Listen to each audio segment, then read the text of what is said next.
I do this, and oh, there it did. This one did. Okay. Oh, it's working now. It's That's working, funny. okay. Yes.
Hello, I'm sorry, we're running a bit late. I hope you can hear us. So, good morning, everyone. I'd like to thank you all for being here today at our Confcap Conference 2021 on autonomy, choice, inclusion in society. What access to rights, what support, and what governance do we need? So I, along with all the members of the Cap Droit Coordination Committee, including many researchers, would like to welcome you to our conference for this year. An autonomous life, choice, and governance are all issues that sometimes lead people to be very negative and talk about how terrible the situation is. However, it's true that people may be ill, isolated, they may not have family support, they might not have everything they need. In that terms, they may be rejected, stigmatized. So persons who are in a vulnerable situation due to their disability have sometimes a psychiatric record along with their peers. They have different structures, psychotherapy centers, hospitals, different mobile services, and a number of other public structures for their support. In terms of employment, persons with disabilities are are often unemployed, and it is very difficult for them to get into the normal job market. They are often subject to guardianship measures. Their own needs are rarely taken into account, and with the very few financial resources they have, it's very difficult for them to meet their needs. They may be ill, they may be overly medicized with too many drugs such as antidepressants or mood stabilizers. They have difficulties in relationships, they have difficulties with behavioral issues, and sometimes their life seems like it's in slow motion, limited to simple survival, both on the psychological and physical levels, not to mention comorbidities. How, with this situation, can we guarantee people an autonomous life, inclusion in society? And it's true that there are special things we should do for this category of the population, and that's exactly what we'll be discussing today over the next 2 days. As well, we need to determine how to focus on citizenship, equal citizenship, and better access to employment, to social activities, nonprofit organizations, volunteer work, as well as different dedicated spaces such as the COFOR Recovery College that has started up recently in France, in order to improve the lot of persons with psychosocial disabilities. It's true that we at Cap Droit have a threefold outlook with academics, persons with lived experience, and persons working in support and care. This means that we get together and we believe that mental health can be totally revamped. It's true that in society today, mental health is something everyone should be concerned with. Here, we'll be hearing from not only persons with lived experience, but also court-appointed guardians, academics, and support staff. The way people work together will improve the situation as well if it is more fluid and if people have more of a choice. And they can take measures to help them. Thank you for your attention.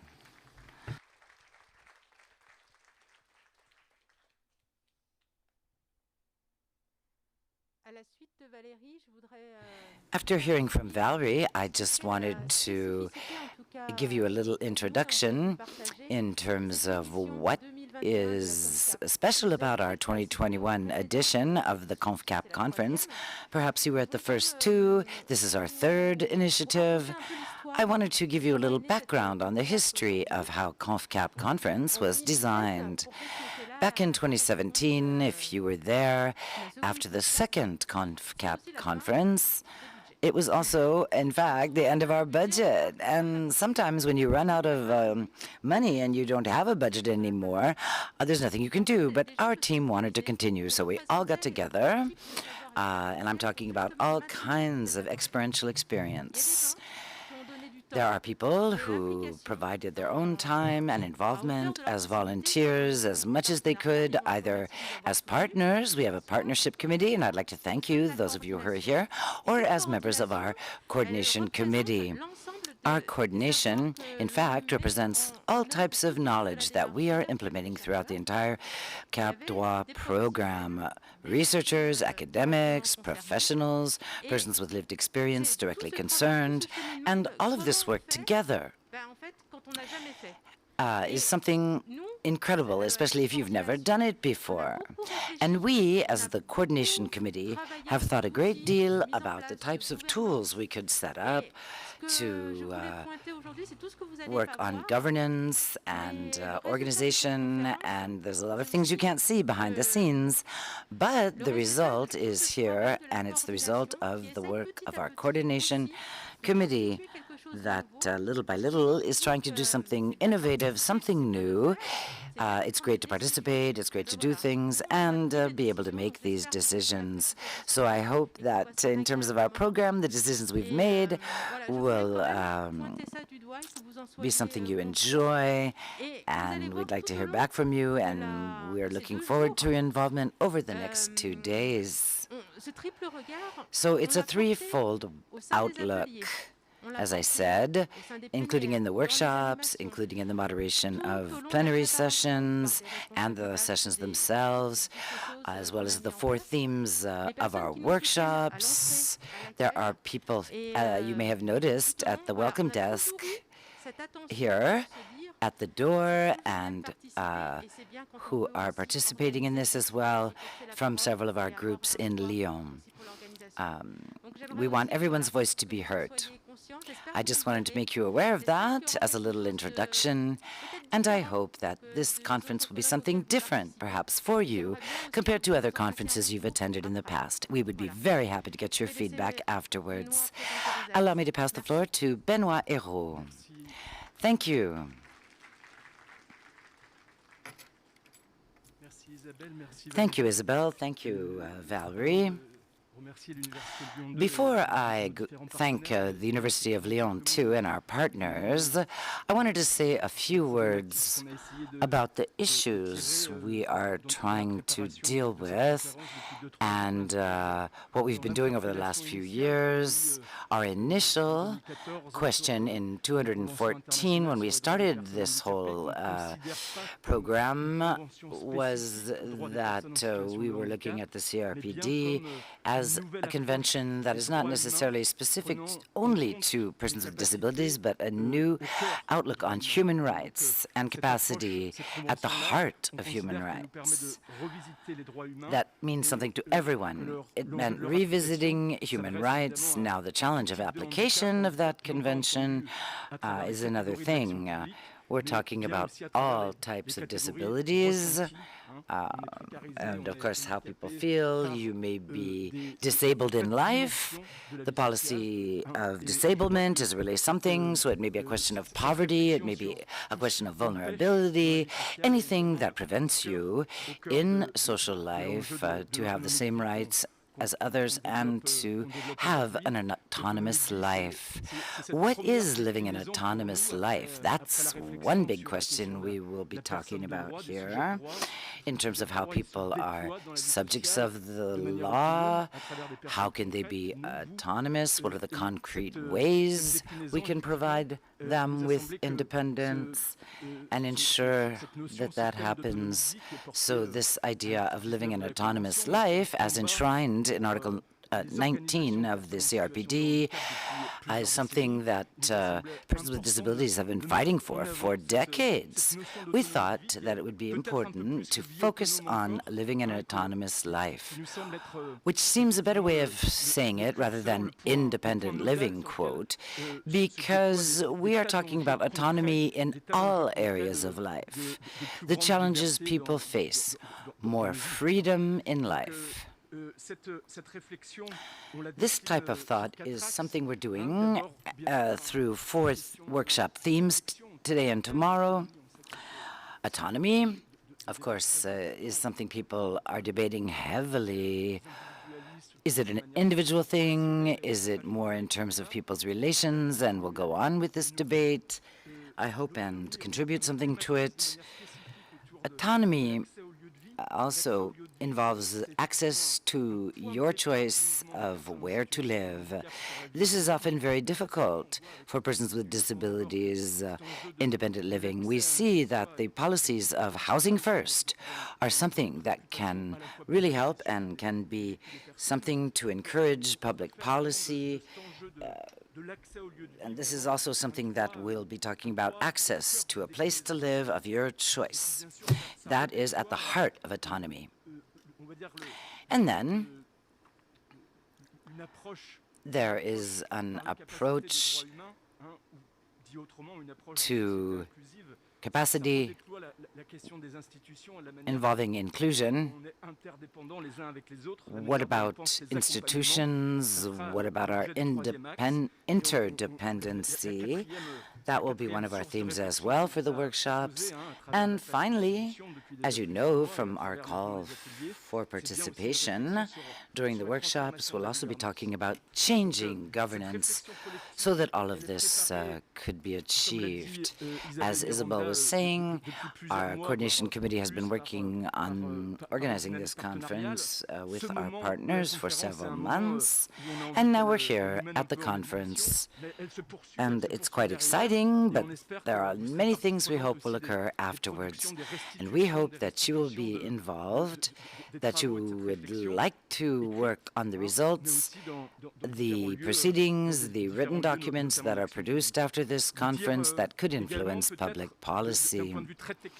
Now, on the technical level, I wanted to let you know that our workshops are designed so that we can all dialogue, we can all talk together.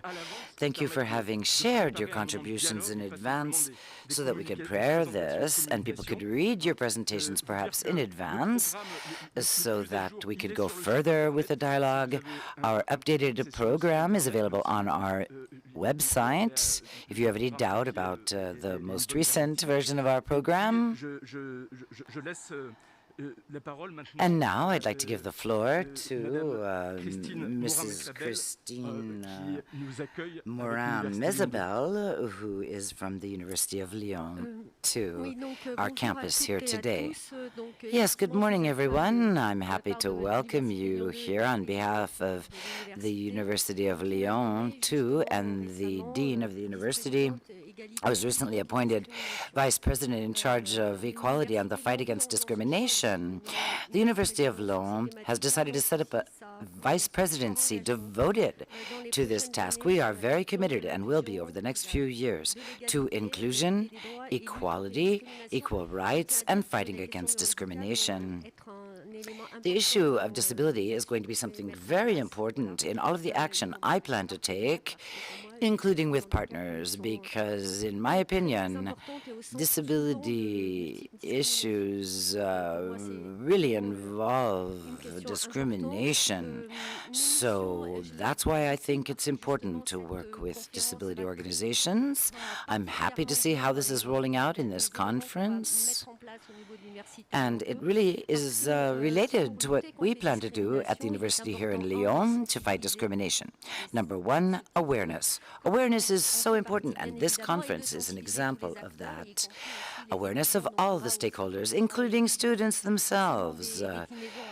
So there are many ways to ensure anti-discrimination measures. Then there is training, which is also important. There is research. There are a number of researchers here on our campus, both men and women. And in French, she's saying this in the feminine and the masculine, which is currently the case more and more. So I'm happy to welcome my colleagues here from other structures as well. All of this is a real dynamic in terms of the action I plan to take in favor of persons with disabilities. I was looking at your program. I see quite a few key words that really attract me: autonomy, inclusion, rights, equality, and all of this is totally related to my own mission at the University of Lyon. I am a professor of social psychology, and I work on discrimination, including discrimination in research. And I am interested in the quality of life and well-being of our students. It's very important. And I'm also interested in poverty and how that impacts persons. It's really a central issue. So I'd like to thank you once again for your efforts, for your action. It's extremely important, and I will do my best to support them at all times. Thank you. Thank you. I'd like to give the floor to Bernadette Pilois, who is the chair of the CFHG, the French National Disability Council. It's very important, our partnership with the CFHG, French National Disability Council, and because they have been major partners and of our initiative from the very beginning. Let's hear from their chair.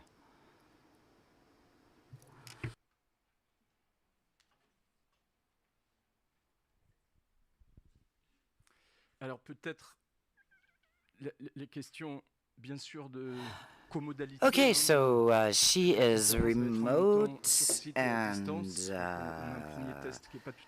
I don't know whether our first test with her worked.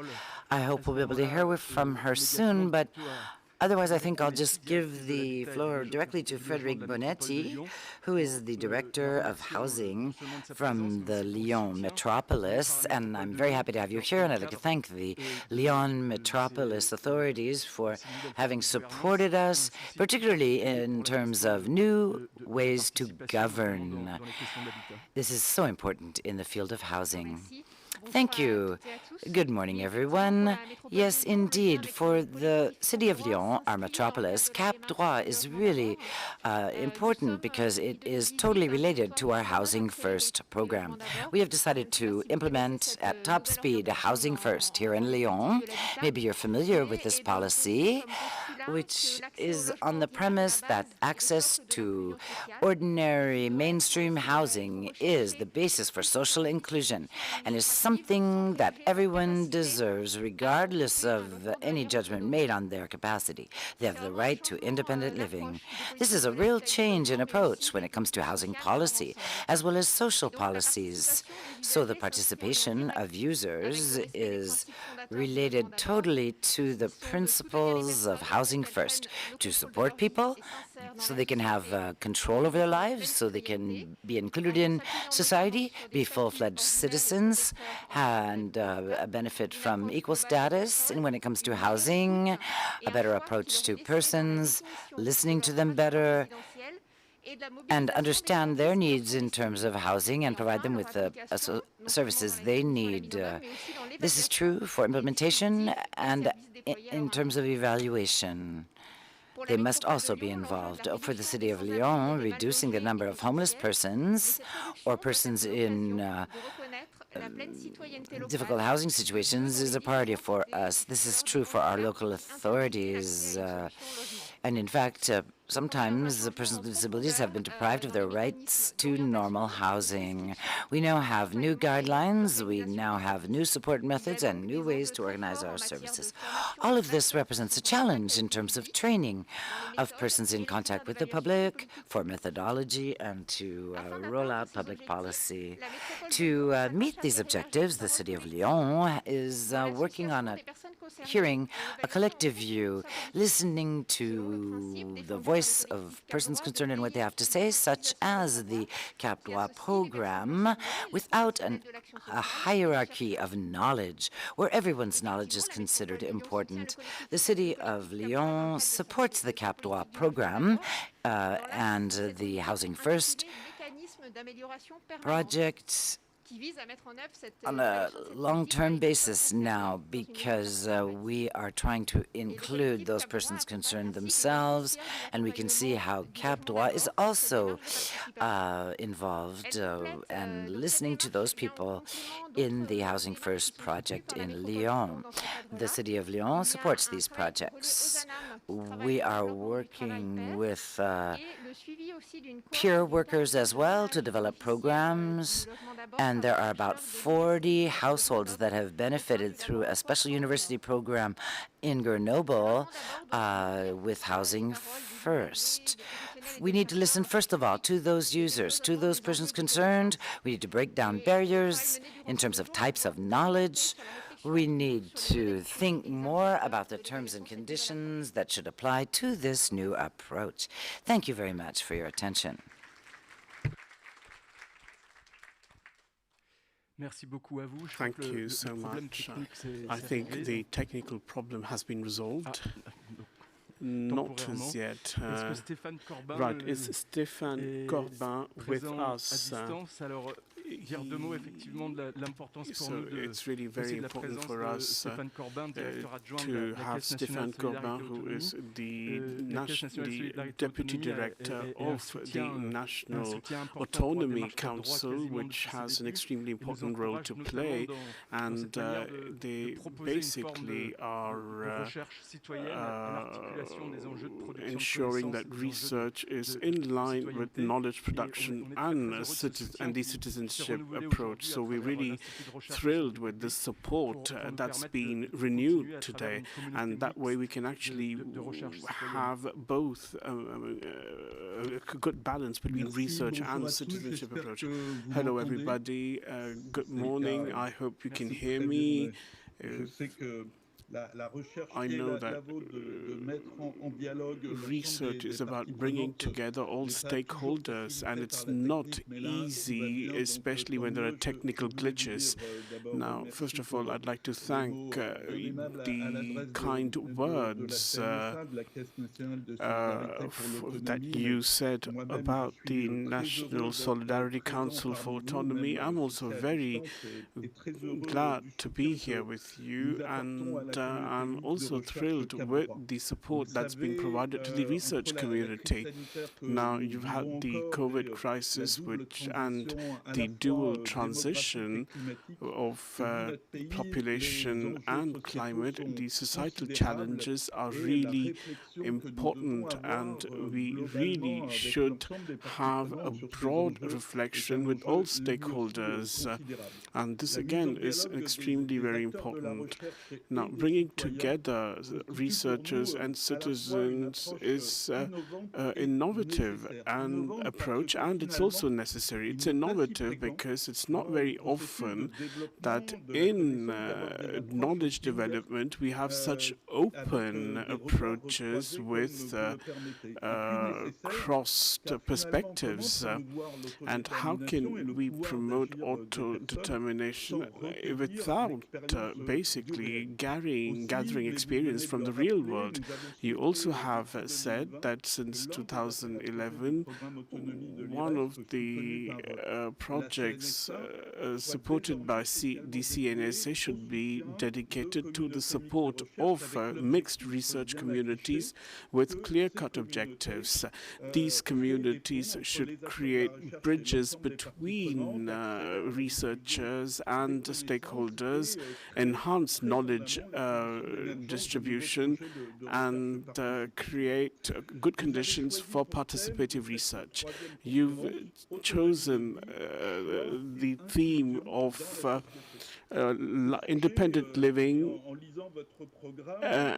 and when I read this program, I really said that they're really in tune with the current reflections at CNSA, and we also bring together all stakeholders. Now, the COVID crisis has basically forced us to review the socio-medical infrastructure, and it's also forcing us to provide solutions adapted to the situation and irrespective of the type of residence where the person's living.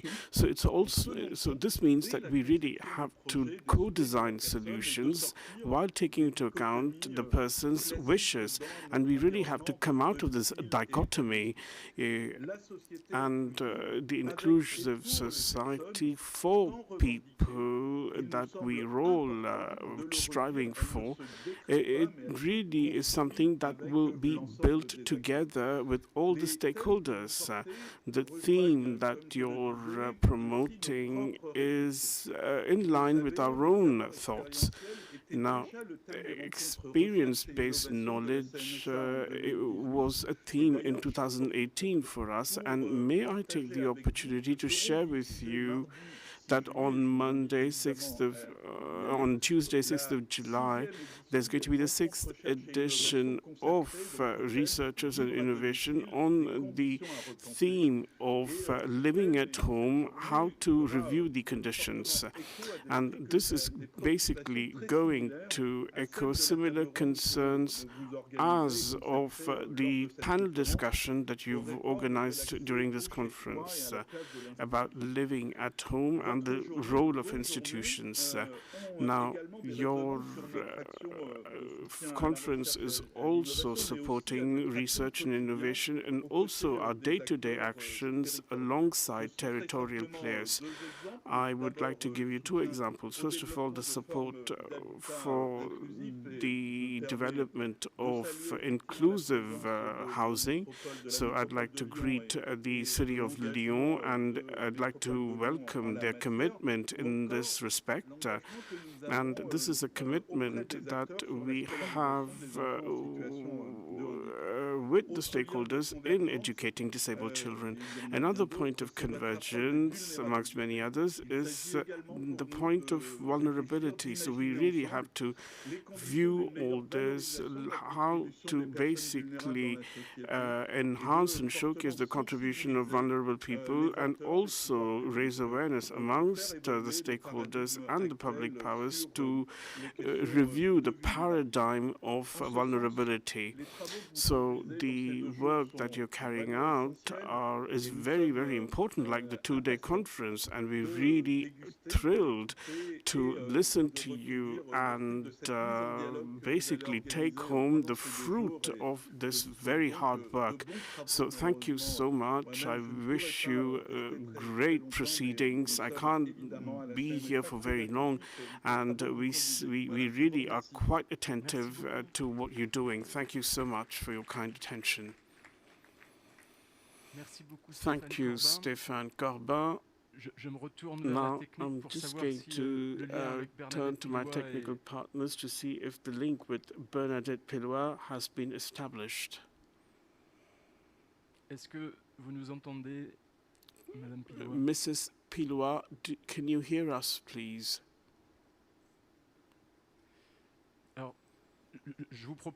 So we will definitely find a moment in the day where we can establish a technical link with Mrs. Bernadette Pellois. Now, in order to save time and not run late, let's move on to the inaugural conference. So we're going to slightly change certain things. So I'd like to thank Mrs. Isabelle and Benoît, Isabelle and Mariti. So I'd like to wish you a very a great conference. Thank you.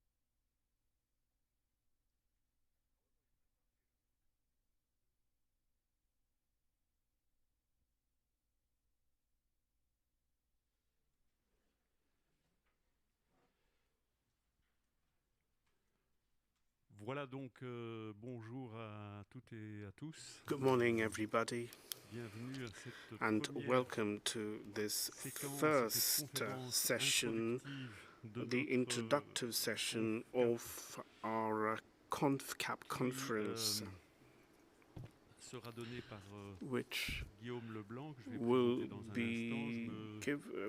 and Mr. Guillaume Leblanc is going to pronounce to give the address. My name is Jean-Philippe. And with Jacques Lequien and Chantal Bruno, I don't know if they're with us because they're not on site. So we're going to be presiding and facilitating over this discussion. Étant donné les orientations Now, given de cette conférence, the orientation of this conference and its scientific and scientific nature and citizenship approach, les thématiques the que Benoît theme Hérault vous a that rappelées Benoît Hérault recalled on il nous a paru tout independent à fait living and independent life these themes are extremely important, and I thought it would be very appropriate to invite Guillaume Leblanc, who does not need an introduction, but I'm just going to give an introduction anyway. Guillaume Leblanc is a philosopher. He's a professor of social and political philosophy at Université de Paris Diderot, after being a professor at Université Créteil, at Université de Bordeaux, and he's worked a lot on the themes that are of concern. He's worked on standards, he's worked on exclusion, vulnerability, on precariousness, and he's also published a variety of volumes and works on this question. Let me just quote some for you, because he does incarnate the perspective. So, maladie d'homme normal, vie ordinaire et vie précaire, invisibilité sociale, que faire de notre vulnérabilité, insurrection des vies minuscules, and very recently, la fin de l'hospitalité. So, I will say that when you look at these titles, the perspectives and themes are completely in line with the themes that we are willing to promote. So again, it's this, we really wanted him to talk about this perspective of autonomous living or independent living, and he was absolutely thrilled, and he said he is completely game to talk about it. Now, he's actually said something. He's given us a title. It's about not giving up on autonomy. So this is the title of his inaugural conference, and I'm going to give him the floor, and thank you so much for his contribution. And if we have the time, and if we definitely have some discussions with you. Thank you so much, Guillaume Leblanc, and you've got the floor. Thank you so much for this kind introduction, and thank you for giving me the opportunity to do the inaugural speech. I wanted to be with you, but unfortunately I'm bearing witness, I think. I'm sorry, I'm basically confined due to COVID reasons. So this is precisely why I'm at home, but I'm really trying to follow all the speakers, which is making a major contribution to me. And I'm going to tell you certain things about autonomy and independent living. So I've bought certain ideas on not giving up on autonomy, and I think I would say one must not do it at all. I wanted to talk about the question of disability and autonomy. I thought this would be the right approach. Now, this can be explained that we're all faced with vulnerabilities of various degrees, multiple vulnerabilities, mixed vulnerabilities that reveal that autonomy is a problem. It's a problem and a desire as well. And I think this is what I feel. It's about isolating disability to basically crystallize it and where we would absorb the problem of vulnerability. And I think this would be completely counterproductive. And this is really not in line with my approach. So I really want to look at disability from a prism of autonomy. And I really would like to say that I have 8 points to make, and these 8 points are a kind of and I think these 8 sheets, or these 8 points that would be turned into sheets would be circulated. So I'm going to talk about 8 points which are extremely important. First point is the title itself. You should not give up on autonomy. Now, this is a title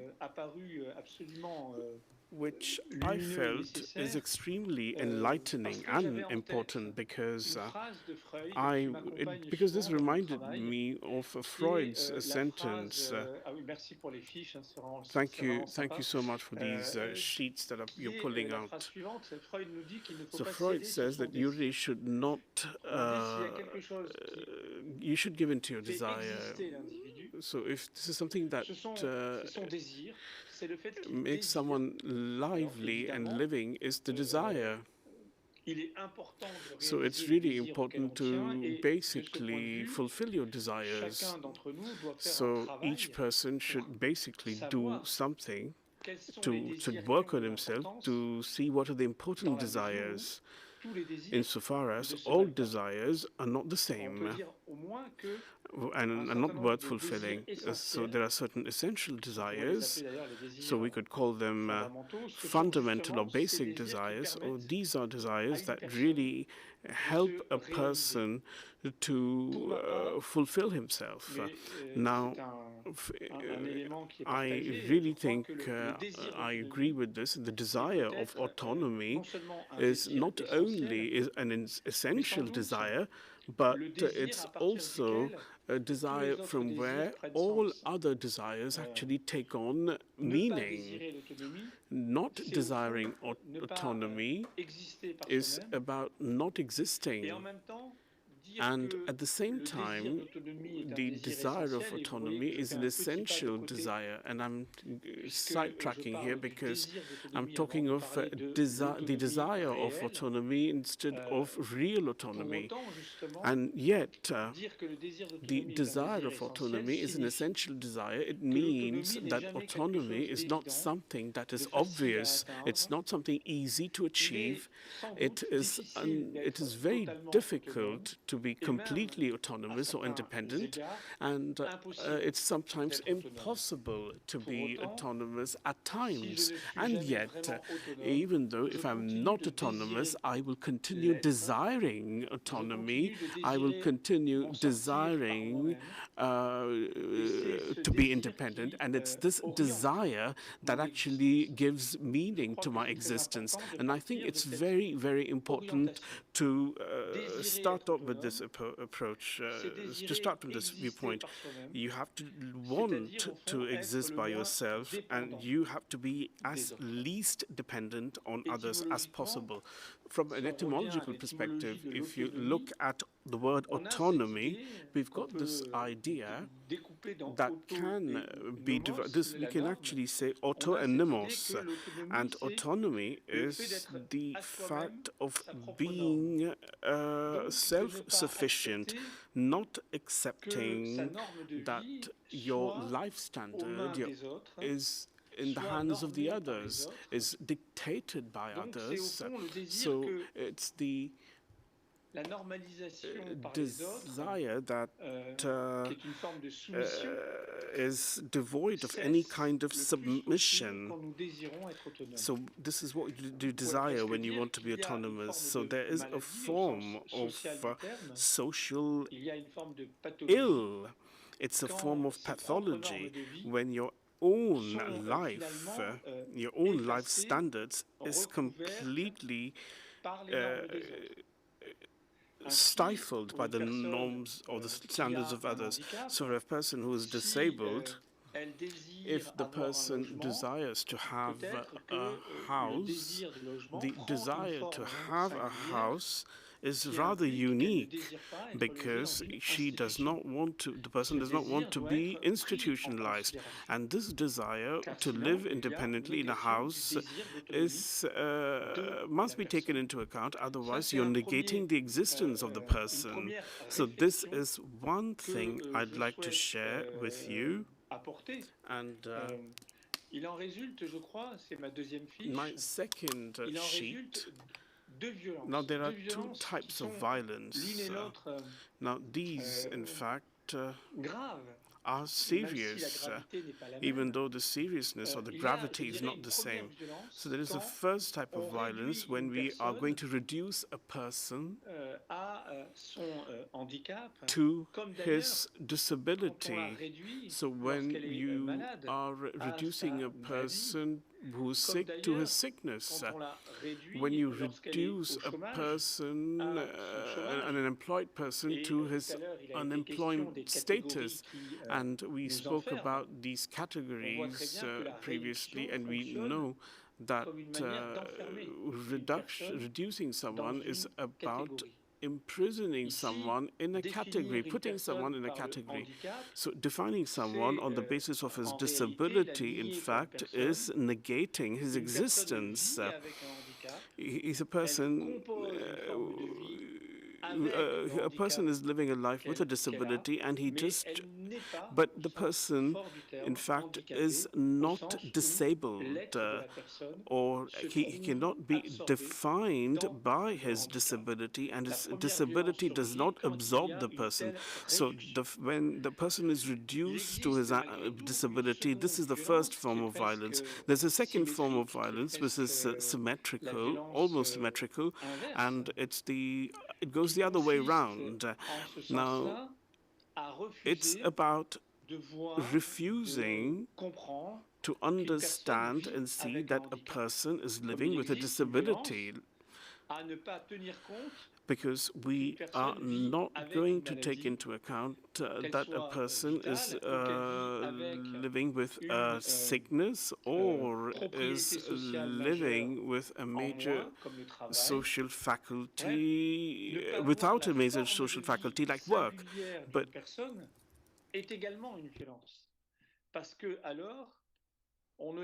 because we do not consider this person anymore as a vulnerable person if we refuse to acknowledge his disability. So we talked about vulnerability, and my whole speech is going to try and make a link between vulnerability and autonomy, insofar as understanding the autonomy of a person basically is understanding his vulnerability.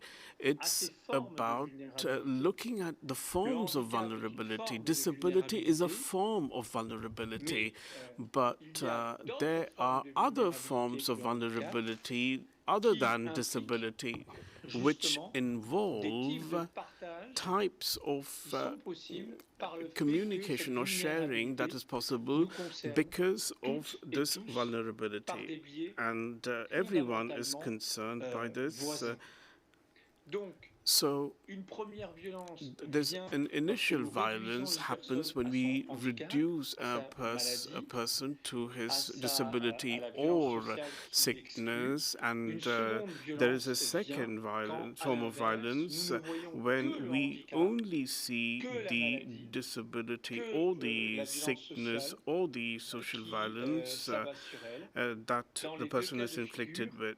And we are, in both cases, we are basically negating the vulnerability of the person.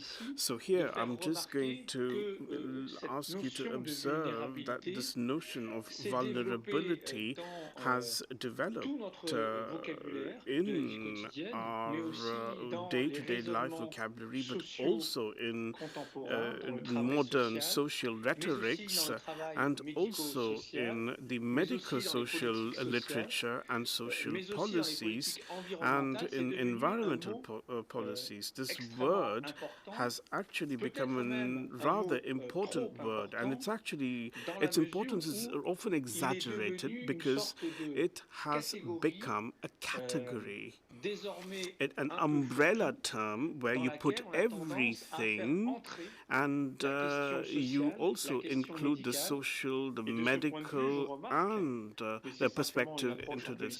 But of course, this is just a very historical approach. I also have noted that from the 19th century, we were focused on Les Miserables. So look at Victor Hugo's novel Les Miserables, and now we are focused on the vulnerable people. So we're no longer dealing with miserable people, but vulnerable people.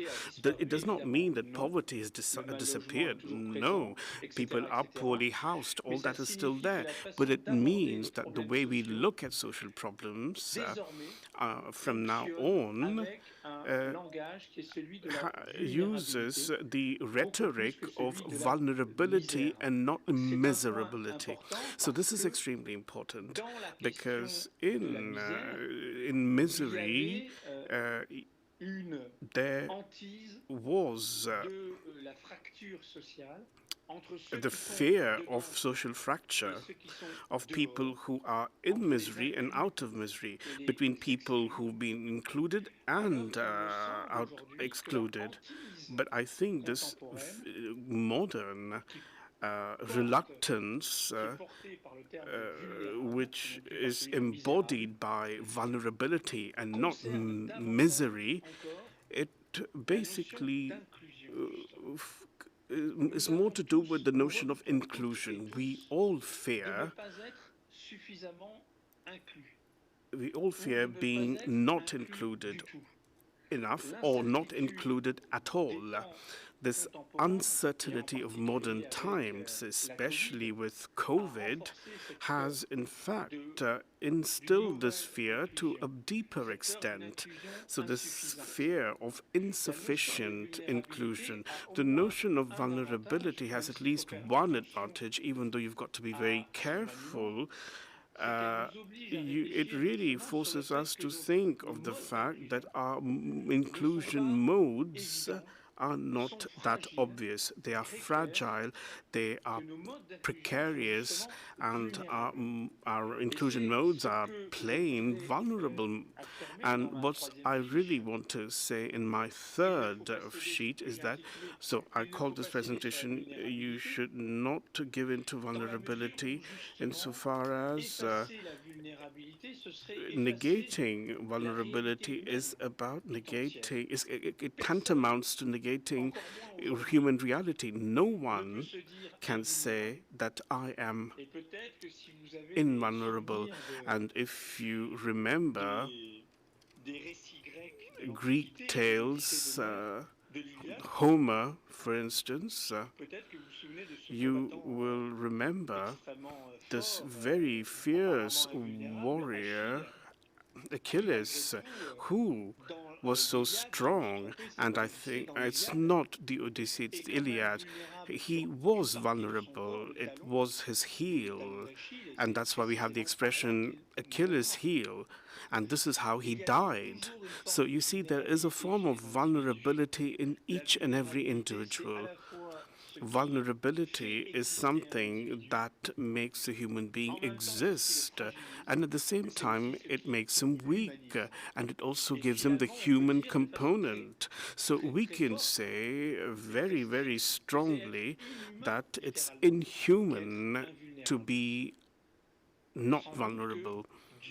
So if God exists, he is not vulnerable, but again, God is God. God's not human. And if angels existed, they are invulnerable, but they are not human again. So life is about being vulnerable, and living is about dealing with this vulnerability. So vulnerable comes from a Latin word, vulgus, which means a wound. So being vulnerable means that you can be hurt. Achilles is vulnerable because his heel was weak and he could be hurt there. And at the same time, being vulnerable is also about the capacity. It's not only about being hurt and exposed to injury, but also providing a response to this injury, to the individual basically responds to what hurts him. So the question is, how does he respond? So it was basically, there was an interesting discussion from a linguistic perspective between vulnerability and fragility. Now, in fragility, the response of a person cannot exist. Being fragile is being without a response. And we can understand that by making comparison between a crystal glass and a human being. So a crystal glass is fragile, not vulnerable, because if I break it, it's going to break. It's in its structure. It has no way to resist the break.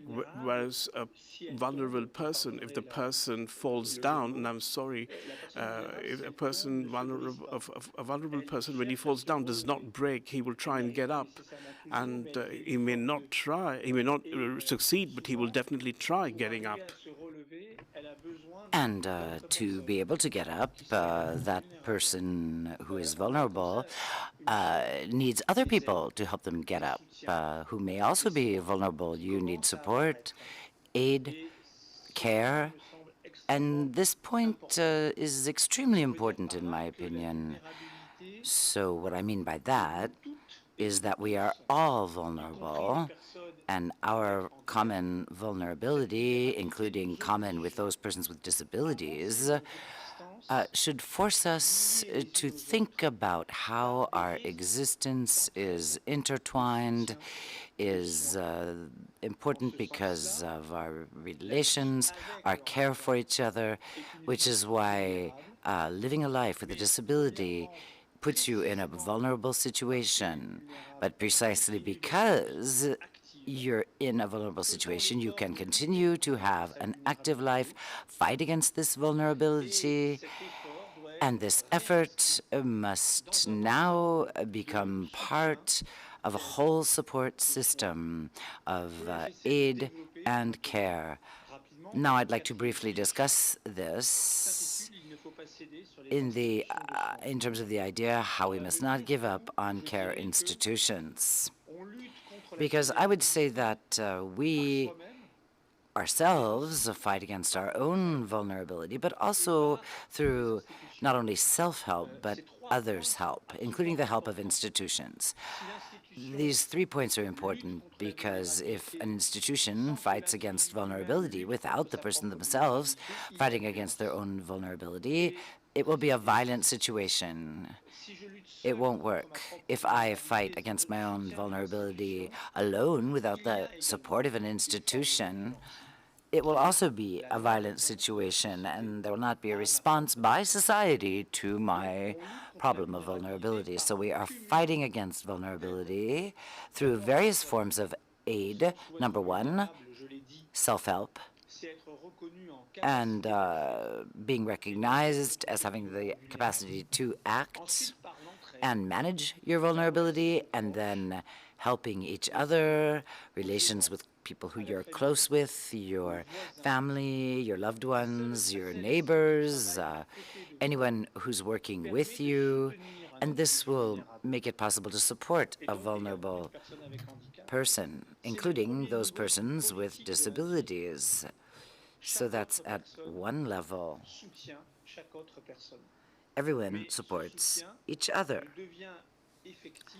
But this support becomes only effective when it is fully implemented by institutions. That's where what is at the heart of social and medical institutions support. And this is part of an ethical and philosophical methodology and movement, taking care of people. This is also in feminist culture, the idea of institutions taking care of others, because without this policy, there would be no support for persons with vulnerabilities. It's up to each region, each territory to determine its policy of support for persons in vulnerable situations. And what I mean by that is that the health of a democracy is recognized by the central position it gives or does not give to these care institutions. All of these care institutions are themselves vulnerable, may not be sustainable, and the more a democracy is fragile, the more these institutions will be vulnerable, and it turns into a vicious circle. There is the vulnerability of the persons themselves, and then the vulnerability of our institutions taking care of these people.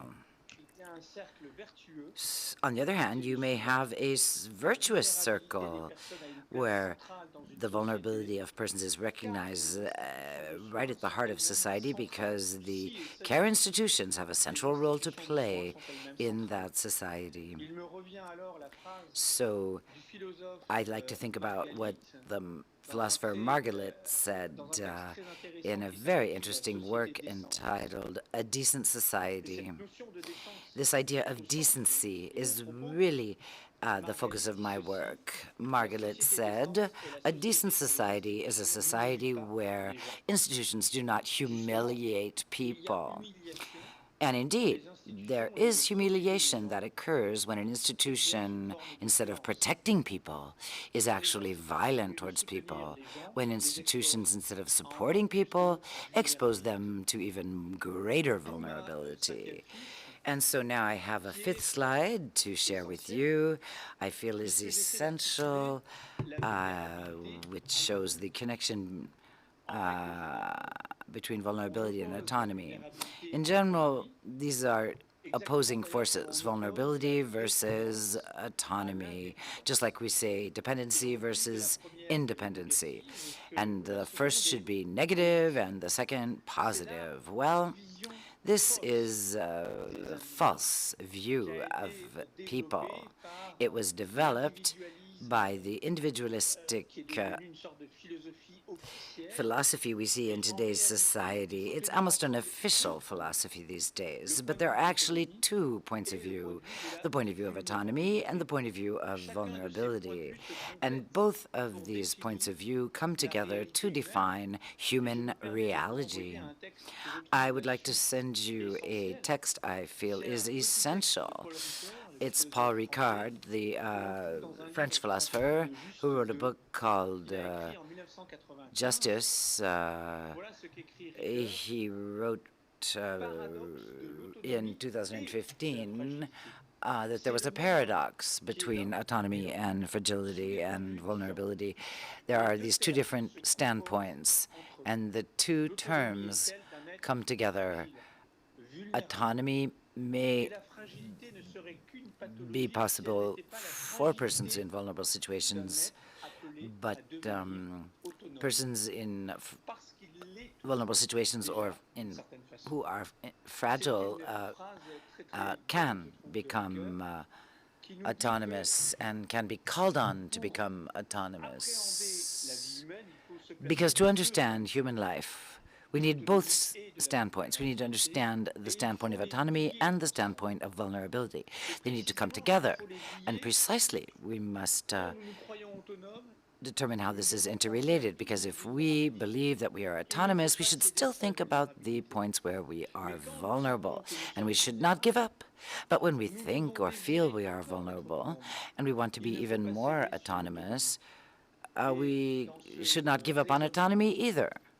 Ricoeur goes on with his analysis to say, excuse me, says Benoit, I'm sorry, we're running a little bit out of time. Could you maybe wrap this up in 2 or 3 minutes? Thank you. Yes, no problem.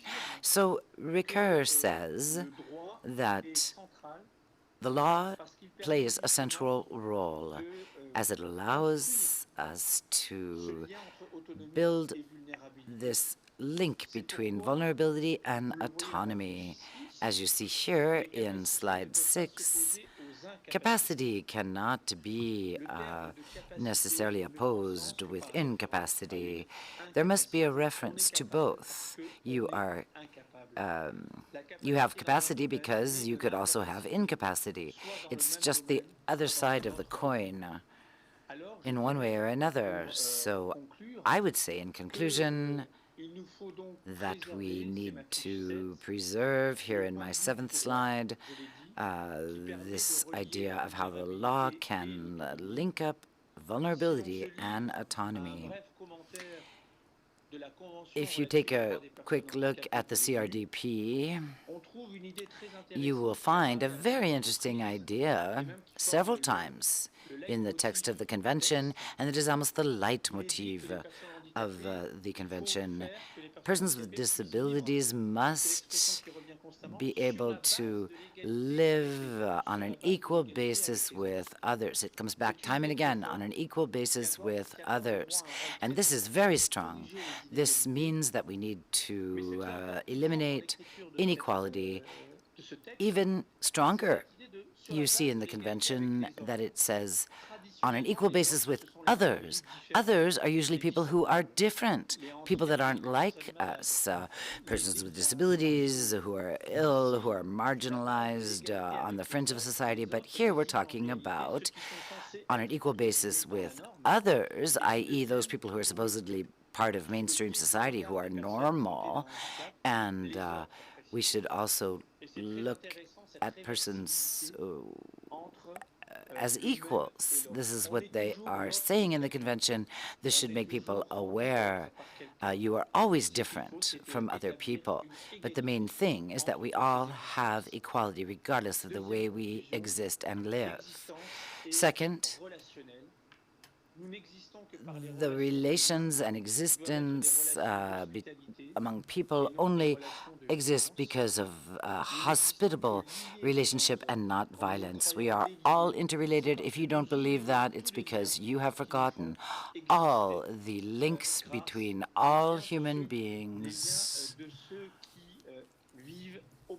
and those who we are living with, as well as those we don't know, who live elsewhere and who are still part of our own existence. As we saw with the COVID-19 crisis,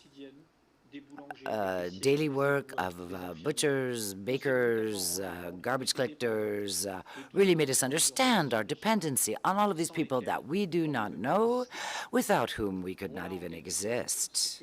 So those were the ideas I wanted to share with you today. Thank you for your attention.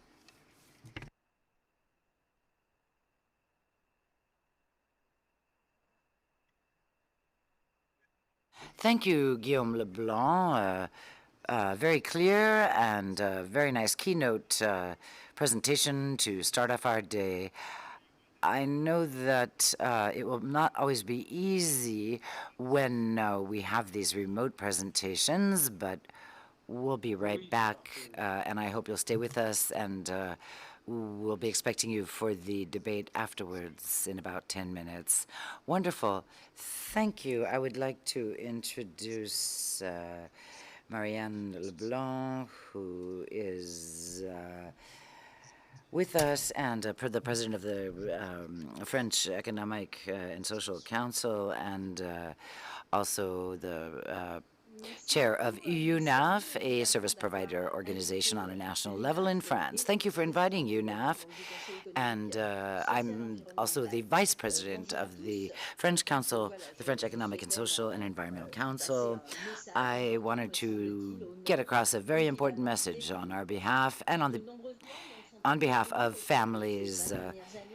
Many people over the last 20 years have been talking about concepts such as independent living, inclusion, and some of this has become a reality. However, 20 years after the 2002 French law that was supposed to modernize the medical and medical social sectors and the rights of patients, we can make several observations. Okay, yes, mindsets have changed.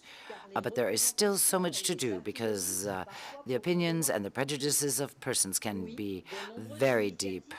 There are quite a few initiatives implemented, but the difficulties are continuing, and the participation of persons is not yet seen enough in medical and social practices.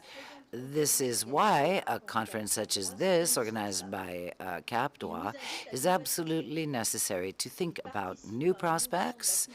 This will participate in a new acculturation, placing professionals and practitioners, researchers, and persons with lived experience on the same level. UNAF is an institution representing families above all, and our experiential knowledge is one of the important aspects institutions must take into consideration. Our place as impacted by institutions and public policy, what we call service users, is absolutely decisive if we want to change people's mindsets, mentalities, and practices.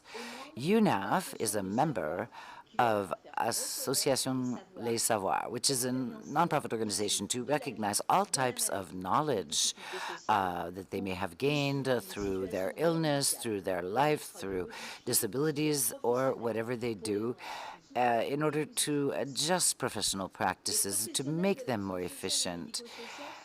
Medical and social medical practices are all part of this issue, which is why we regularly organize webinars and meetings to exchange practices among the various regional chapters of UNAF, called UDAFs.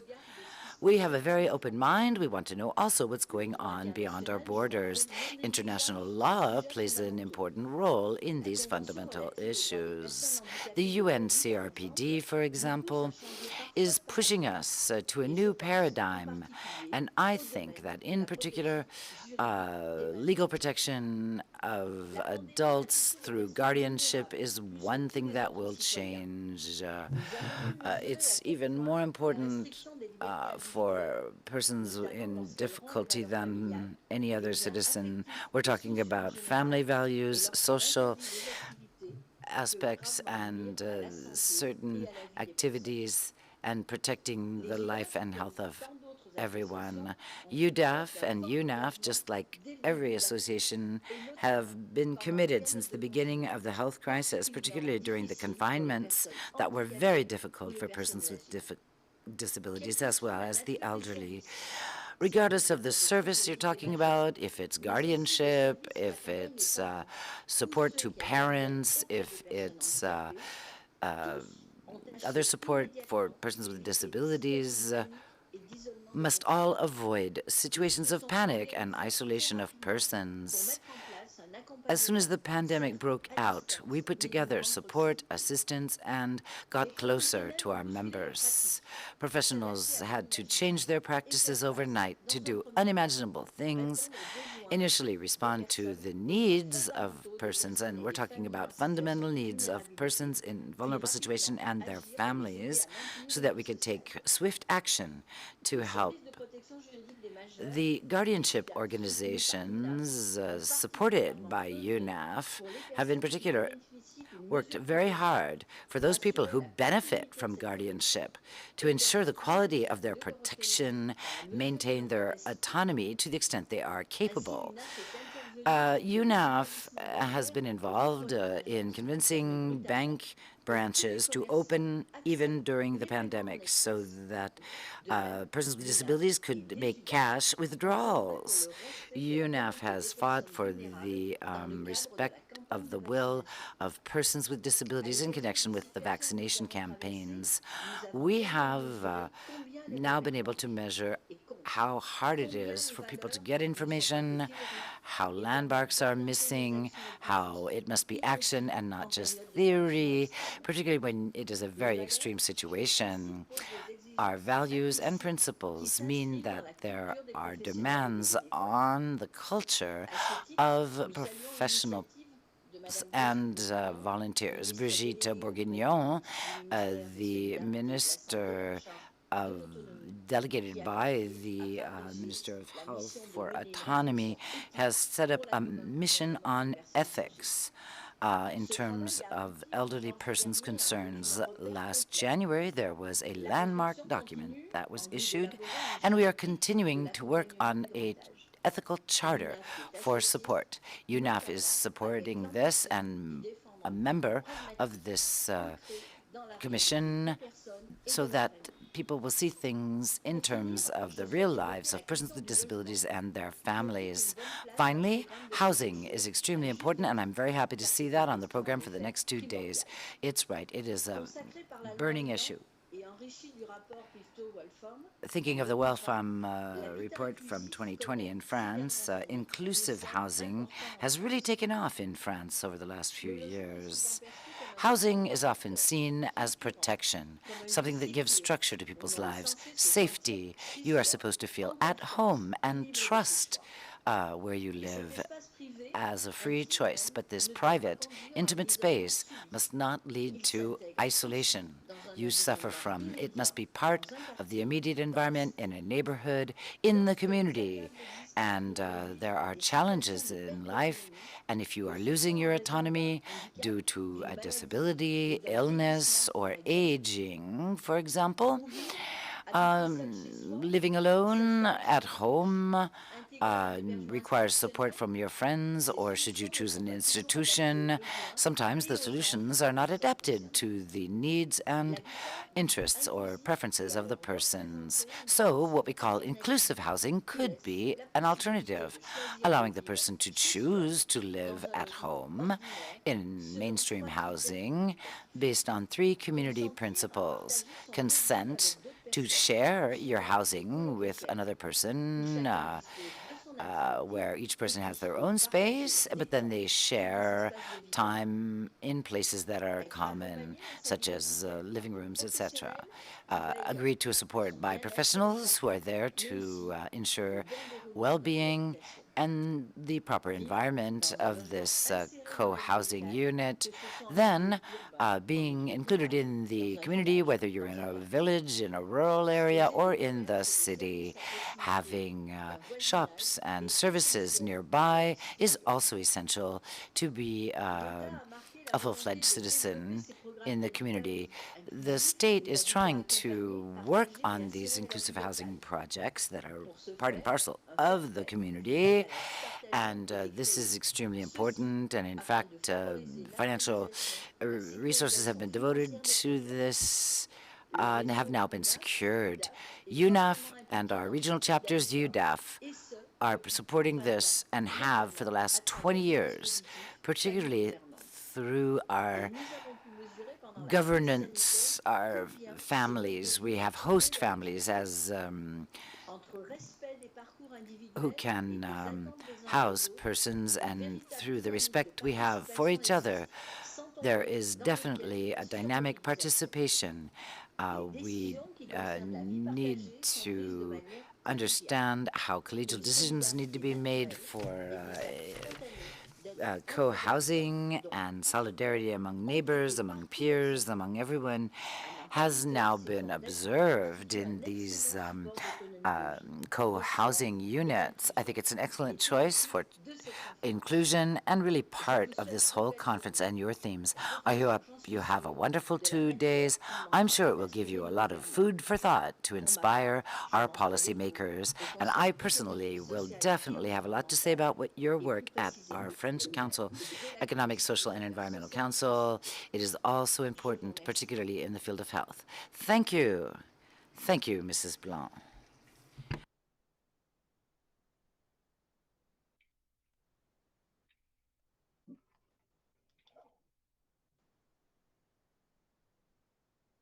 Hi, my name is Jacques. Uh, I would like to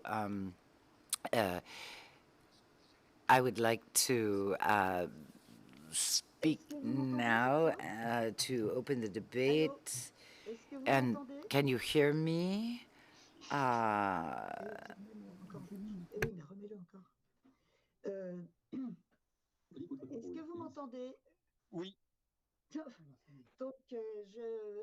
We now have Bernadette Pillois, who is chair of the French National Council, Disability Council for European questions. And we also work on international questions.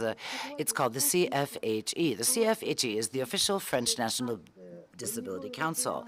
We are a bridge between European and international affairs and French affairs. We are a real stakeholder in terms of monitoring the application of the UNCRPD in France, that France signed in 2010. And we represent civil society. We are very happy and would like to thank you for inviting us to this conference, which is already extremely exciting. And as far as what I've heard this morning, I will be brief. We at the CFHE National Disability Council, from the very beginning, have been in full agreement with the work Cap Droit is doing, and in particular this year. I haven't heard much about Article 19 yet so far today, but we know that it is, of course, at the heart of the work you're doing these next 2 days, because these themes, autonomy, choice, and inclusion, motivate all of us. Because at your conference today, we can see that you have persons with disability, with lived experience, such as myself, who are here, professionals and researchers. It's so important that we work together to make progress. As was said, and I'm taking advantage of what I heard earlier, for people to understand that we are not necessarily in a miserable situation. We are in a vulnerable situation. We are not an object of care. We are a subject of the law. And I think that is what is going to be the leading theme in this conference. The CFHE National Disability Council is here to listen to your recommendations so that we can pass them on to the French authorities. At the same time, we are aware that we in France are part of a whole community in Europe, and good practices throughout Europe can be important examples for us all to learn from. We are all faced with the same challenges, the same fight. Regardless of where the person with disabilities lives, we must have autonomy. We must be full-fledged citizens. Thank you for listening, and thank you again for inviting us to this absolutely fantastic conference. Thank you, madam.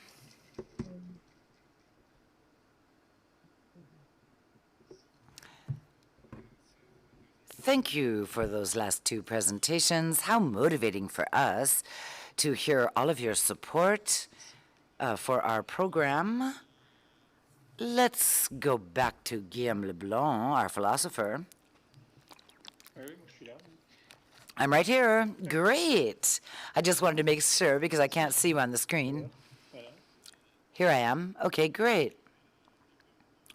Thank you for waiting on the sidelines until we could get you back on the screen for a 10-minute exchange with the audience, and people can ask questions or comment on what you had to say, particularly autonomy and persons with disabilities. I see someone raising their hand already.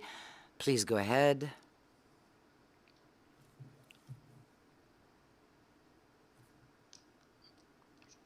Hello, Guillaume. I'm Pierre Ansay. Oh, hi, Pierre. Well, I was very interested in your conclusion earlier about reversibility, which is not exactly reciprocity we talk a lot about. I heard you said something about changing views, reversing views, sharing views. I think that all of that is prior condition. It's like a reciprocity where you give and take, even when people have different levels of capacity. Do you agree with this idea that reversibility, as you presented it, is a first step towards reciprocity?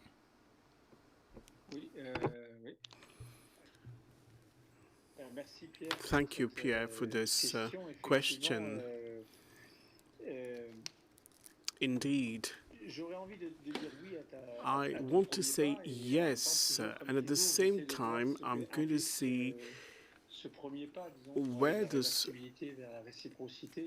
first step towards reciprocity will lead to. If you look at this from a broad perspective, and if you think about existence ever since the relations between autonomy and vulnerability have been established, but what I tried to do, we will realize that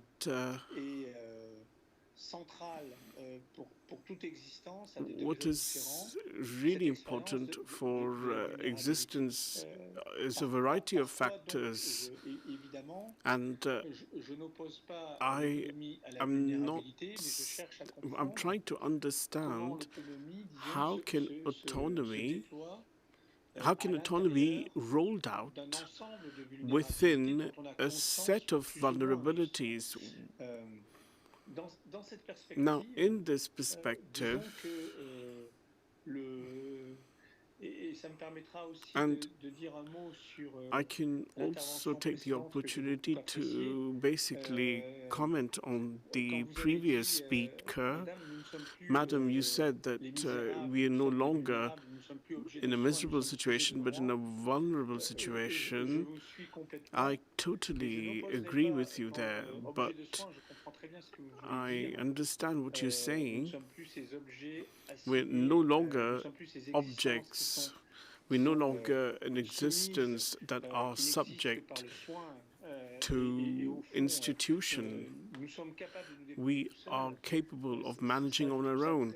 And I really think this is very, very powerful, because we're talking of rights here. But in my perspective, you see, care is a central value. And I'm not talking of medical care or therapeutic care. I'm talking about taking care. Taking care is a central value to all existence. And I'm just going to give you a very quick example that shows you this, that illustrates this. You see, there's a play that has Onkolvania of Tchaikovsky. Now, there is a central character who is a professor who writes books, who plays, who considers himself to be important. He spends his time writing and reading, and he is extremely disparaging with others and epitomizes pretension. In fact, his activity of a writer, of a professor, you see, is made possible because of the fact that because around him there are so many women who are in his service, and they are the ones who allow him to write, who These are people who do their shopping, who prepare his meals, and he can basically just devote himself to his work because people are taking care of him, but he doesn't take care of them, and he hates them, and he's disdainful. So this is not reciprocity. So reciprocity is central in any human relationship, and it's central also. It is also central to take care. Now, as a shared value, it's something that is shared by everybody. And if people who take care of others should also be taken care of, and I think you really cannot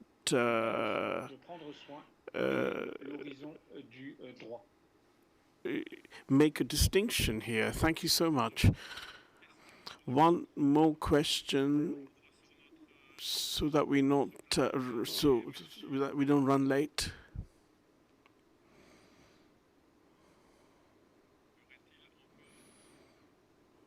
Anyone?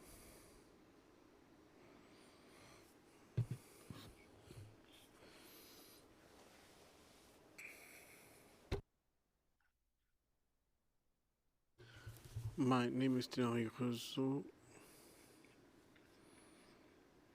I have trained in Lyon.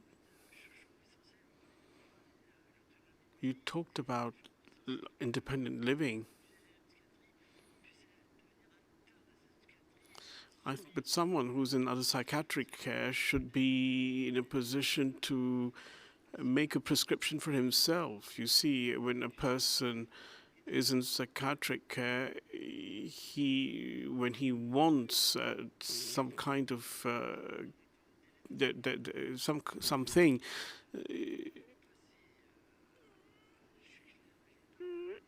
I'm sorry, I'm lost for my words.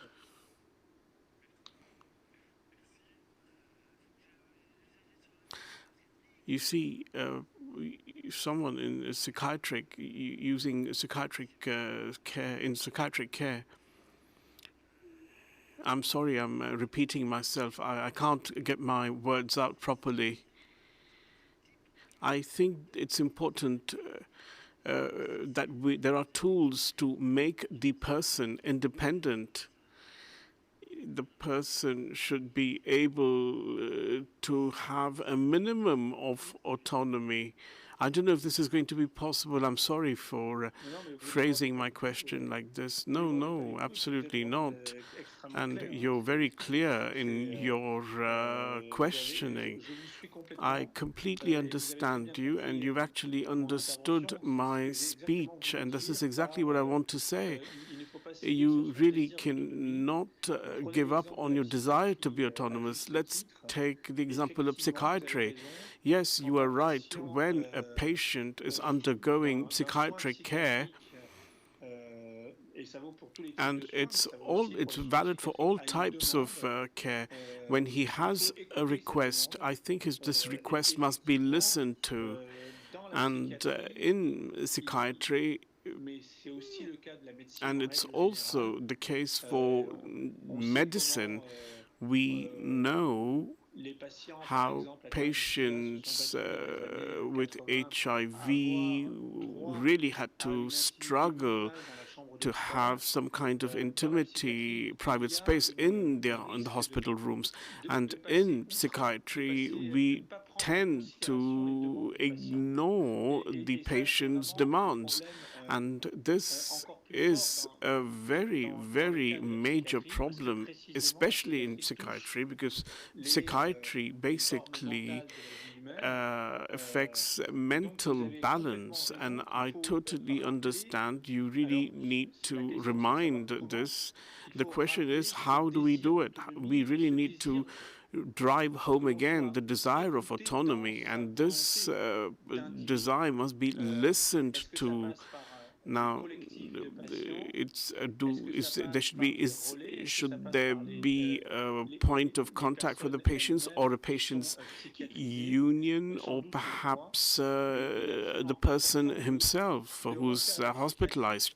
So we really have to look at psychiatry from the patient's perspective. And I really think it's extremely important because you say that there are demands for private space, there are demands for having a personal room and on all this must be taken into account or factored in. Well, thank you so much. I would like to warmly thank Guillaume Leblanc for his intervention and also the various sheets, because these sheets are very clear and we will be able to use them again. It's a very well drafted, concise document, so thank you so much for these sheets that you showed us, and I'm quite sure that we will continue this conversation. And I really hope I should be able to come there soon.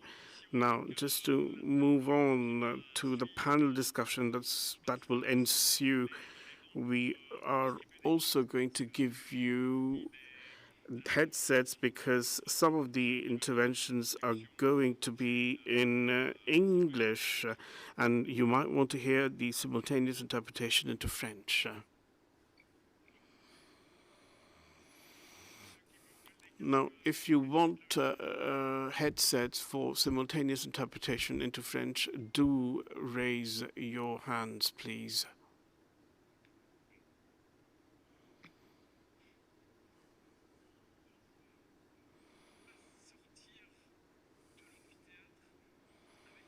So please do not leave the hall, the room with your headsets, because they're very expensive and we might lose them. So please return the headsets when you're going to leave the auditorium.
I would now like to inaugurate the first panel discussion on the theme of autonomous living or independent living and independent life. This is indicated in the Article 19 of the CRDP, which is the independent life or independent living. Now, this translation of autonomie de vie in French, because in French we talk of vie autonome and not autonomie de vie. So, but our approach basically, we started off with Article 12 on capacity, on protection, and we said that we're talking of something that's completely different and which is very, very wide. It's an umbrella concept englobing so many things. And the next speakers are going to explain what is Article 19. And let me just explain what was our approach vis-a-vis this. Now, we worked on the constraints within in the lives of people. And what do we do with these constraints? How do we relieve them of the constraints? And how do we help them to be autonomous or independent? And what is independent living? Is it the same thing as an independent life or a lonely life? So we just wanted to look at this problem from all aspects. So we really wanted to have a helicopter view of autonomy or independent living. So this is why we called upon the local groups, and they will tell you more. So we really wanted to have all kinds of impressions. So one of the first impressions is the group called Le Mans, Les Herbes Libres. So hello. Now, I really would like to say that this is this is the work of this is a fruit of many people. So it's really not easy for people to come on stage. It's very intimidating. So there are certain people who will be there and each person will do what they want. So my name is Marie. I belong to the Herbes Libres group. And just like Gaël, Nathalie, Marie-Christine, Philippe, Gaël, Axel. So why Herbes Libres? It's a reference to Georges Brassens and his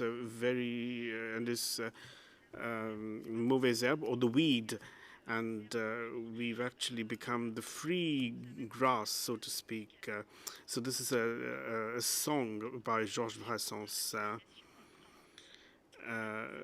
Some of the people basically are living in institution, others in foster families in the north of Lyon, and the people are supported by this association called Le Mans. So they're going to basically talk. They're going to talk about certain problems. And the experience of life that is really made problematic because of psychiatric ailments, alcohol, precariousness. So we have actually co-produced a text that's going to be written, and that really shows you the basic features of our life. And and the decisions that have been made. We're also interested in public policy, housing policy.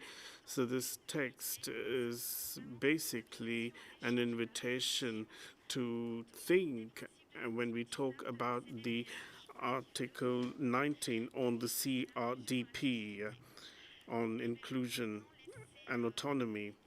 So I'm going to leave Axel, Sylvie, and Philip to read the text.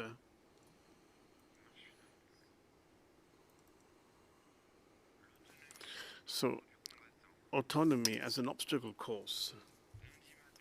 So, I got up at on Monday at 4 o'clock, still tired, and I was riddled with morning insomnia. I'm breathing.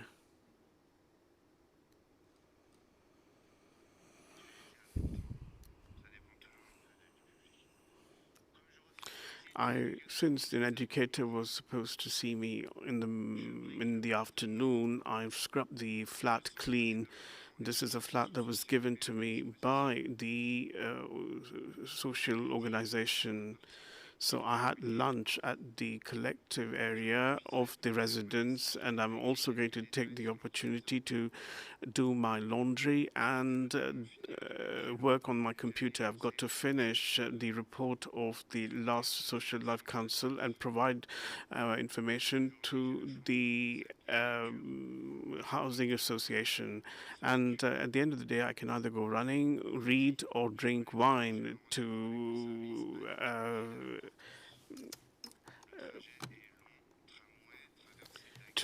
compensate for my solitude. On Tuesday, I had an appointment at 9:10 with the Dictology Department of the Croix-Rouge. This is a long tramway journey.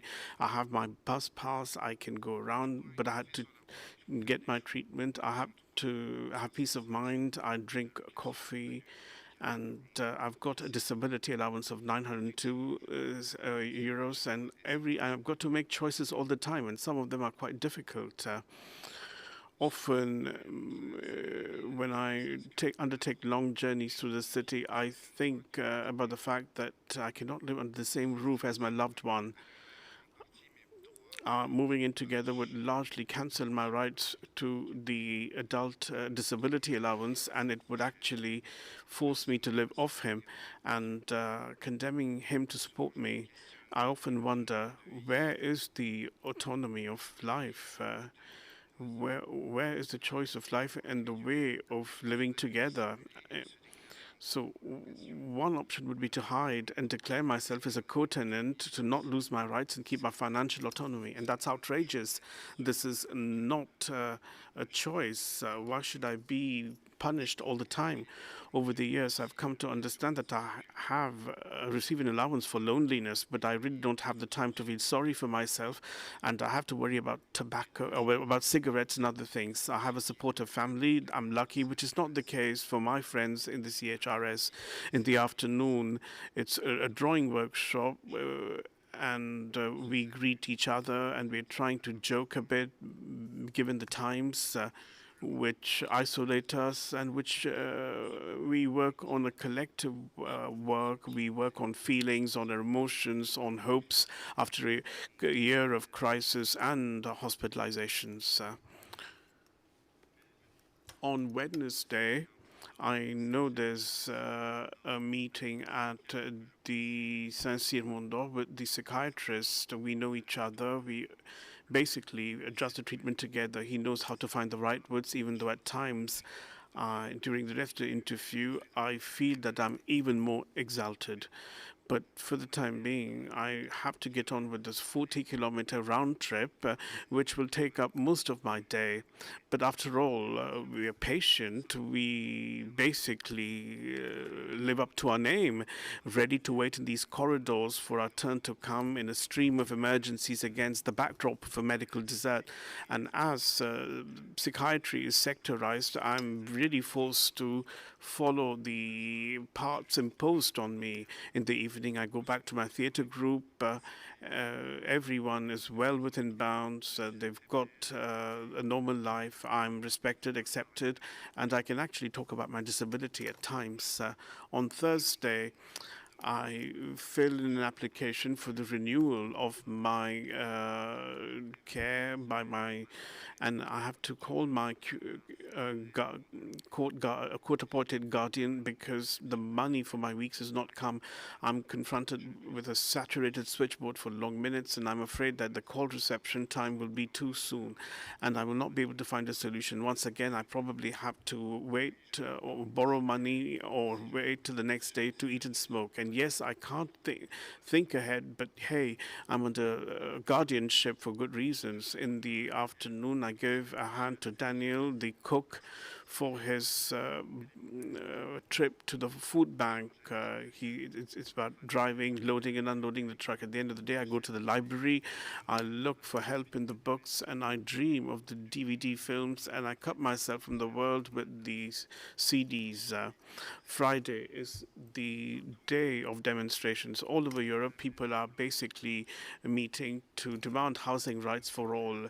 But before going and mixing with the crowd, I take time to inform the educational service of the CHRS that cockroaches are starting to invade the place through the toilet, and I know that this problem will be sorted and I will be helped. In the past, I was a tenant in a social housing. When I had technical problems, I had to report it on a hotline. When I moved in, there was an agency downstairs in the building, but it closed, so I had problems, and I agreed. And I called the platform. You have to wait for a very long time. You basically get a person who does not give you his name, who's working on a computer, and you actually have to wait for someone to call you back. You wait, you call back, you wait, you call back, and sometimes the repairmen come. You are not informed. You have to take a day off work when the technician does not even come. So you call the on-call services. No one calls you back, and on several occasions, I was irritated with the platform agents.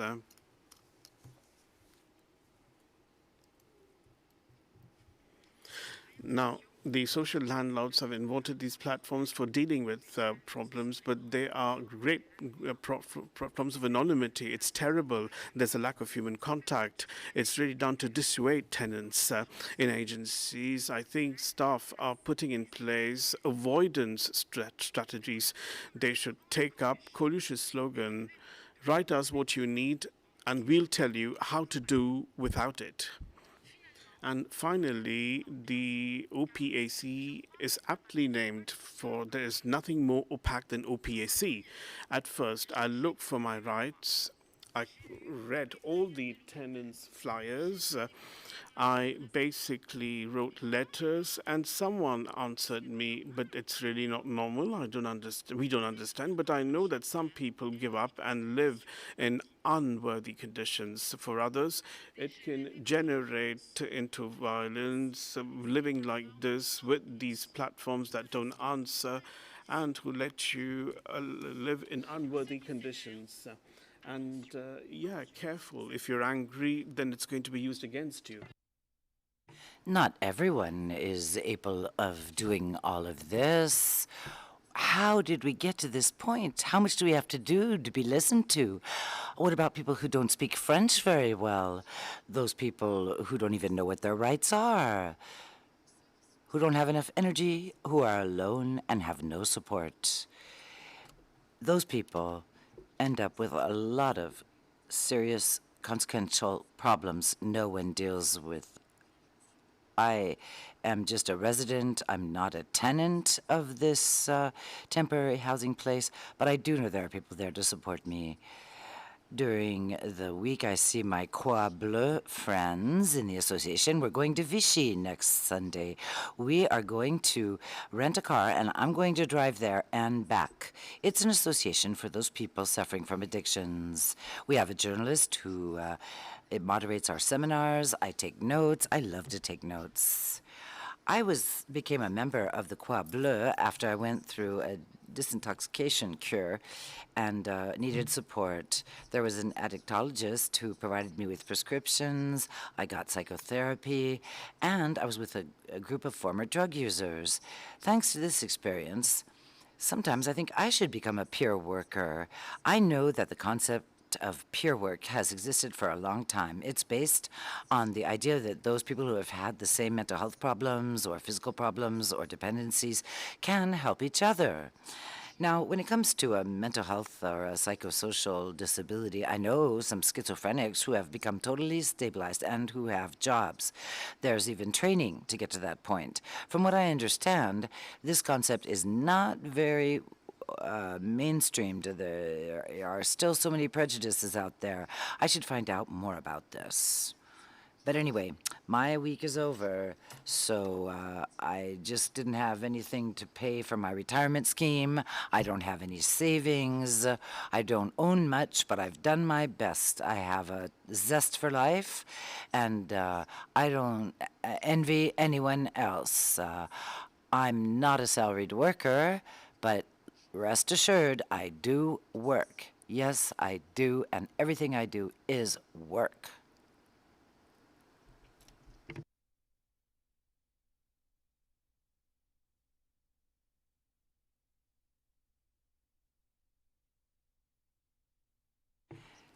Thank you very much. We'll just go right on with the presentations. So we have our first three presentations we'll go through, and then we will break to have a discussion with you before going on with the others. So please stay with us if you would like. And we're very lucky and honored to have you with us.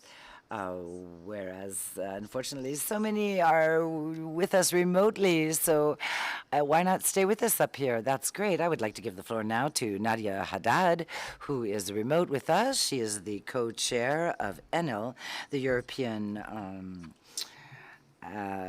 Network on Independent Living. She's also a member of a research group on disabilities. She has been a long time militant in the field of human rights, and she will be giving us her outlook as a European activist in favor of independent living. Please, Nadia, if you could stick to 10 minutes, that would be great so that we would have time for discussion. Thank you.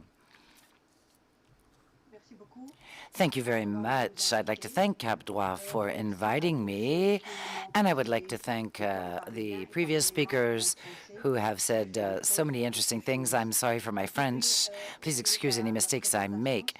In advance, could you display my PowerPoint, please?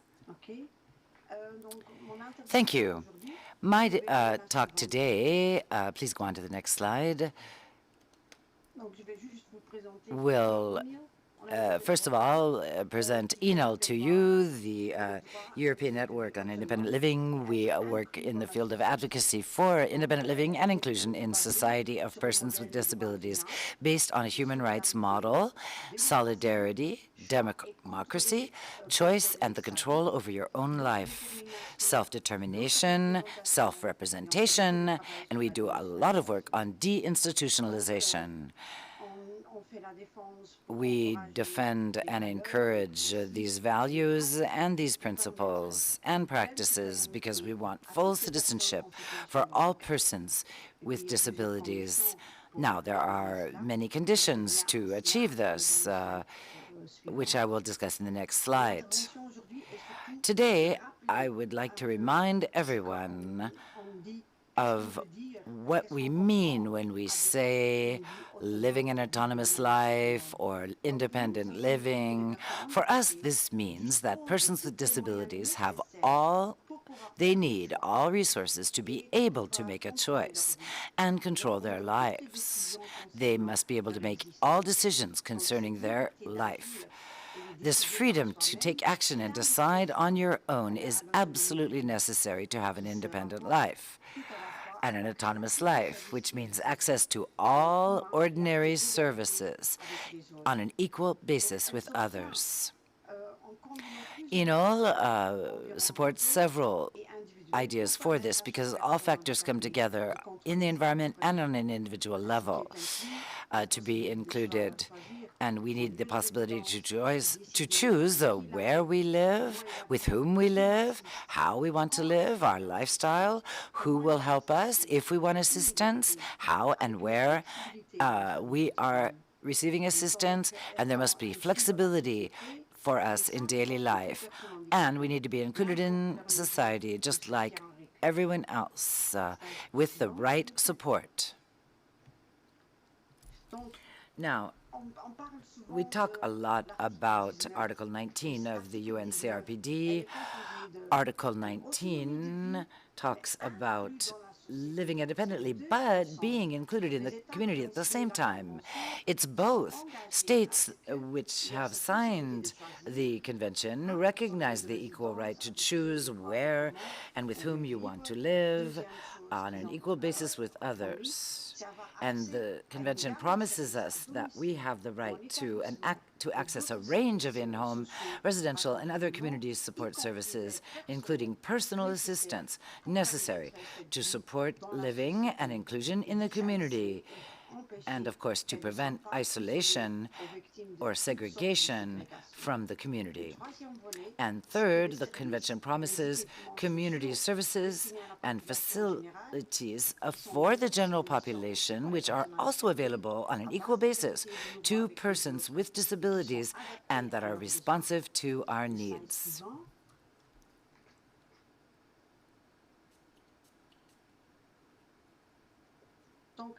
So I just wanted to go into a little more detail about the provisions of the Convention. What types of rights are we talking about? First of all, the right to choose.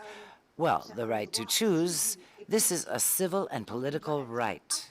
Therefore, it must be immediately enforced, immediately implemented. There's no excuse to say we'll do this later. And second, we're talking about access to a range of personalized services. This is an economic, social, and cultural right. Therefore, it may be implemented progressively. And third, likewise, having access to community services and facilities is an economic, social, and cultural right as well that can be realized progressively. But this progressive realization of these obligations means that those states that have signed the Convention do have an immediate obligation to determine concrete strategies and action plans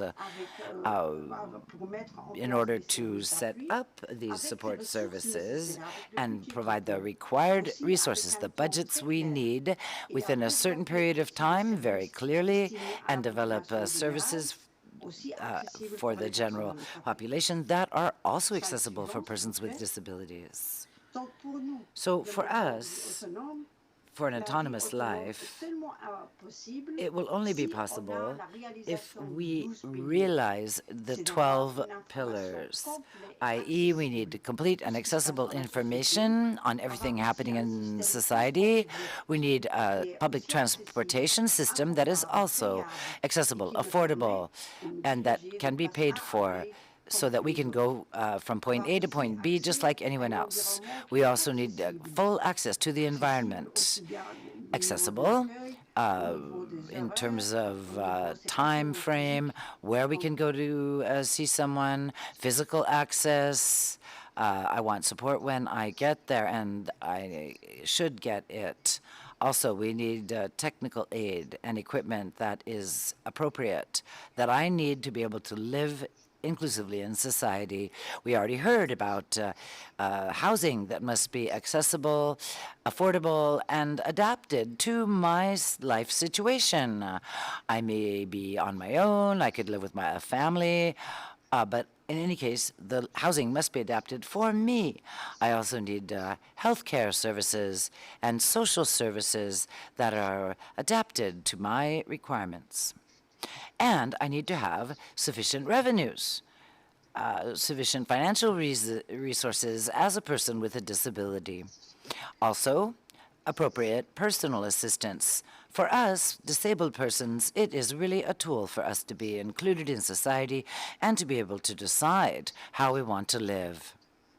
We also have to have the possibility to have access to education and inclusive training, and not something separate, only for persons with disabilities. Likewise, for employment, on a regular basis, we need to have reasonable accommodation. That's something very important. We also need to be able to have advice from our peers, peer support. We need to exchange with persons having the same problems we do. We need to be able to participate and have the possibility to defend ourselves independently and autonomously. Who better than us to defend our rights and advise on policy? Therefore, it's up to the states to guarantee these rights for all persons with disabilities. They need to have legal capacity to decide where they want to live, with whom, and how. Second, states must also guarantee non-discrimination when it comes to accessing housing, in particular, having enough revenue.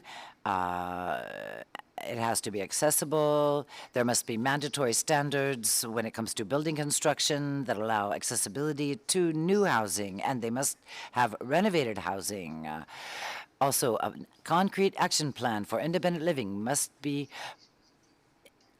established by states for persons with disabilities so that they can live in the community. In particular, all measures must be taken to provide them with formal support as well as informal support, for example, from their families. Also, we need laws. We need legislation because if there is no law that protects you, it's very difficult to achieve all this.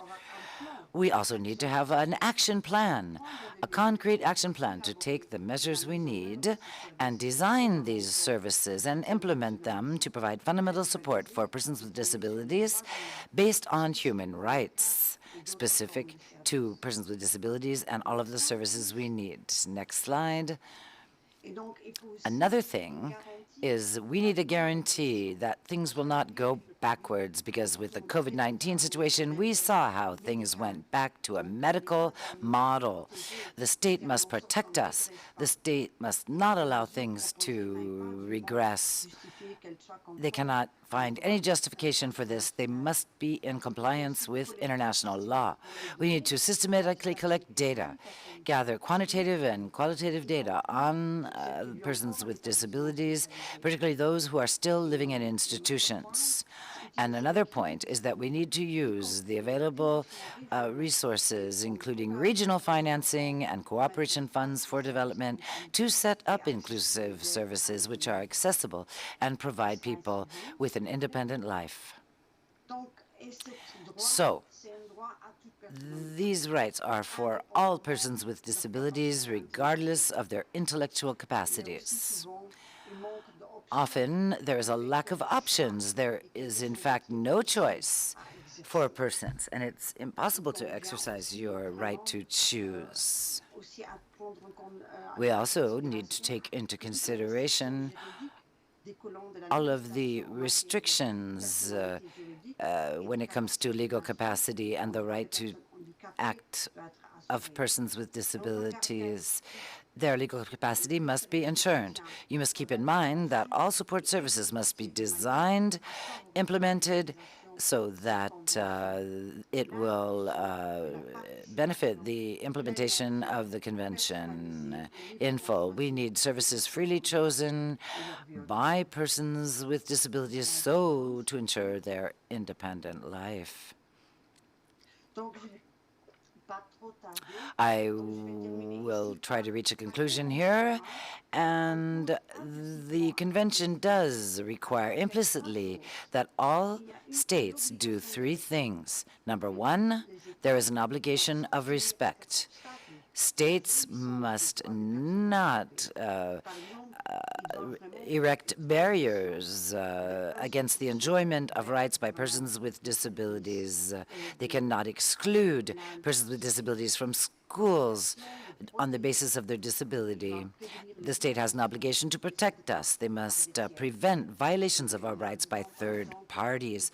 For example, the states cannot invest public funds or private funds in any structure that leads to segregation. And finally, the states have an obligation to perform. They must take legislative measures, administrative measures, budgetary and legal measures in order to guarantee the full realization of all of these rights. Here, for example, they need to provide funds for the additional expenses that a disability generates. They need to support families so that the mother can remain a mother, that the brother can remain a brother, and not only a helper. In order to support persons with disabilities, because this often happens when there is no alternative. I think I'll stop here so that we can have more exchange with all of you there in the audience. Thank you for your attention.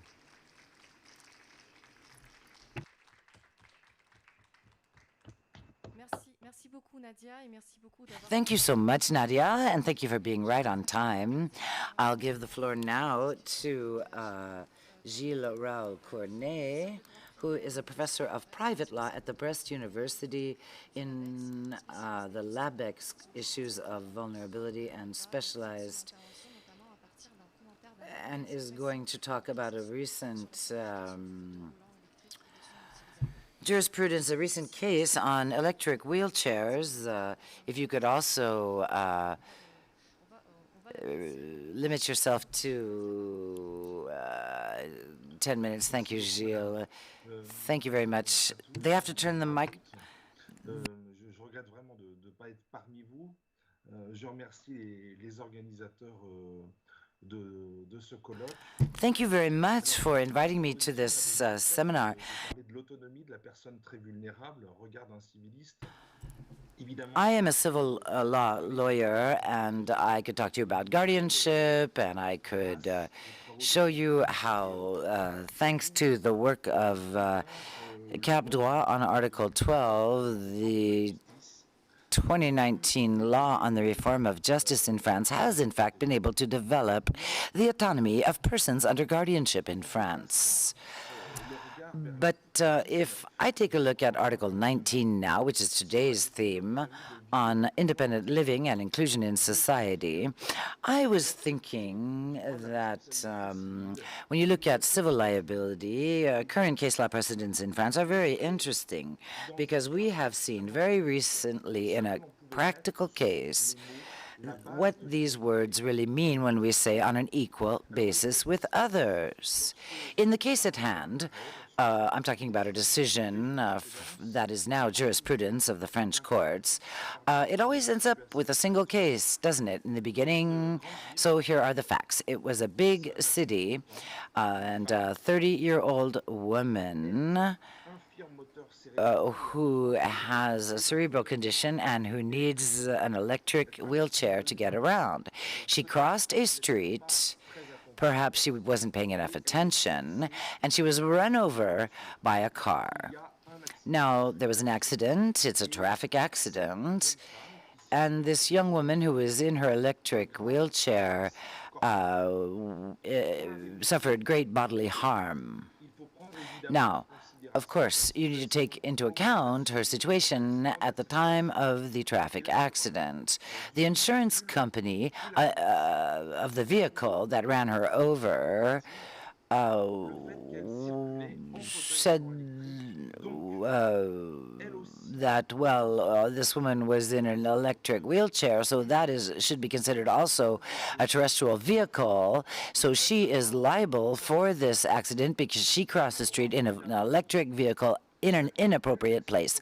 Now, the Court of Appeal of Aix-en-Provence in January 2020 said that the insurance company was right and handed down a decision in favor of the insurance company, and they only paid her half in damages for what occurred.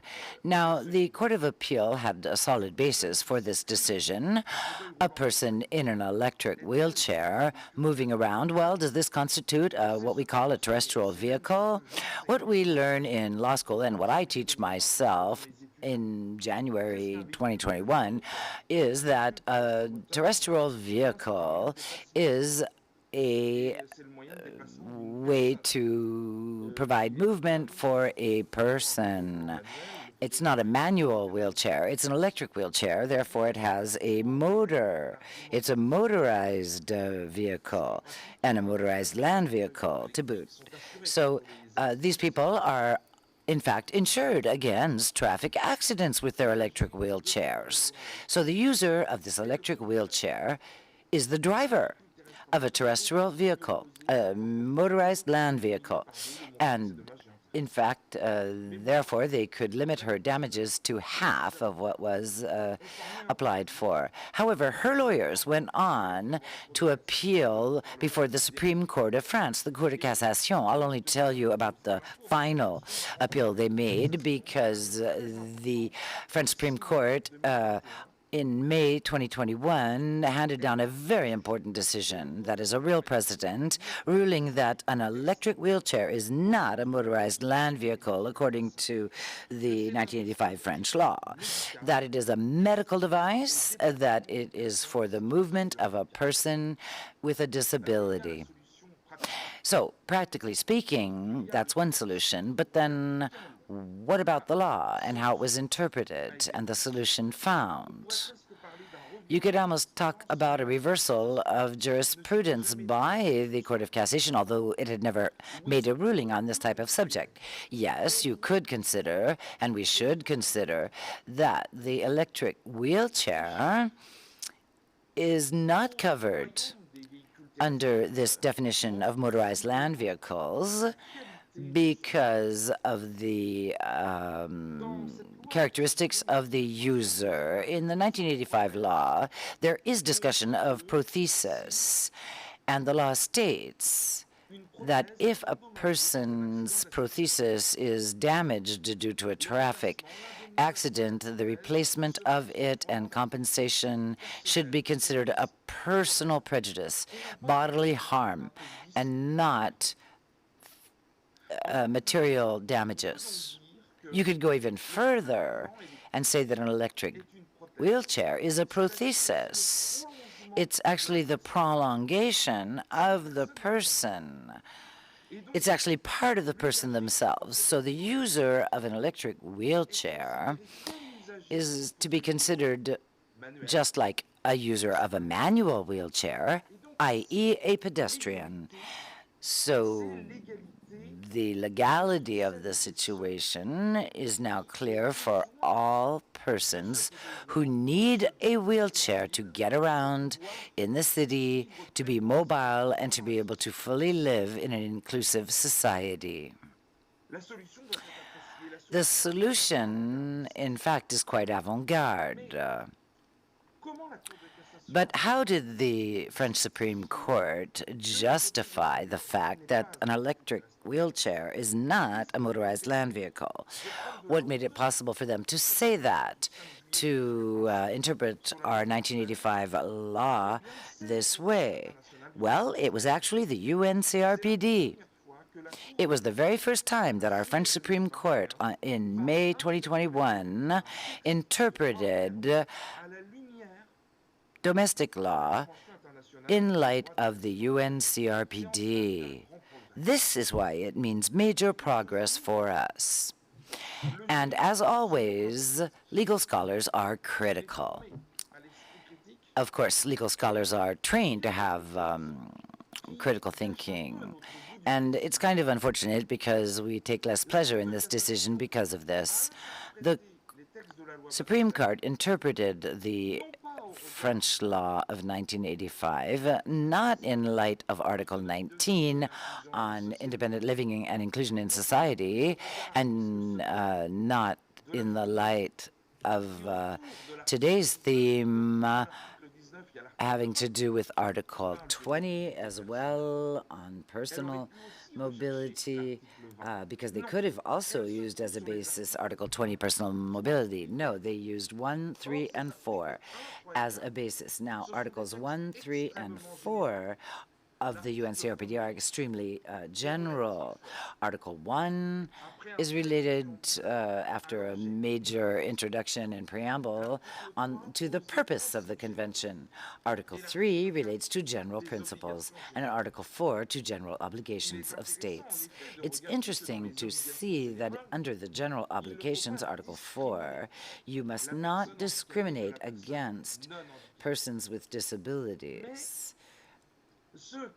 No discrimination on the basis of disability. What is a bit unfortunate is that this French decision, okay, it's very important for traffic victims using an electric wheelchair that will be treated just like any other pedestrian, but they are not going to be able to reuse the CRPD because the general objectives, in fact, are not directly applicable before French courts. The UNCRPD does not have direct application in France.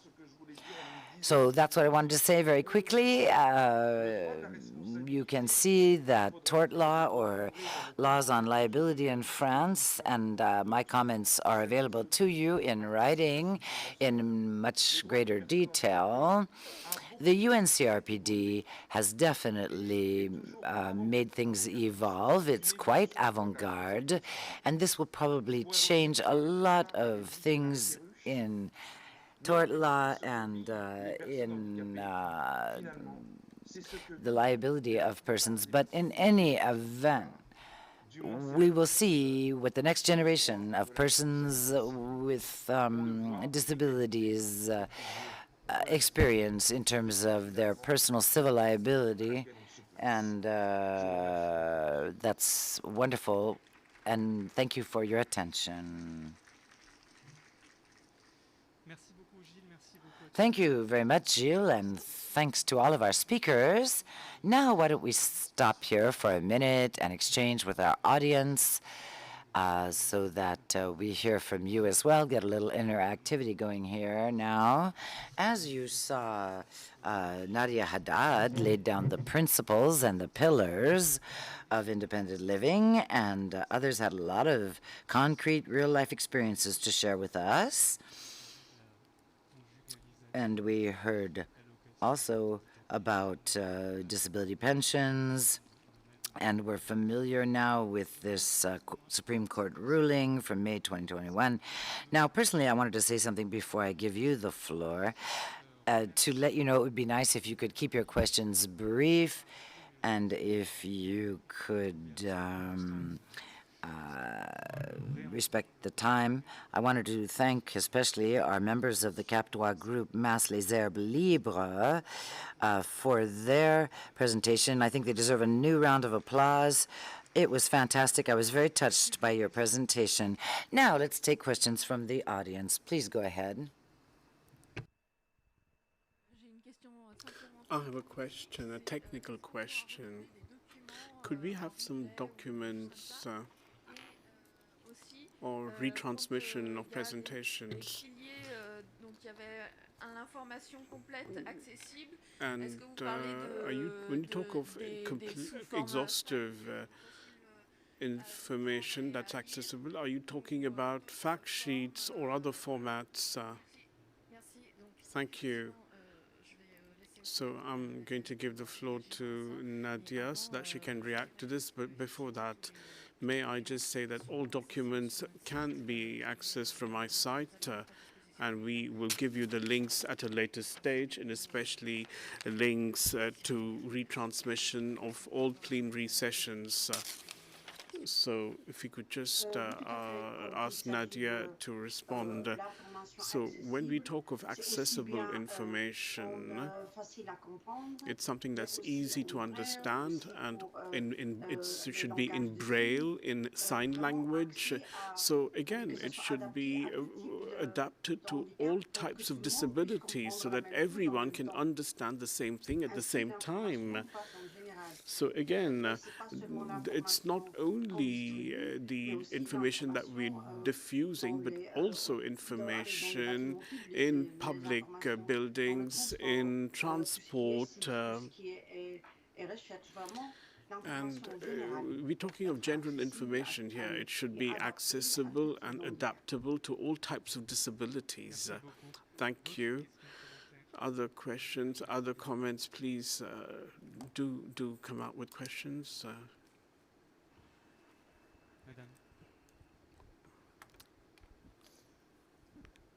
Yes, madam. I just would like to provide a testimony. I worked with vulnerable people, and I've actually got vulnerable people in my day-to-day life, and during my existence I've also acquired certain vulnerabilities. In my whole life, these people who are different have actually made a substantial contribution to my life. They've given me a lot of humanity and emotion, and people with able body wouldn't be able to give you that much as they've given me, and this has really helped me a lot. and I was delighted to meet them. Thank you. Any other questions? Any comments? I have a question. Right. I have a question for Gilles Raoul Gourmet and Nadia that I feel that both of you focused differently on the idea of independent living linked to the question of choice, which cannot be dissociated from inclusion. I think through the Article 19, it's solidarity and interdependence of various entities that is underlined, and you really cannot separate them. Otherwise, we're going to completely lose out on the meaning. You haven't said it in the same day, and would you like to basically comment on this? Nadia, perhaps you could go first. Yes, I basically focused on the fact that we really have to uphold our rights. We sometimes have to beg, and I've become one of the founders, and people have said, I'm tired of begging. Please try and factor in my needs. I need support. I need assistance, and I really want a legal framework that will provide for sanctions in case my rights are not upheld. I'm going to stop begging, and I will just drag you to court. You have the legal framework, but the implementation is missing. So I really have this militant approach, and we really have rights. I know what's missing.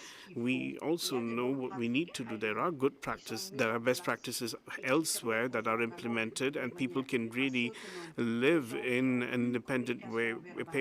There are people who communicate with eyes, who they sometimes have an intellectual deficit, and there are children. We can't you can't actually compare them to 2-year-olds. If we give them the adequate support and assistance, they can take choices. They can make choices. So these people can manage their own lives in spite of the fact that there are so many prejudices around them. So there are best practices. There is a legal framework, but there is also a change of mentality. And in many countries, it's happened.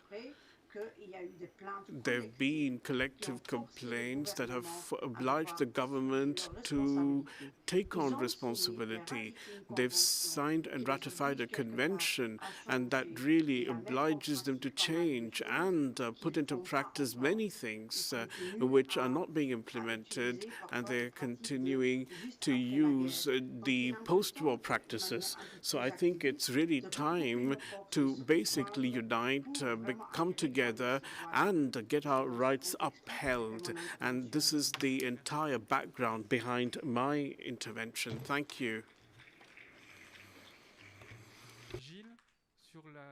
Gilles, on the solidarity on the various elements of the convention.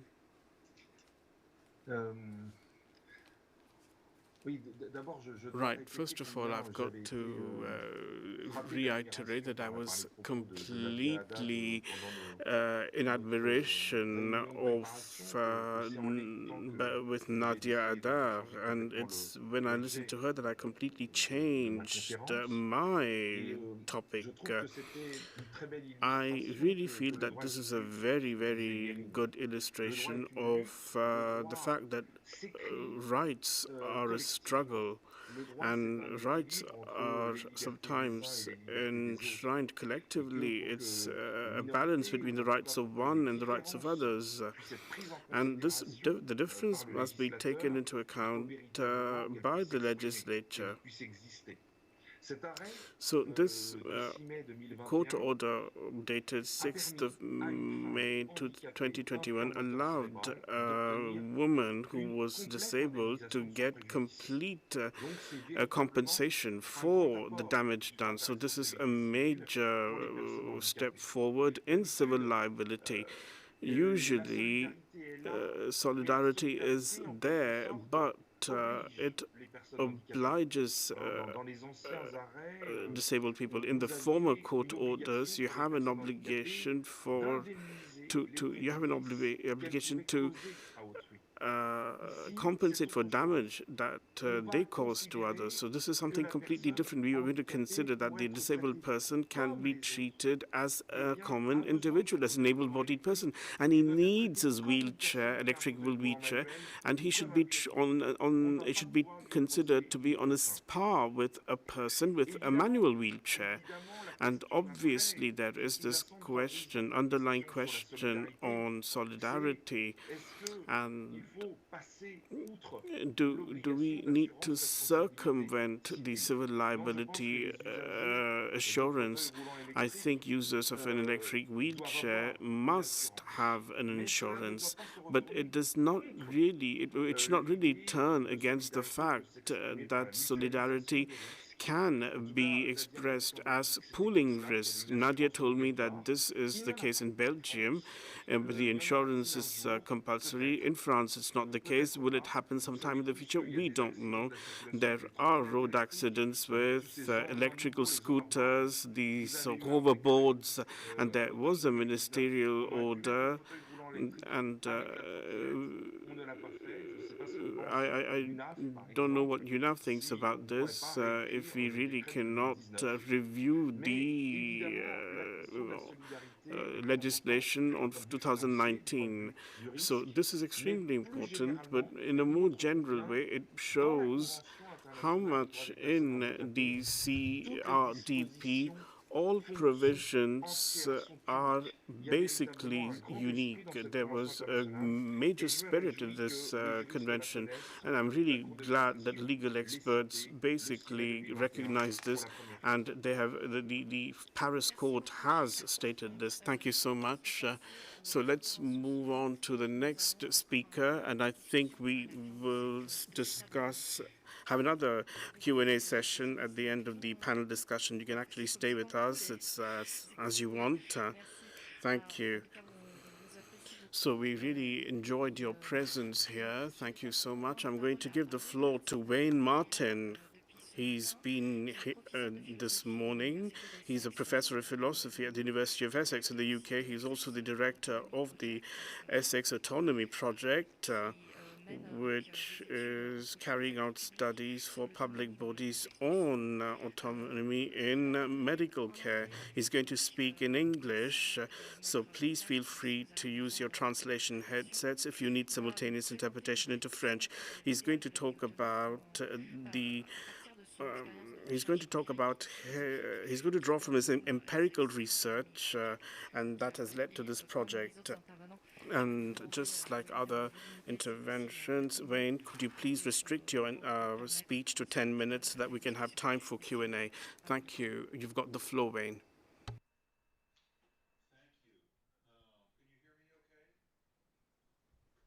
Oui, on vous entend très bien. Great, thank you. So I sent through a few slides here, and so I hope we can maybe put those up on the screen. They're just 10 slides.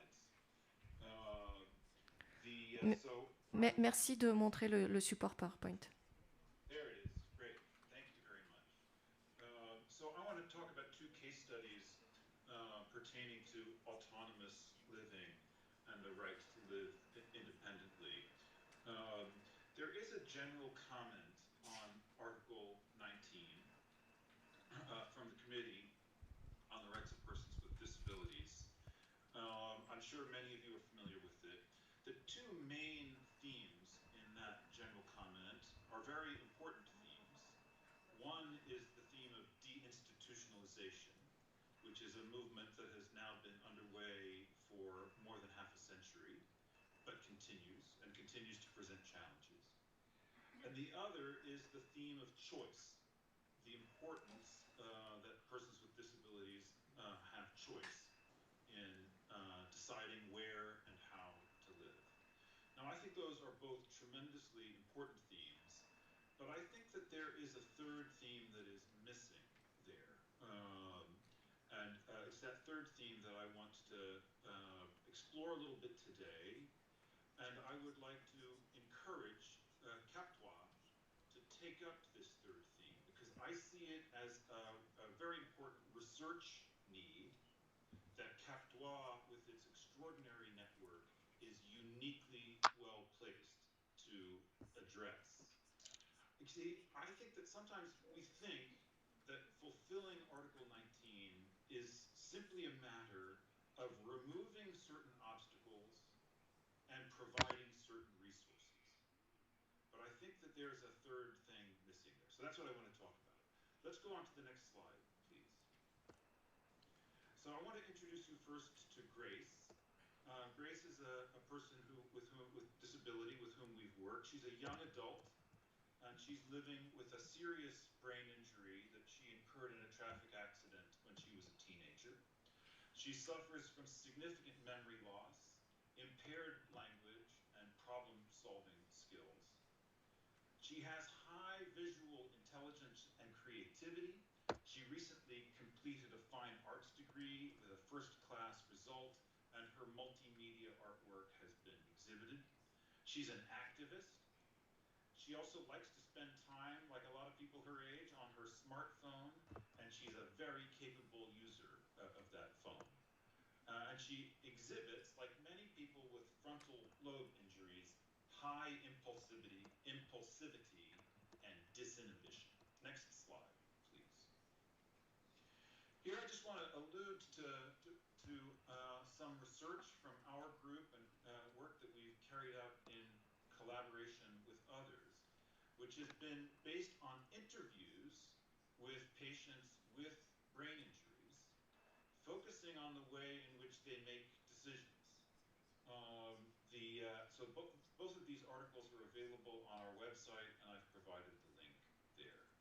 The key thing that we find in this these studies, is that patients with this profile, frontal lobe brain injuries, well, first of all, they exhibit impulsivity and disinhibition.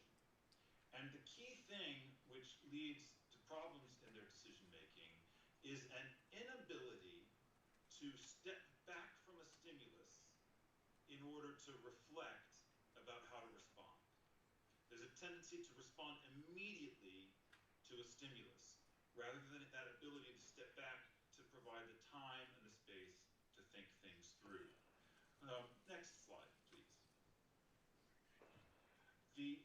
So let's just think now about Grace and the way she deals with this. She's dealing with this impairment, this inability to detach from a stimulus. So, and how does it feed into her ability to live independently? Well, Grace receives disability allowance from the state. She has her own bank account in her own name. She has a debit card that she can use. She lives in her own apartment with help both from her family, but also from paid supporters that are paid for by the state. So there's a significant state investment of resource in supporting Grace to live independently. Next slide, please. So I can't quite see the whole slide, so maybe if you could just move it over a little. Oh, maybe I need to close the chat. Here we go. I can see it now. Thank you.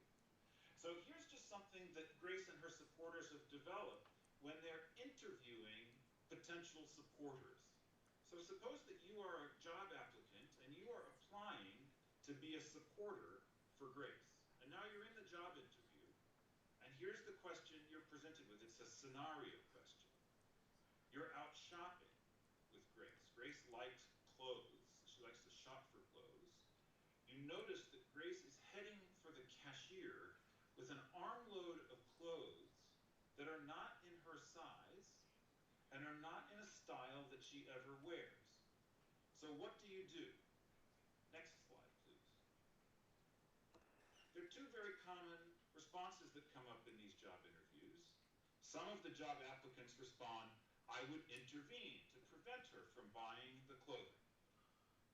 Other applicants respond, I would not intervene. It's her money, and it's not my role to prevent her from spending it as she wishes. Now, neither of those job applicants get the job, because neither of those are good answers to the challenge. Next slide, please. The technique that Grace and her supporters and her family have developed is simple and innovative. when she's out shopping, she's attracted. She's hot, you know, it's a very hot environment, a retail space. There's music, there's bright colors, there's bright lights. It's encouraging the customer to buy. She responds immediately to that without that ability to step back and reflect. So what happens? The supporter helps Grace to take photographs of clothing with her mobile phone. So Grace chooses some things that are attracting her, but rather than buying them, they take pictures of them. Grace is good at that on her phone. And then the supporter and Grace together withdraw from that hot retail environment. They go to a quiet place in a park or in a cafe. They look through the photographs together, and then Grace reviews the photographs and she decides which ones to choose. So what's going on there? It's very simple.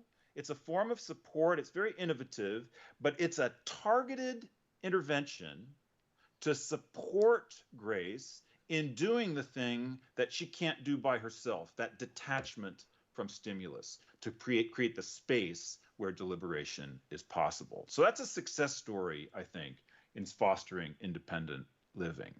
I now want to go on to think about a case which is not a success story, and for which I don't know what the solution is, and that I hope Captois can help us to find out the solution. Next slide, please.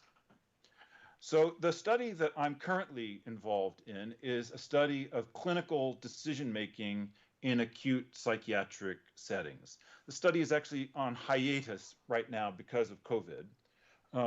It's an observational study in which I've been privileged to sit in for periods of months on ward rounds on 4 locked psychiatric wards at a National Health Service, an NHS mental health facility. The 4 wards, I've listed them here. One is an eating disorder ward. One is a functional neurological disorder ward. One is a brain injury ward. But the one I want to talk about here today is the acute male ward. That's the formal name of it. It's a ward that is designed for short-term interventions for men who are undergoing an acute psychiatric crisis. There are 18 beds in the ward, and most of the patients have a diagnosis of paranoid schizophrenia. Next slide, please. So I want to tell you the story about Jack.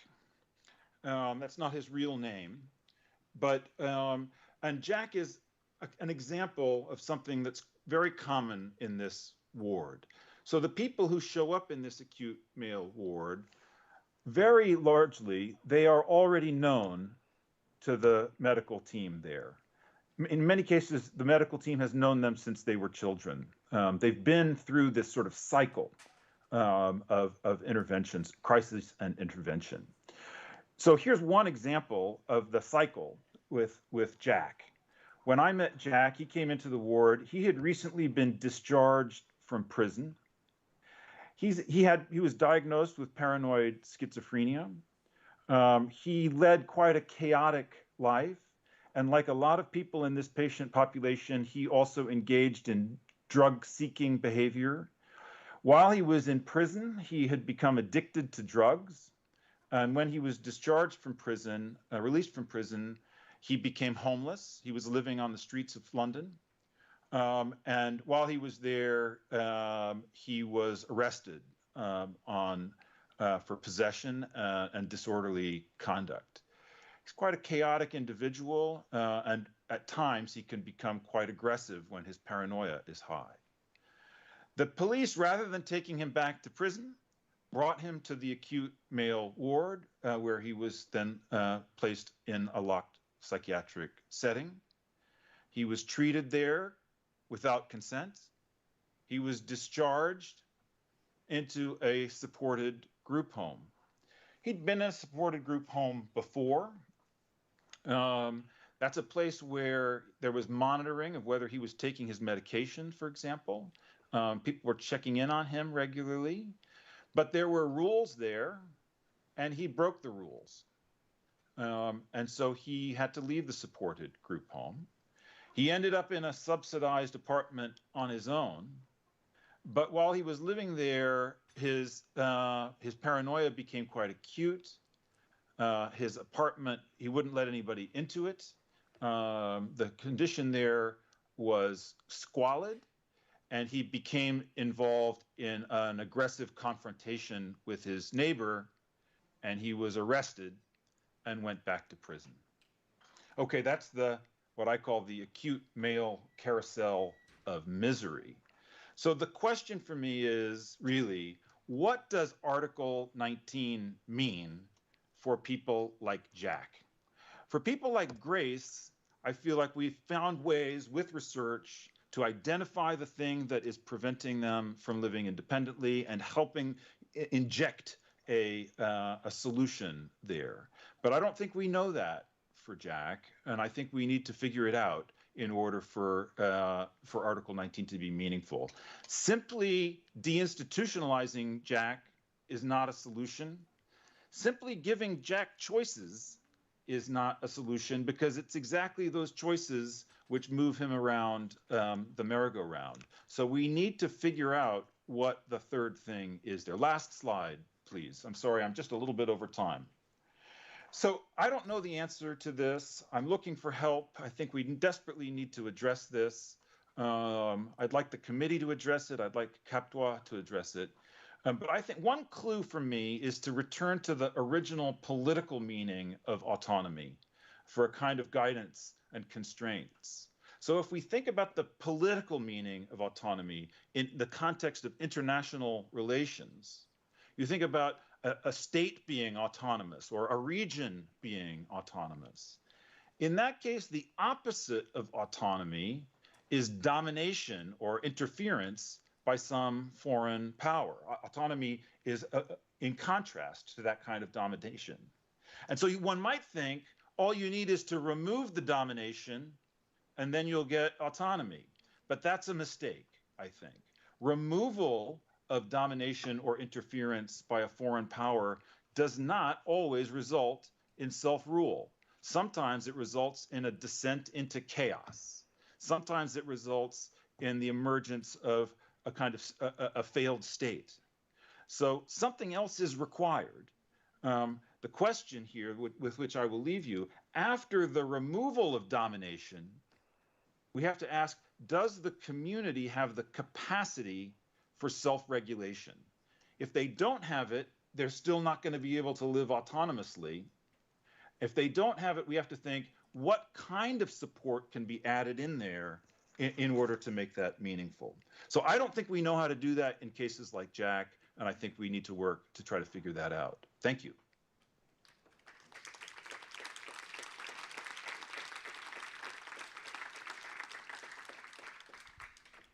Merci beaucoup d'avoir posé. Thank you so much for these very important questions. I really hope that we can have time for discussion. And obviously, we're going to continue today and tomorrow focusing on this. So we will now have the last intervention.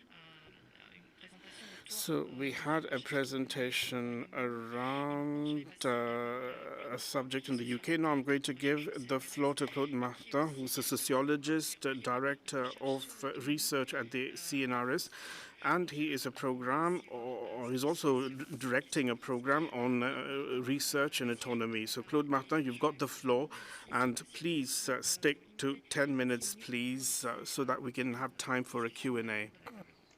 Thank you so much. Thank you.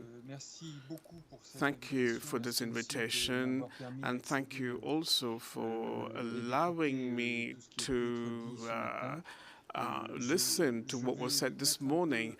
I am going to basically step aside and not take into account the works at hand, but I'm going to use this opportunity to basically talk about structuring research and research around autonomy. Now, some of you know, because it was announced during the National Disability Conference in May 2020 by Emmanuel Macron, he said that he wanted a priority research program on the question of autonomy. Now, I don't know if I have to share the screen or you could do it for me. That would be great. So we could just go to the first slide. You know that French love acronyms, and I'm saying that for my British colleague here and all my international colleagues. When we talk of PPR, it's a priority research program. So what is a priority research program?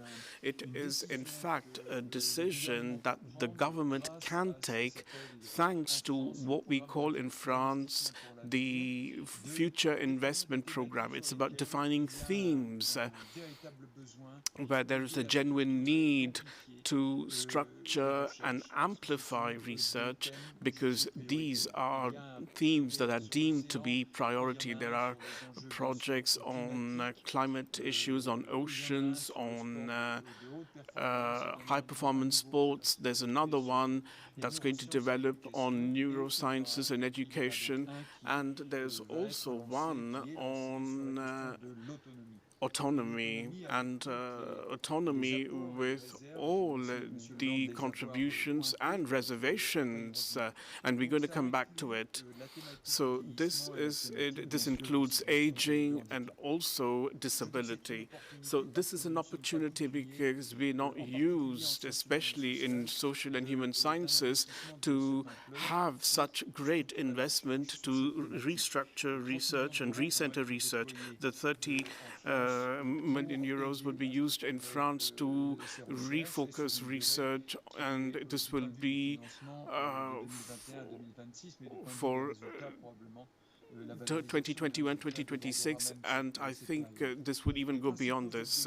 The main objectives basically are to contribute to research structures in all fields on multidisciplinary fields that look at autonomy, and we'll talk about this, and also design scientific policies for publics. And I'm going to talk about this because there is a mechanism that should help people to be associated with this, and they could actually receive the results of their work, but also focus future researches that would be carried out in this field, and also promote innovations. When we talk of innovations, it's not about just technological innovations, but also innovations in the field of changing lifestyle, changing transport, mobility, and provide adequate social support. So this basically was entrusted to CNRS, and I accepted to be the director of this program. I basically have so many bodies. I tried to restructure the multidisciplinary scientific council that deals with epidemiology, anthropology, law, sociology, public law, and not only, and many other. There are 16 members who are part of this mechanism. And then there's a steering committee on the ministerial level. They are like our commissioners. They have us validate all of the missions and exactly how this budget will be used. And then we have a program committee with 3 colleges, one with international experts who were called on because they, in their own countries, had the experience of big programs like this on similar issues. It could be care policy or aging policy or disability policies, but they have seen several million euros being used in Sweden, in Finland, in the UK. There's a big program going on, in fact, right now in the UK on the aging population. We are tracking, and one of the persons in charge will be a member of our program committee. The second college is composed of representatives of what we call the stakeholders, and there have been many proposals made through the French National Disability Consultative Committee, and their candidatures are coming in, so we will see We have made requests also to the High Council for Families and the councils at the different levels for the CNSA, for example, the National Board on Autonomy, and find users and persons with lived experience who can join us as stakeholders. Finally, the third college is made up of representatives of the major organizations involved in research. The Council of Deans of Universities, or what we call the Grandes Écoles in France. We plan for 3 positions for them in the program committee. The program will be rolled out with an operator, which is the National Research Agency that is going to launch call for bids. And you probably are all aware that the principle of autonomy is used in many different disciplines, but it is now an administrative category. We have a National Council for Solidarity and Autonomy. Our Social Security system just set up a branch on autonomy, especially with the very elderly population we see now. So this is really, I think, a future pathway. The impact of COVID-19, of course, obviously had an impact to speed up deployment of this project. We could see how many inequalities there are out there, particularly for the most vulnerable populations among us. When it comes to the concept of autonomy itself, I think it's important to take a minute to look closer at that, because we can see that the choice to work on autonomy is positive, and rather than talking about dependency, independency, capacity, incapacity, because we need to understand practices based on other notions like fragility, care, vulnerability, and I heard that during the introduction earlier. I think that all of this shows today's context. Why are we using this term rather than another to talk about our program? It's important to think about that. Now, the overall approach and prospect is to promote and maintain persons' autonomy by being aware that autonomy is meaningless if it is not in all situations. Autonomy is not just related to the characteristics of the person. I mean, you can be autonomous in one situation, but not in another. It depends on the environment. Likewise, we may not be autonomous in terms of not having any social relations. No, we are all social animals. So there is no autonomy without taking into consideration social relations. Another thing is to take into account the heterogeneous nature of the populations we are dealing with, the elderly population, generational issues, health issues, functional and resource characteristics, social and family environments, professions, etc. There are so many variables we need to take into account to understand that we need to look at that closer to understand autonomy. And then I said earlier how important it is for this program to be an opportunity to coordinate efforts and make available a huge quantity of data, including quantitative data we have already, of cohorts. We have transversal data, cross-cutting data, we have comparative data, we have administrative management data at the CNSA level, on the healthcare system, the medical and health insurance system. Our social security system in France also has a lot of data that is underutilized. We absolutely must use this opportunity through this program to improve the use of this data, rather than just focus on some new study, some new cohort. Otherwise, we would just waste a lot of the resources when we already have so many other studies that have already been done. So basically, that's what we've done up until now. We had to hurry up with the program, and here are the big challenges we are facing now. And then we'll go on with our bids for tender.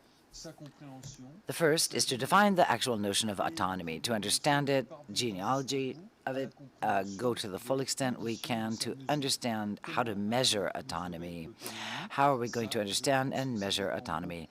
That will really depend a lot on how we define it. Second challenge, how are public policies designed now and in the future on autonomy? By doing a comparative study to determine what has been done in other countries. After all, we're all facing the same challenges, and there are a lot of public policies already, for years, in fact, even decades, that have been around, and we really should learn our lessons from them, see how they worked out, and reform them. We really need a much greater understanding of the disparities and differences between our different regions in France. Everybody knows that when it comes to autonomy, it really depends on where you live. So we need to better understand how these public policies are rolled out throughout the different regions of France. And finally, we need to really decompartmentalize this autonomy policy with other policies. The CNSA is really our pillar for autonomy on the government level in France. But there are other public policies that have an impact on autonomy. So we can't just look at one policy on autonomy at the CNSA level or disability policies. We have to hook this up with other areas where the state takes action in the cities, in employment, in housing, education, health, etc. Now, the two last challenges we face. Let's see if you could wrap up here in 2 or 3 minutes' time so that we can continue. Yes, I've almost finished. So the two other challenges we are facing are going to require financial resources in a big way. And the situation of empowerment and how we can look closer at experience of empowerment and what prevents autonomy, but what also can support autonomy and the solutions we found.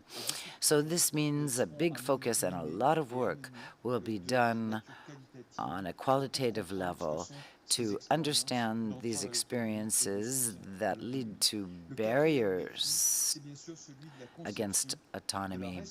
And fourth, the design and the use of systems and innovative experiments for compensation, help to be replaced, accessibility, adaptation of the environment, and of course, technology is invented and designed to respond to these needs people have in order to ensure their autonomy. So this priority research program will include a first call for tenders to handle the first two challenges. We have 7 million euros for that, for all types of research teams.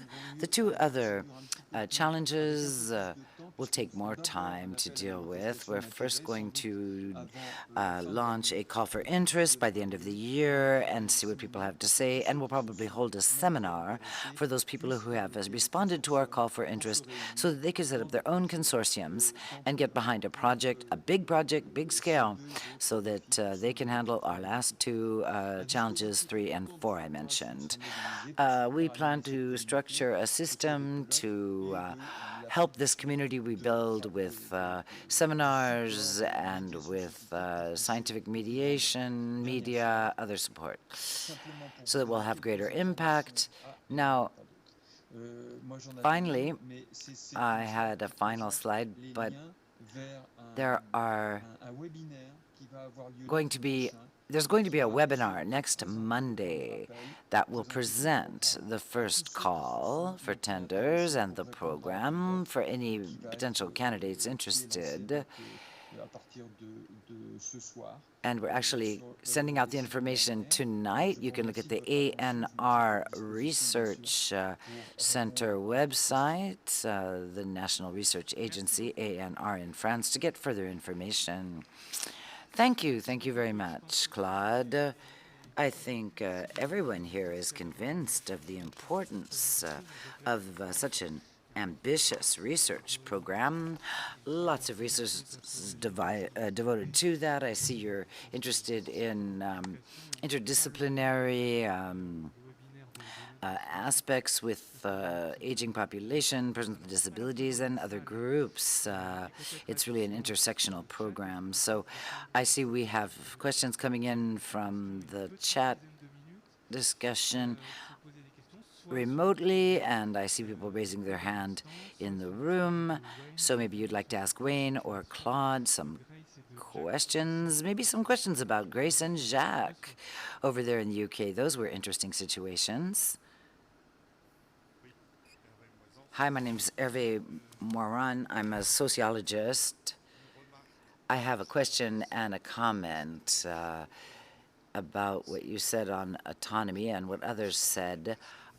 I didn't see sort of the story in the story, how, in a way, it's a vicious circle because we are held responsible for our own empowerment. Once we become empowered, the state is going to pull out on us. And it's the same thing with projects. Right? Like, we're supposed to have a project. All of these social workers know what I'm talking about because we are always, asked to tell everybody what our project for independence, our project for autonomy is. And it's really hard for persons with lived experience like myself to be able to, plan out your entire life project and tell the authorities about it.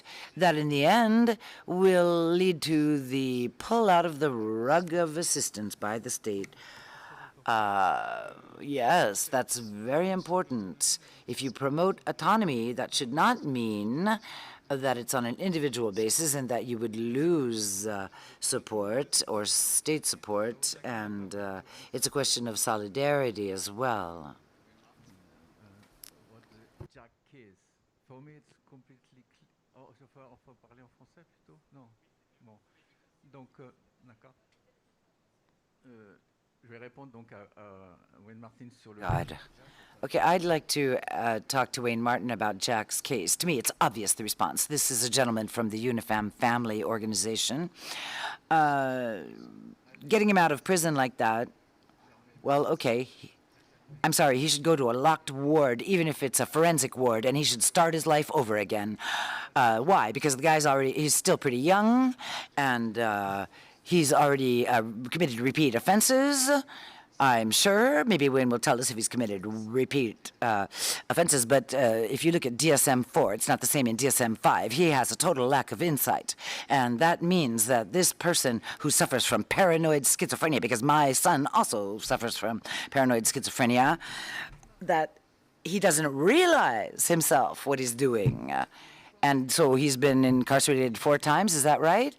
And, I realize myself, my son sometimes says when he's in the hospital, I realize I'm sick, but otherwise he doesn't realize it. And he'll just start it over again and again. And this happens to people for years and years. I'm sorry, they have a chronic illness. Yes, but sir, people can recover, says another person in the room. Wayne, could you answer? Great, thank you. It's really fantastic to see people engaged with this problem, and I'm grateful for the suggestions. I mean, first of all, as regards Hervé's comment, the idea that there's removal of state support, I mean, I have to say, in the case of Jack, that's not true. The state is investing huge resources in the care of Jack.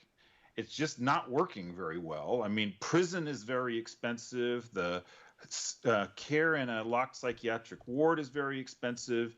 His the kind of disability allowance in supported living or in his independent apartment, these are all extremely costly measures.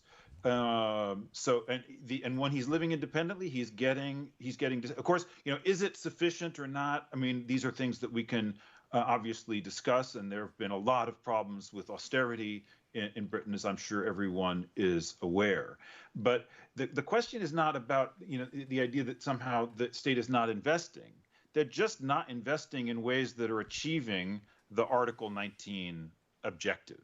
And I think that's partly because of the degree. I mean, autonomos means self-rule, the ability to set a rule for oneself. Aquinas, we were talking about Aquinas yesterday. Aquinas thinks about the will as a rational appetite. So Jack has appetites, but they're not always rationally governed, and so that leads to this cycle. So the question is, how can we support him in that? And then I didn't catch the name of the second questioner, but the suggestion there was, this is somebody who needs to be in a locked ward. Now, that's a very controversial position. I mean, should he be in a locked ward forever? Some people do recover, some people don't. But it doesn't seem like that is living independently. When he's in that locked ward, he is completely subject to rules about when he can go out for a cigarette, who he can meet with. In order to get in there, you have to go through, a double locked arrangement.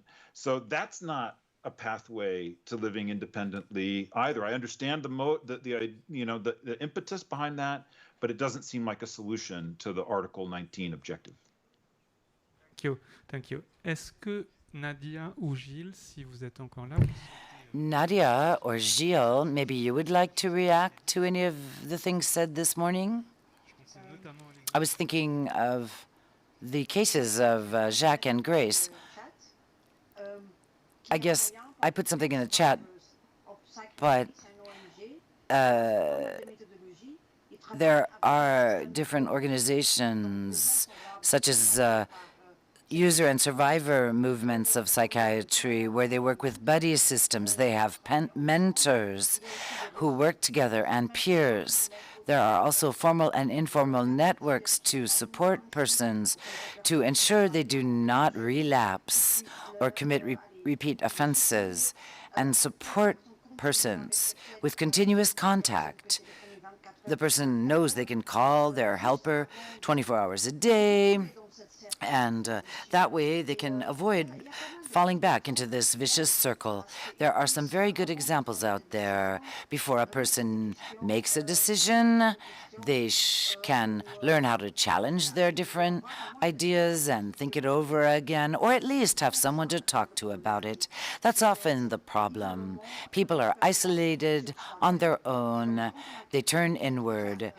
And when you have someone who knows what it feels like, who is a peer, it can be a lot easier to communicate. So peer support is something very useful in cases like this. Having an entire network also that you can rely on with both professionals and non-professionals is a good idea. Thank you very much, Nadia. There are two other questions. Can I speak very briefly to that? I completely agree with what Nadia says, but the thing is we need research on what those supporters should be doing. That's why I used the example of Grace. With Grace, we have research about what the underlying impairment is, what is the obstacle to self-governance, and then we tailor the support in order to compensate for the deficit. So I don't feel like we have that with Jack. I completely agree. Peer support is super important, but we need a better understanding of what those supporters need to be doing. And I would encourage Claude Martin's project to work on that. I would encourage Cap Droit to work on that, because that is a key to making progress on this. Thank you very much. deux questions dans la salle et après on clora la liste. All right, we have two last questions in the room. Good morning. I have a comment to make on Wayne Martin's presentation. My name is Claude Martin. Claude Martin also talked about this. And I heard about deinstitutionalization a little today, and we have been working with our little group for the last 6 years via calls for projects for innovative structures.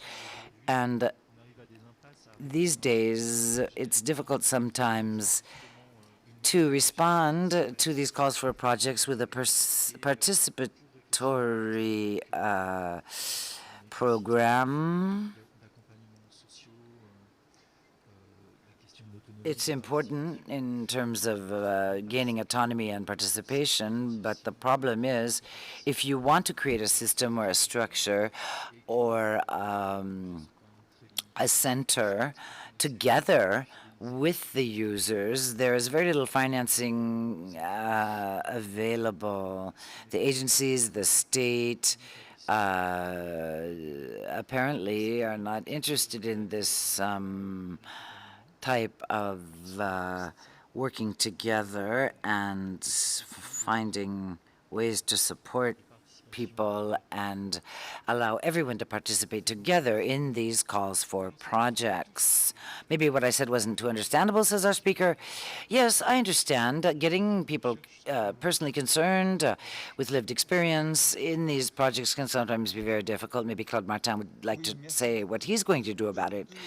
Yes, I would say two things. I understand what you said about people forced to be autonomous. Earlier, one of the participants said that. And no, the idea is not to go straight ahead with this concept as if it was the sole responsibility of the individual to become autonomous. It's not a question of avoiding the type of criticism you are giving us, because I understand, and there has been research on this, and it has shown that there is a relation between promotion of autonomy and people become too individualistic. So, in the first part of our call for projects, we will talk about exactly how we want to define autonomy, because it's like Pandora's box. I mean, there are so many different misunderstandings that could occur when you talk about autonomy. And your second remark that's very precious to me about participation in research. Now, I got committed in all of this because I was sure it would be an opportunity for us, I hope, collectively as a group to really rise to all of these challenges. For this program to be successful, we need to create consortiums. Of course, we need even longer-term studies. You can't just do these one-off projects, small scale, that after 2 years' time disappear, burn out, and there's nothing left when there's no money left. We don't want that to happen. In addition, participatory or research action initiatives need to be hooked up with our research laboratories and units. I admire the work done by droits, which talks about research done with service users themselves and professionals. Building up a consortium is not an easy task, which is why we want to start out in the second phase with calls for interest, so that people can meet each other, maybe team up, and become a consortium. But that's 2 million euros for 5 years. It's not the same thing as several different projects at a lower amount. So we just don't want to reinvent the wheel or start again from scratch each time. You see, we want it to be an ongoing program. But this doesn't depend just on my opinion. It depends on our community of researchers, representatives, the different colleges I mentioned, as well as nonprofit organizations representing these people to get them hooked up with our research. So I would say it's up to you. Let's meet, why don't you think about creating a consortium? Why don't you join us for the next seminar coming up to describe the project?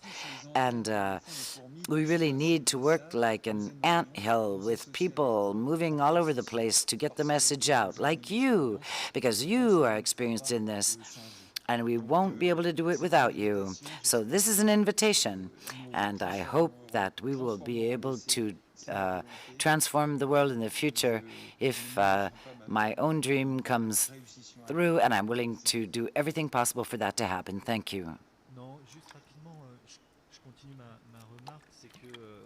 Yes, well, I'd like to go on to say that we need to work with persons with lived experience, but also with those persons who can actually create institutions or actual physical structures, because we've been working on this for the last 6 years, and there are major limits. We work with the University of Paris Campus 13, and we see these limits. We see the inertia of institutions that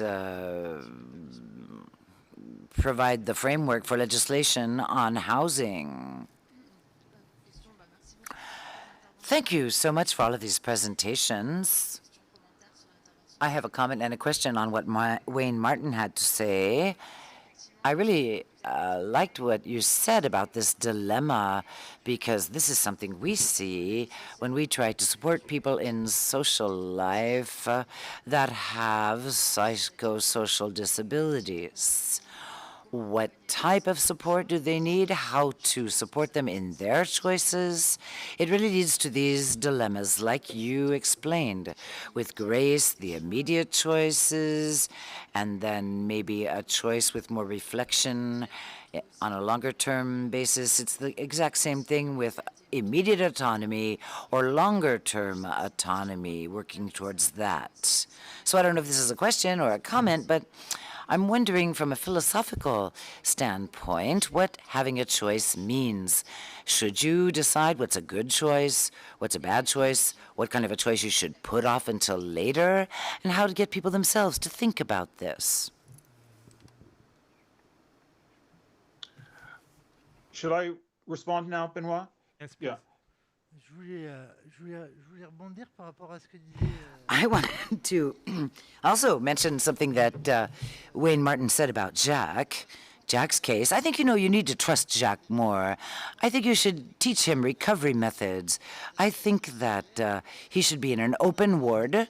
I think that you could take care of his addiction problems. You should really try to avoid him going back to prison, because he'll be influenced by those dealers. I mean, it's just an example. These are my suggestions. I know what a challenge it is, but you've really got to find a solution. Like Nicholas said, maybe you could do something else, because he's not very old yet. He needs to become aware of how he needs care, but it has to be freely chosen. And then he may adhere to it. I'm sure he's capable of getting psychiatric care without being forced, because he needs to work on his life project to become autonomous. He needs a personal commitment to that. I bet Jacques could live independently if he had the right support. Thank you very much. So, Wayne, would you like to respond? And that'll be our last comment. Okay, great. Thank you for all of that.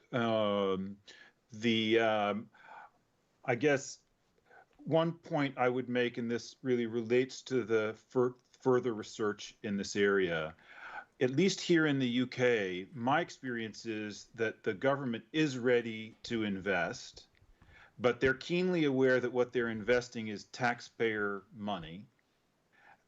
There's a system for evaluating policy before taxpayer money is invested. And the people who are making the decisions about those investments, they're bound by the rules about evidence. I mean, it's what Foucault would call an episteme. It's what counts as knowledge. And right now, at least, the episteme here in the UK is driven by a very traditional form of research, large-scale studies, so that you can prove that something is effective. And it's been very depressing, knowing there are lots of small-scale studies, there are pilot programs and so on that people are trying, but the system here doesn't recognize that as knowledge of a sort that can justify investment. And so I would really encourage the people who are involved in work in this area, try to figure out what the episteme is there where people are making decisions about investment in France, and then either change the episteme or generate evidence that will fit with that episteme so that we can improve this situation. As regards Jack, I'll just say I only saw one piece of this cycle. When he arrived, he was not willing to participate in any treatment whatsoever. He was suffering from significant delusions, and he was suffering from very extreme manifestations of his addiction. And it was under coercion for quite a short period that his situation improved dramatically. So with the care there in that ward, he got treatment for his addiction. He got involuntary treatment that helped ease some of those delusions. And his situation really did stabilize. And at the end, I got a chance to play a game of pool with him. And he talked reflectively about the progress that he had made there under coercive care. And he was very positive about the results of that. So, but the problem was that once he got out from that, there was not a system of support that really enabled him to continue to enter a period of autonomous living. At any rate, so those are just a few thoughts. Thank you so much for your many contributions on this, and I hope we can continue discussing it.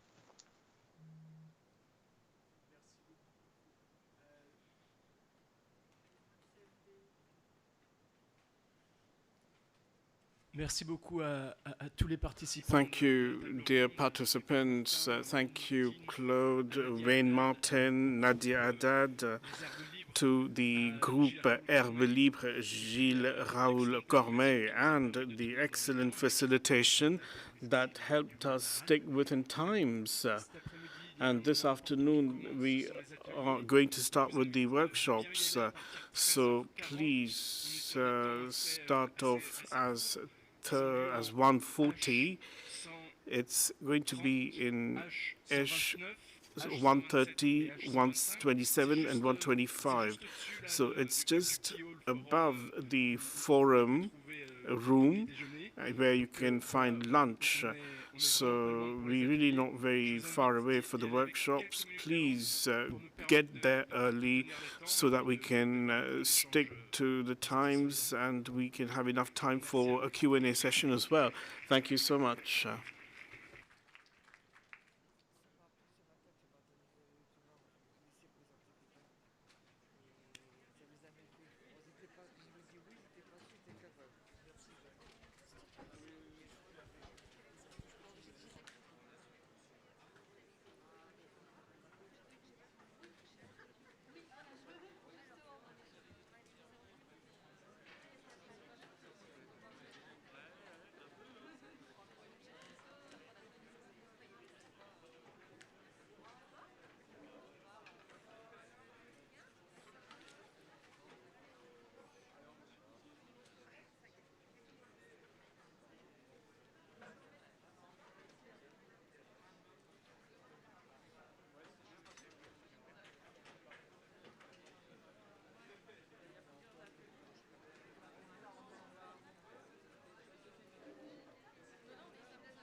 Moi, je vous cache pas que j'étais un peu sceptique au démarrage.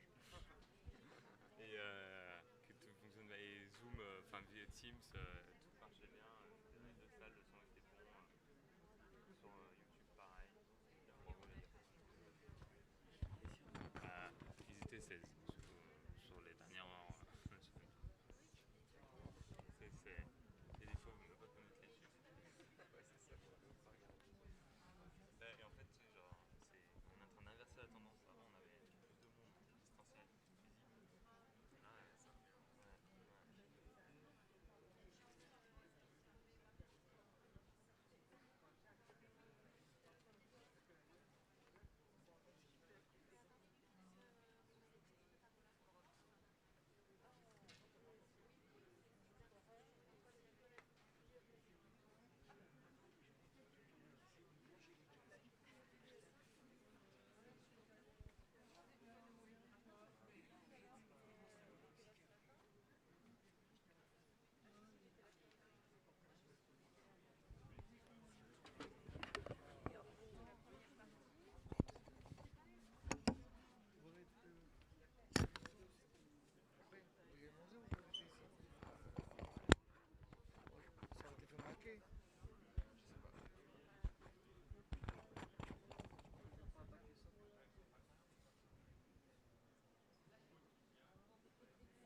So, good morning, dear interpreters. Now, I'm actually talking in the English channel, 123.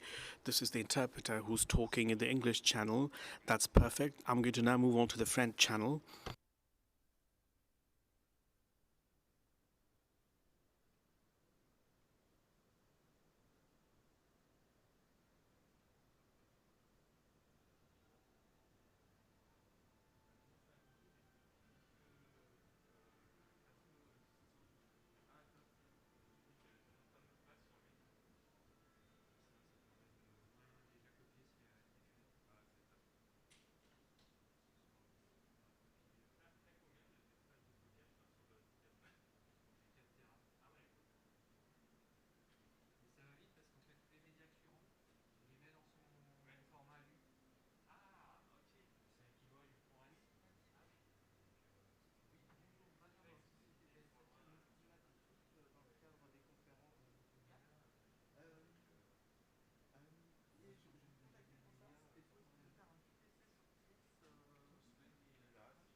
Bonjour.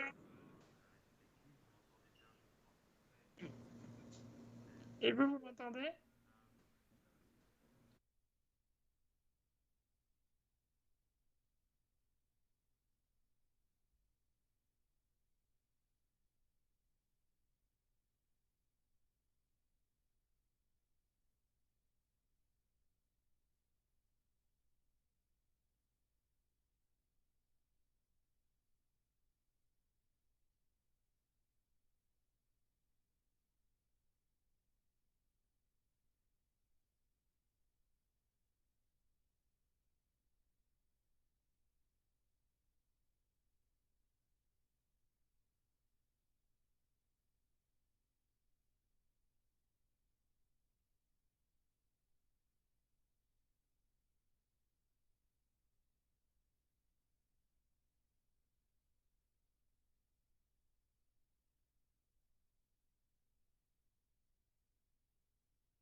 zappettes si jamais vous avez des présentations, mais il me semble pas. Mais au cas où. J'ai Jean-Luc Charlot en vidéo. Sur Liberté Handicap 33, on l'a regardé ensemble à la pause. Ah bah c'est bon alors. Oui. Et vous avez vu avec mon collègue. Ouais, bah super. On verra après.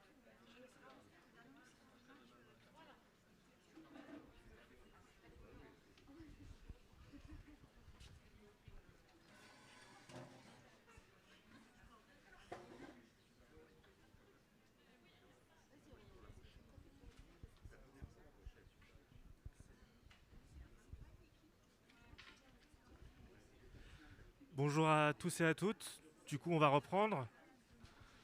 Donc, bonjour à tous et à toutes. Donc, on va reprendre la table ronde qui a lieu à 16h30 sur l'accès de vie à la... Attendez. Sur l'accès à un lieu de vie autonome, un enjeu institutionnel. Et du coup, on va commencer par la présentation de M. Serge Ebersold, professeur titulaire de la chaire Accessibilité au Conservatoire national des arts et métiers. Pour quelle réinvention de l'institution? Je vous laisse la parole, M. Serge. Oui. Bonjour à toutes et à tous. Et, merci de me donner l'occasion d'échanger avec vous autour de la question de la vie autonome. Alors j'aimerais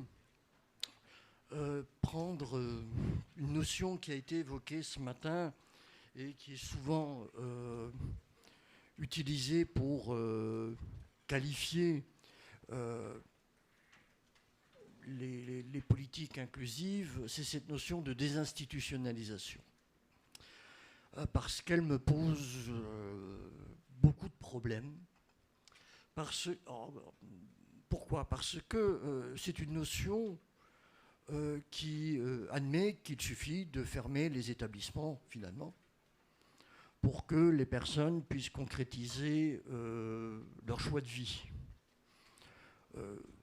Quand j'étais en Asie centrale, j'étais dans des pays où, au nom des politiques inclusives et des droits des personnes, tous les établissements ont été fermés.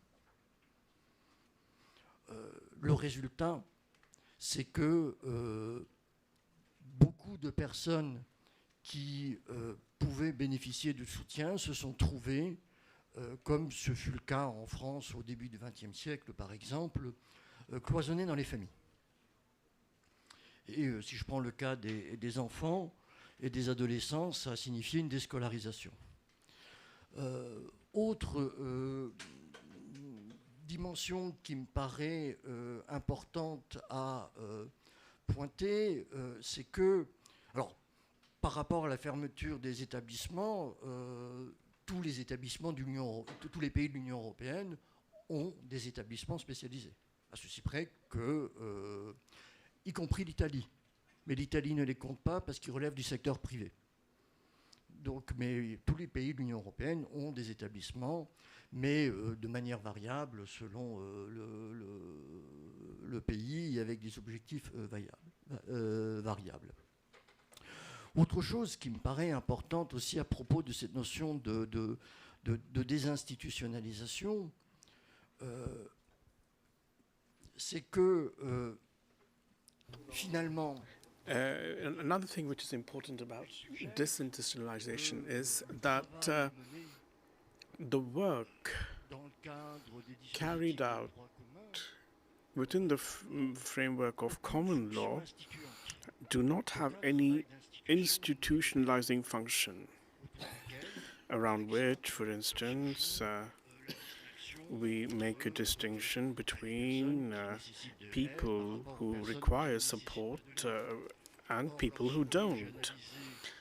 Now, when I analyzed the tool, I realized that it's not an assessment tool.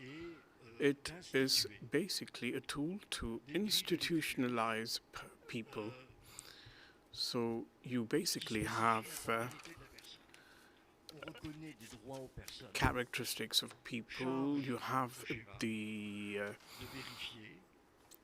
and then it's we check if the rights that are given to people, is it reasonable to give people such rights?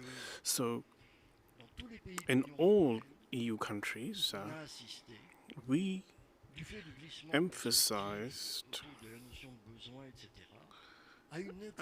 we actually saw an increase in the number of people who were recognized as disabled. This was the case in all EU countries.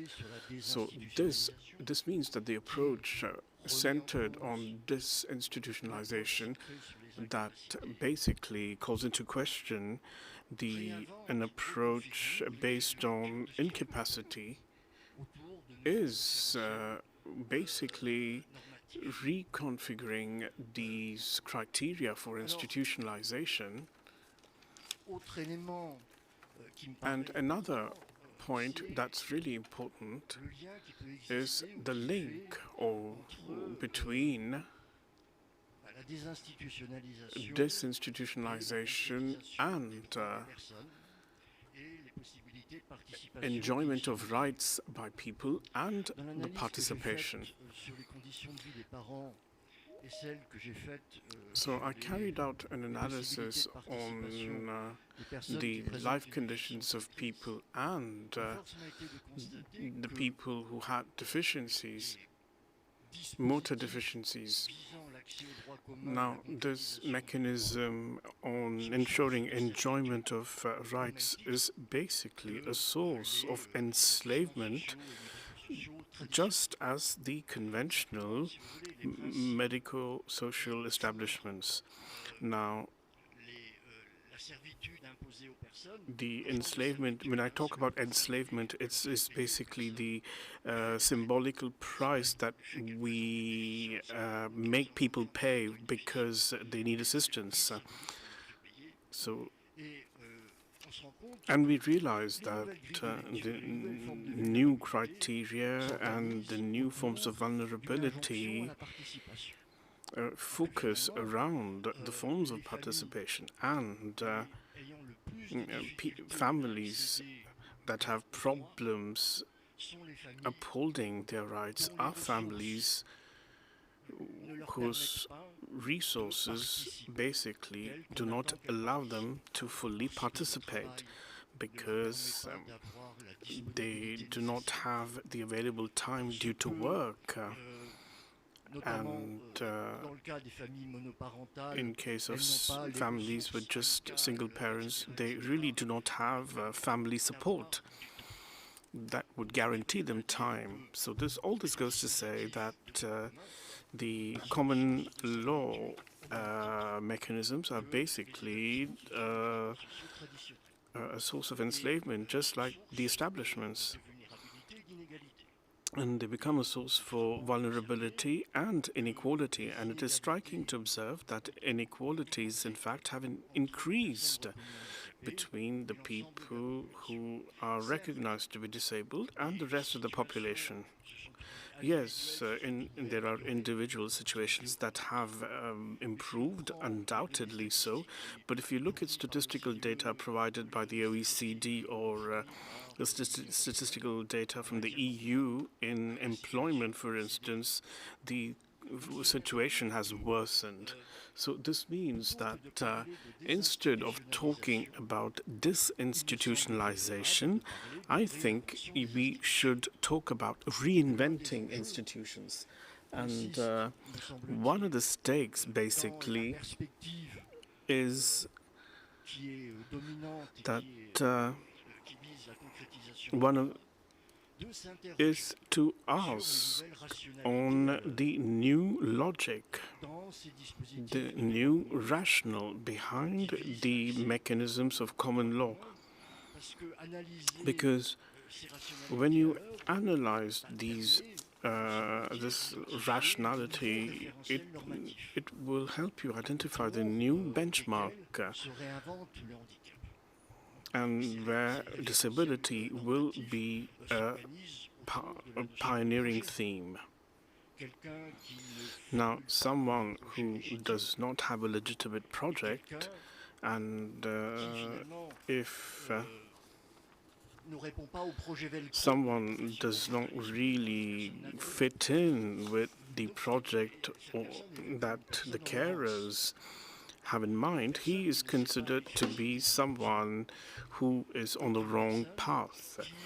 He is someone who basically poses a problem to establishments because they really aren't able to provide any service at all. And they're putting institutions at a loss. So we really have to think in terms of three stakes. Now, these stakes basically refer to the fact that inclusive policies, generally public policies as a whole, make autonomy a constitutive characteristic of the human being. Now, which means that the human being is entitled to rights. And there is a threefold stake here for establishments that are developing. The first one is to basically take cognitive autonomy seriously, because we say that people are capable, so they have a cognitive autonomy. And the stake is basically to look at the possibilities given to people to exercise the cognitive autonomy that we recognize. So it's not about just adapting resources to the needs, but also looking at conversion of the work, of changing the work that we do. It's about converting the work we do into resources and hence showcasing the cognitive autonomy. The second point is political autonomy. Now, when we stress on social participation, when we define disability as a social restriction, this becomes a political debate. And here we've got another stake. It's about doing social action. And the social mechanisms fight against non-recourse to law and participation, because not participating or excluded from participating is a source of stigma. And it also means unable to access law is also a negative thing. Now, there's a major stake here, because you have destigmatizing someone, and you have the possibility that the person is participating. So we always participate in something. We participate to do something with someone, but we also participate when we feel like it, and that is meaningful. The third stake is legal autonomy that we recognize through individual rights. And individual rights are different from labor law, from social rights, such as the right to work, the right to have access to social security. So these are the rights that we bear as if we had a little suitcase. We have these rights with us, and we're bearing these rights.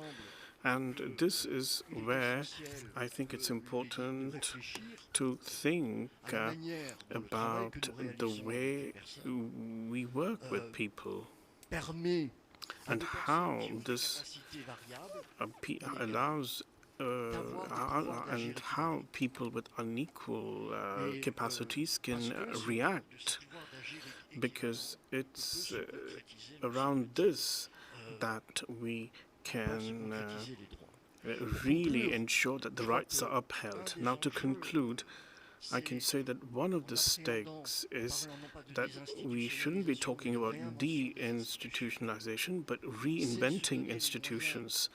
And this involves giving us the means to think and get the right conditions to mais de permettre aux personnes d'être en position d'exercer légitimement leurs droits.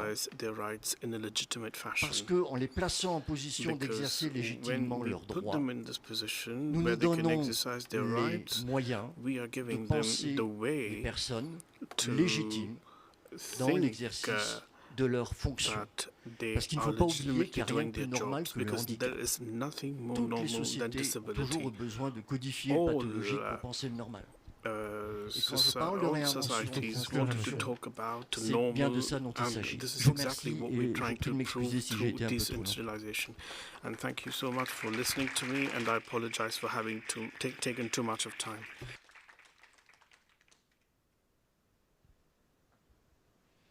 Bonjour, merci.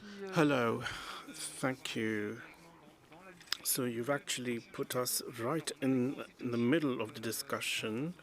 So without any further introduction, we're going to basically go. This is just an organizational aspect. We are not going to follow the order in the program. We've decided to basically follow the examples set by the first panel discussion. So there's going to be two parts to the second panel discussion. There's going to be a discussion between the two parts. So after Serge, thank you so much, Serge, for having. We will be listening to the contribution from Cap 3, Liberté Handicap 33. So we are going to continue with Mathilde Fuchs, if we can find her. And then we'll have a discussion before basically listening to the three other speakers scheduled for this afternoon. Jean-Luc Charlot, who is not there, he sent us a video. And I think we said that we would be starting with Cap droits. Cap droits, yes, for the second part as well. No, we said Jean-Luc Charlot, Cap droits, and then Nadia Abdel-Salem in the end. So perhaps can we just show the teaser of the Cap droits, Liberté Handicap 33? Le collectif Cap droits est à l'origine de ce projet. Ici, so Cap droits is the origin of this project in association with La Question de l'Autre. They're focusing on supporting the exercise of rights and liberties.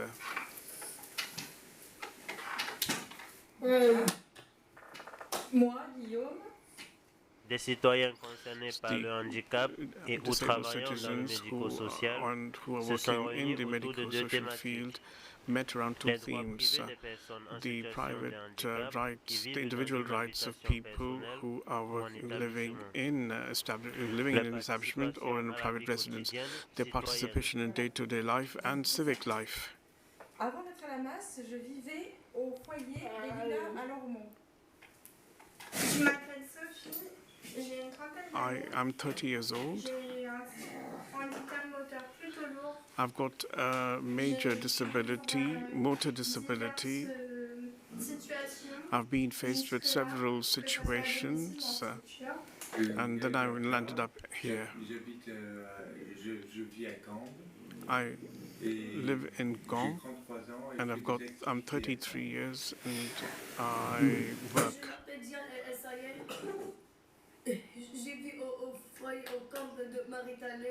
So, I'm 27 years old.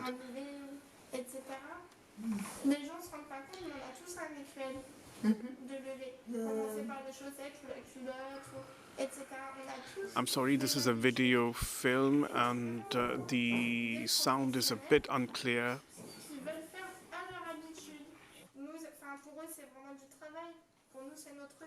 De l'inclusion, même pour les achats, c'est sans doute le plus facile des inclusions, mais c'est pas la... Inclusion, I don't know how easy that really is.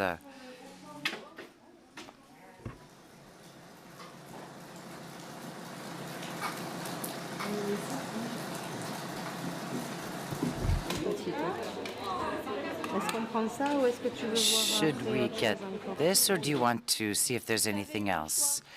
If you had a choice, what would you have chosen for housing?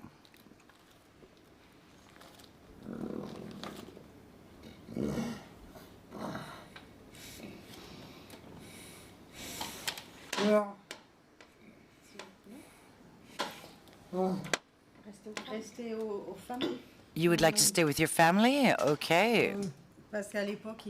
Because he used to live there. Our second project with Sophie is to get her to invite us to her home and see her environment, because we know it's night and day compared to here. Now Sophie's here with us. If you wanted to have a cat, could you have one? No, we don't have a right to have cats. And what if Sophie wanted to eat at 10 o'clock p.m.? You can't.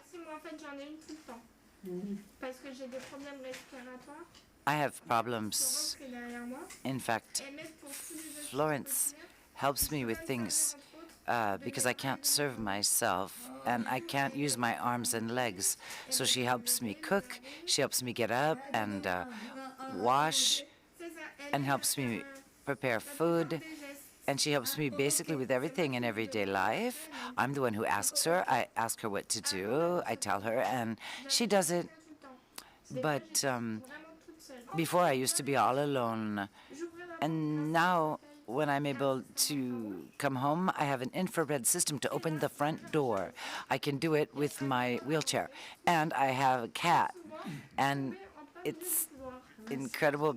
But sometimes I've had a real problem because I've fallen out of my wheelchair in the hallway. No one would help me, and for several hours I've had to stay there on the ground.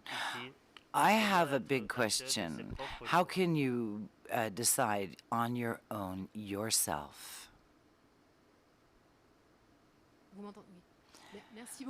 Thank you very much. I'd like to give thanks to our Bordeaux group that produced this film. They are with us remotely. They were unable to come here to Lyon. There's Chantal, our group, one of our group facilitator researchers. Yes, I wanted to say that our Bordeaux group wanted to try to understand what autonomy in an institution could be versus autonomy at your own domicile, at your own home. We tried to understand the limits, and we tried to understand what is possible. From what we could see, autonomy depends a lot on the way you look at people, the way you consider them. It depends on your mindset, and it depends also on how the person themselves sees themselves, how they feel about themselves. There needs to be more awareness of others and not necessarily decide in the stead of others, but provide them with support and assistance.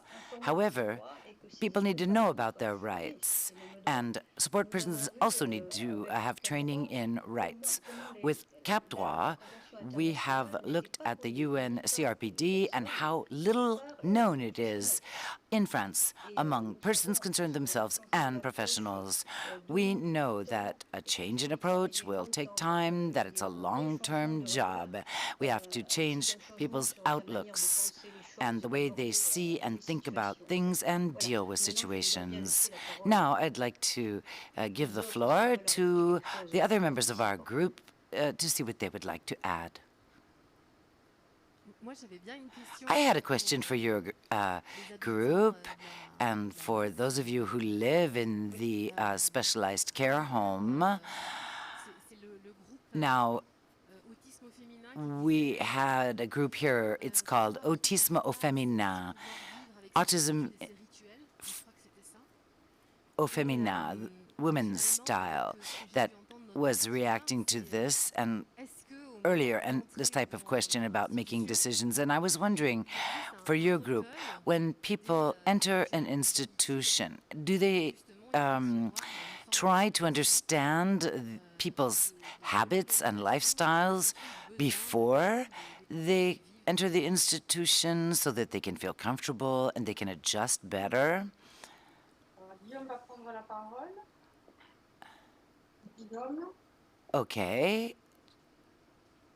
John would like to take the floor, would like to share with us. I guess William.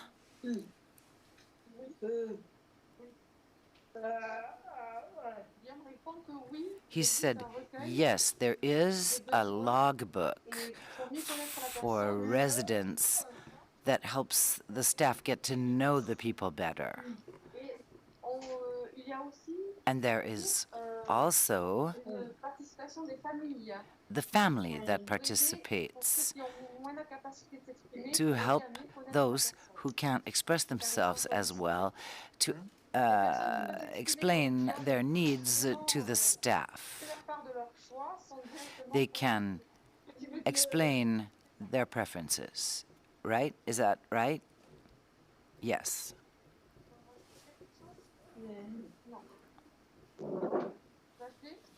Xavier, how do you feel about this? Do you agree with William? Yes, okay. Would you like to add anything? Yes, okay.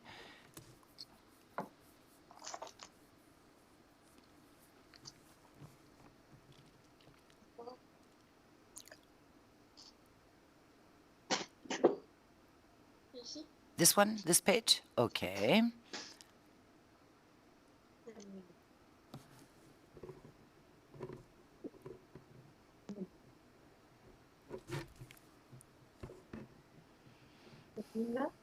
This one? This picture? This one? This picture? Okay.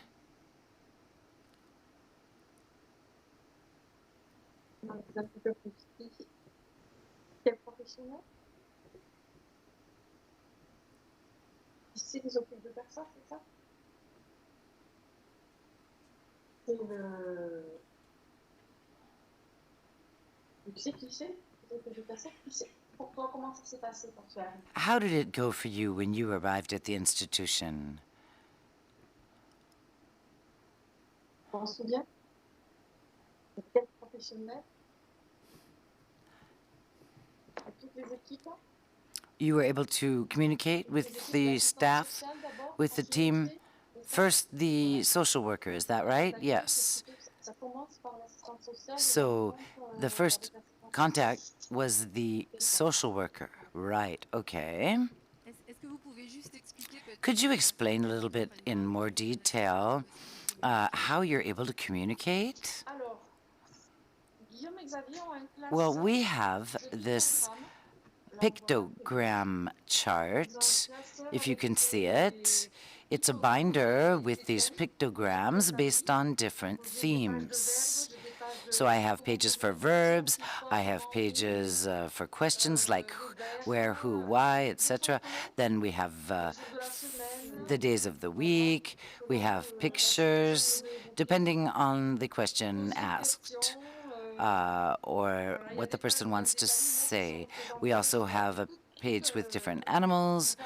It's an entire binder with a whole bunch of pictograms so that you can use different themes. Of course, it's not exhaustive, and it is complicated because they have to understand and see all of these pictograms first in order to choose. But to give you an idea, there are quite a few pages. So there are a lot of choices with these pictograms. So it takes a while for them to become familiar with this system, but using their eyes, they show us that they want us to turn the pages until they want us to stop. And then with our finger, we point from the top to the bottom on each pictogram, and I stop to see which line it is first, and then go horizontally to determine which picture the person wants me to select. I wanted to add something. This pictogram binder is something that is constantly being updated. In fact, William wanted to add certain pictograms about Cap droits and the UN Convention and all of the work we are doing, so we could refer to it. Well, thank you so much. I know how much you wanted to be with us. I remember meeting you a few years ago in Paris when you were able to come with a few people, and I know that due to the health situation, it was impossible this time, but I'd like to thank you so much for your work, Chantal.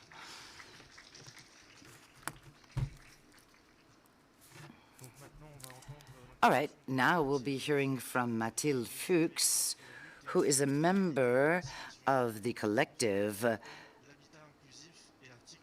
The Fight for Persons with Disability for Equality and Emancipation. She will be speaking to us about inclusive housing and Article 19 of the CRPD. Bonjour. Good afternoon. I hope you can hear me. Ça va? Is everything okay? Yes, great.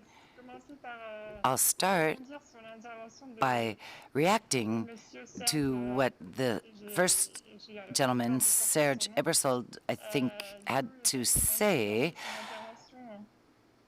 The first speaker, he talked about deinstitutionalization, but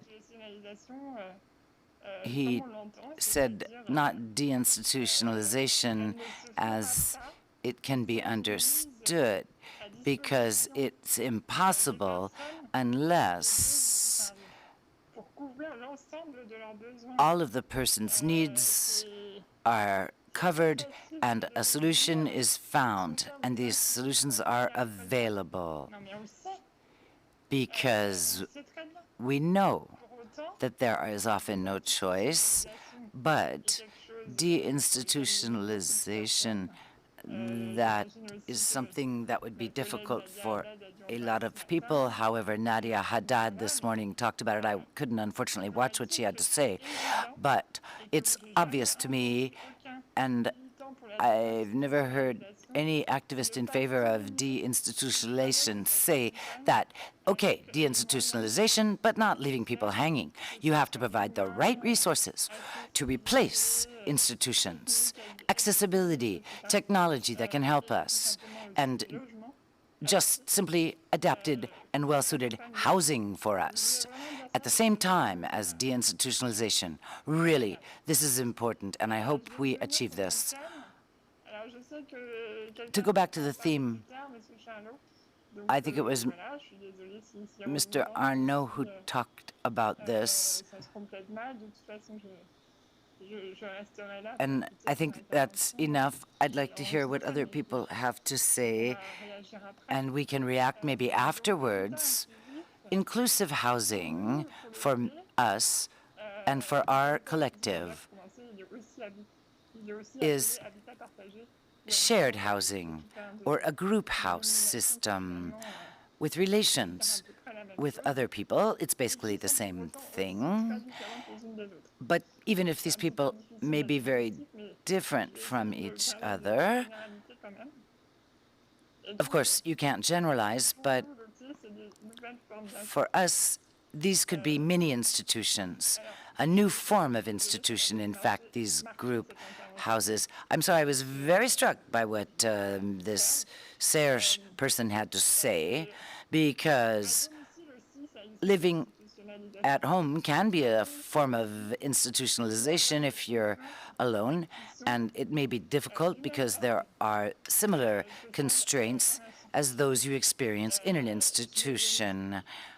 Let me explain. I mean, maybe this will help me define myself why we say that this idea of inclusive housing is also a way of institutionalizing people. Article 19 says you have to support persons, and general comment number 5 as well, which defines what an institution is. And I'm interested in this. It's a very long text, but I have pinpointed a few parts that I found very interesting about what an institution is. It means that people are obliged to share services among several people. There can be a lot of influence on the person that is supposed to be accepted. And in other words, in an institution and in these inclusive housing schemes, often people are obligated to share personal assistance and human aid, and they're supposed to pool their resources when they live in these inclusive housing places, and they don't get as much financing compared to when you have your own personal assistant.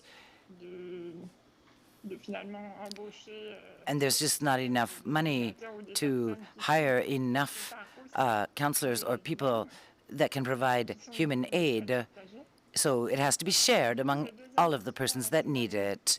My second point, also related to the general comment that I was reading, says that in these institutions, people do not have any power or control over the type of human aid and assistance they receive. This is very important because if you want to fight for independent living and have an autonomous life, there are several different types of human aid you can avail of.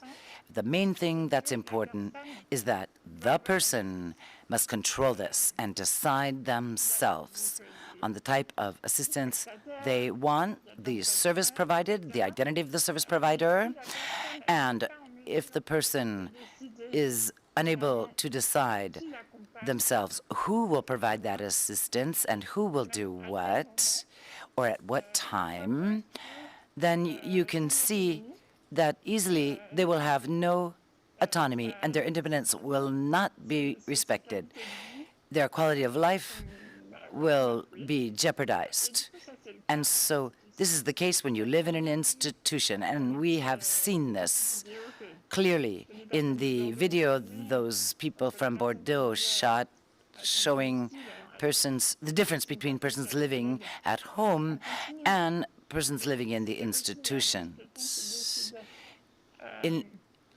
where people decide what time you're supposed to wake up, what you eat, when, and whether or not you have a cat or not, etc.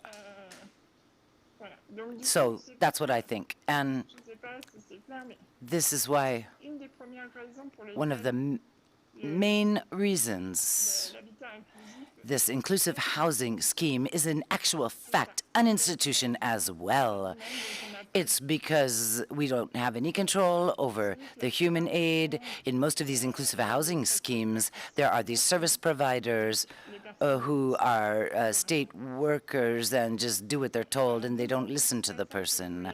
Another part of the general comment I wanted to mention about the definition of an institution is that it proves this inclusive housing scheme is an institution because the general comment from the UN explains how institutions prevent people from deciding with whom they will live. And this inclusive housing scheme is the same thing. They put people together who, the majority of whom had no choice about who they would live with. They're just put together in this group home because they're all disabled and because they're dependent and because they have these needs, but it has nothing to do with what they want. It's always the same thing. And I'm referring again to the general comment, which explains what an institution is. And if you want to have a love life, well, how could you do that in an institution? You can't choose.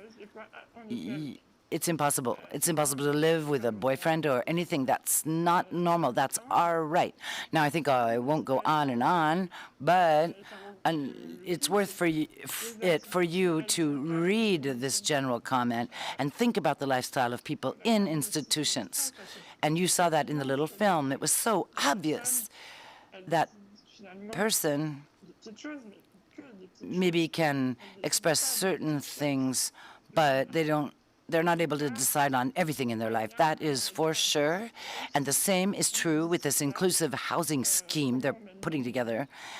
It's not we who decide on our lifestyle. We don't decide where we can live because it's a place that is predefined, and it's supposed to be adapted to disabled persons, but it has nothing to do with what we want.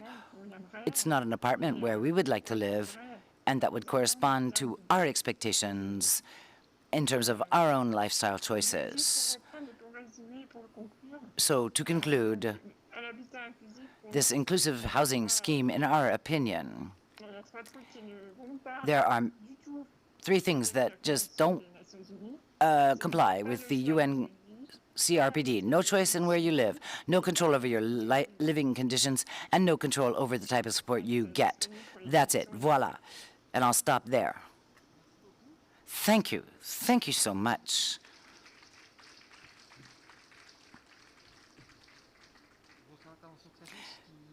That was very interesting what you had to say, and interesting to see how different it was from the first 2 presentations. So maybe we'll stop here and try to discuss all this with the audience. Please raise your hand if you'd like to say anything or send in your questions via the chat box on YouTube or Teams. I wanted to say something about housing. This is exactly what we are experiencing in psychiatric hospitals. We have no choice about where we'll live. We are offered, after living in a psychiatric hospital for 10 or 15 years, some type of housing, but it's not our choice. We have no right to choose the kind of housing we want. I mean, they may call it inclusive housing if they want, but in addition, when you apply, you have to wait 2 years to get a house or an apartment, and they want to call this inclusive housing. You're totally right to say that this does not correspond to the UN CRPD and Article 19 of the Convention.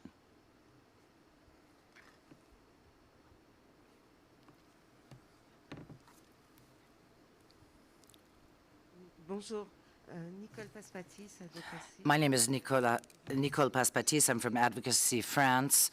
I'm very happy to hear everything you said.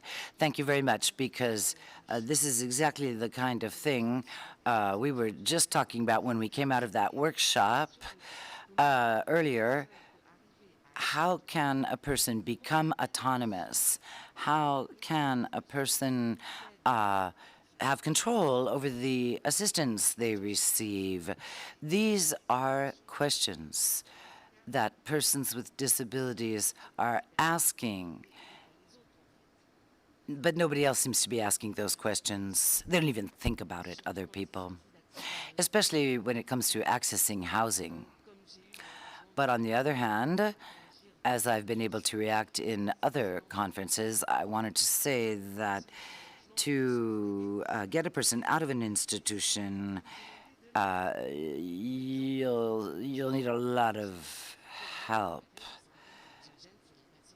There is a lot of anxiety among persons with disabilities, and it can be a real problem for them when it comes to trying to find a place to live independently.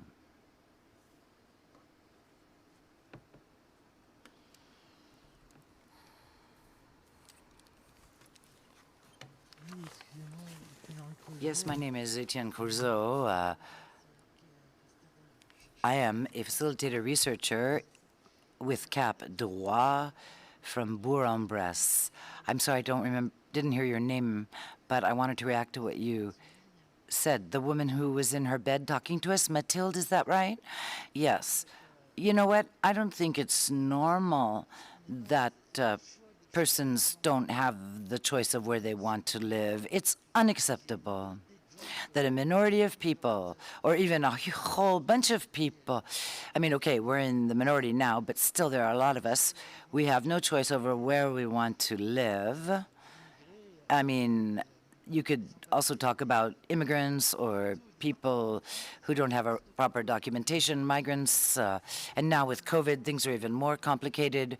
I'm lucky because I'm married, and my wife and I were able to find a housing that I could afford with my disability pension. But it's not always the case. Would you like to say something, Suan, my colleague? I guess not. Well, then this revolts me. This situation revolts me. I don't know how to say it otherwise. It is injustice. My wife was just whispering to me to say it's injustice, and she's right. Sometimes people do whisper to me, and I do copy what they say. Let me say something. Maybe the Bordeaux group would like to react now.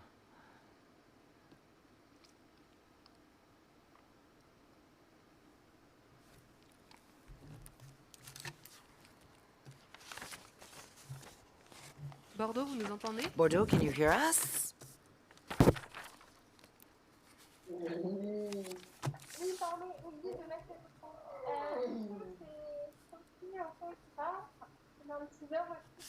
I'm sorry, it's very difficult to hear them.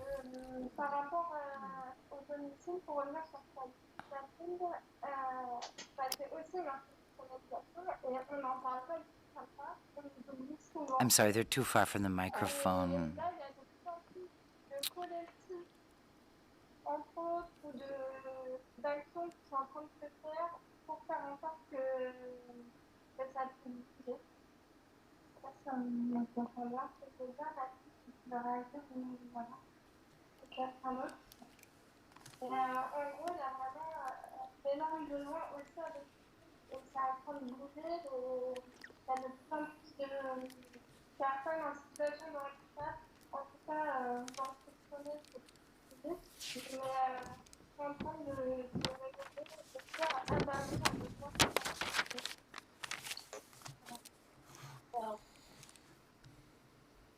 Merci. On va prendre une dernière question. All right, I think we have one last question, and then we'll go on with our panel, and we can have a final question-answer session after that. I'm sorry, I couldn't hear what Sophie was saying in Bordeaux.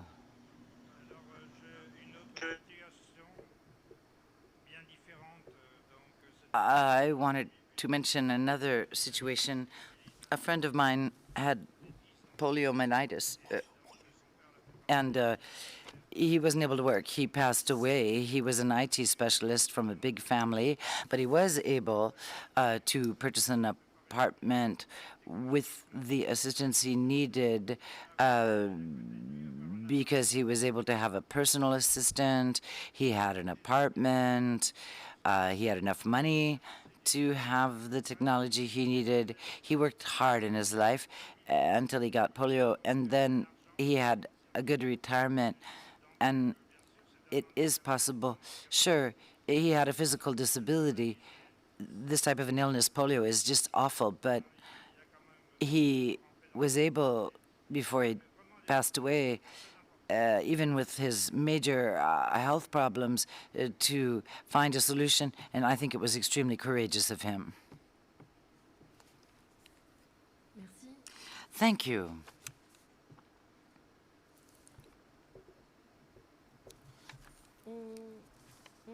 All right, so let's go on with a video from Mr. Charlot, who will first give an introduction here, or I will introduce him. He's a sociologist of the group for the inclusion of persons with physical disabilities. He has pre-recorded a video for us about inclusive housing, the definition, and the social challenge. This will be interesting to compare to what Mathilde had to say earlier. So what are we talking about when we say inclusive housing in France? That's a good question. And that's really the number one question, because I think there's some confusion about this, inclusive housing. For me, when you use that term, there are two aspects. The first thing is that it's a public policy, public action for inclusive housing with the ALO law, and there's a whole specifications, there are court decisions, and there are specifications and decrees that explain the exact model and define this special type of inclusive housing, the main feature of which is there is supposed to be a shared social life among the people who live there, among the residents. So to me, that is the definition, that's it. Okay? But for the last 15 years, and especially more recently, certain initiatives have been taken by persons with disabilities themselves, their family, their friends, sometimes service providers as well, or medical social institutions that are trying to respond to the needs and preferences of persons who want to live in the community, who want inclusion. And this, I think, is something of value when we look at practice. Perhaps this will give us hope in the future that a person with a disability will be able to decide how they will live now and in the future. There have to be many choices, many different types of housing available, and not just this type of public inclusive housing system, so that people can live at home completely independently with support services, to be safe and comfortable at home in a very independent way, as well as community housing, why not, if that's what people choose, and other solutions that fall in between that, all kinds of different possibilities, different groups, or what we call participatory housing these days, where people decide on their lifestyle and what they're going to do together and what they're going to do on their own. So it's those two things, those two approaches, I think, that overlap, and that's why there's a lot of confusion these days when we talk about inclusive housing. When I talk about it, I refer to what I was saying, the references and practices in law and in decrees that explain how persons should be able to live where they want based on their aspirations at a certain point in time in their life, because, of course, like anyone, they may change their mind, their aspirations can change. Okay, so that was just to explain how we see this debate about inclusive housing today. I really think that we need to think more about this, because there's so much misunderstanding and confusion about these issues, especially because public action is very powerful when it comes to communication and resources. So public action often takes over any other alternative that could be out there, and that do exist, in fact, for the last 15 years, and even longer, because there have been other initiatives, but it really has picked up for the last 15 years. So at the same time, there is this what we call participatory housing or participation. Now, the second question, what public action should be taken for inclusive habitat?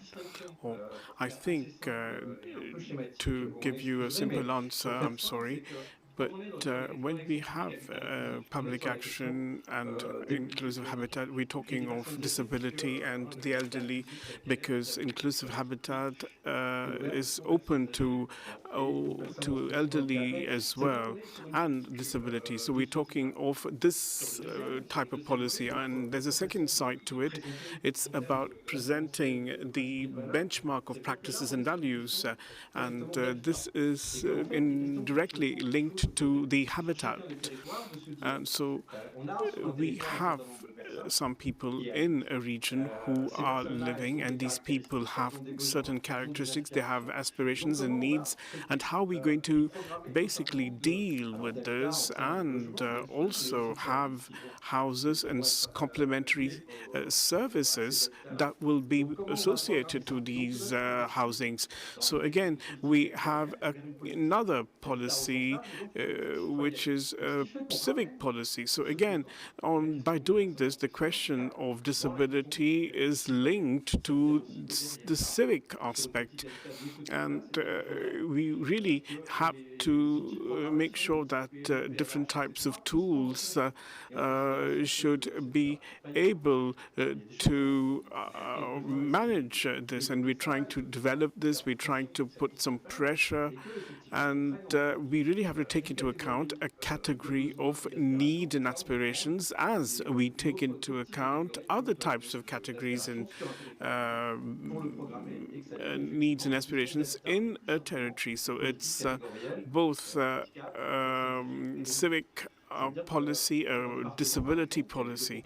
So we would actually move from the question of habit. So again, this would not be in charge of only disability, but it would be also people in charge of housing also would be talking about this and focusing on this. So this is where there is a kind of overlapping, and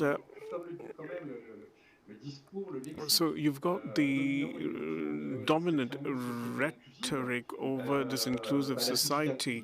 So what is an inclusive society? It's that everyone is a full-fledged citizen. And if you actually implement such an approach, we are in a category and we become a citizen just like others with specific aspirations, but we still do have aspirations just like any other citizen. And then we should also work in programming the territory, the policy, the housing unit, and the various services associated with this housing unit.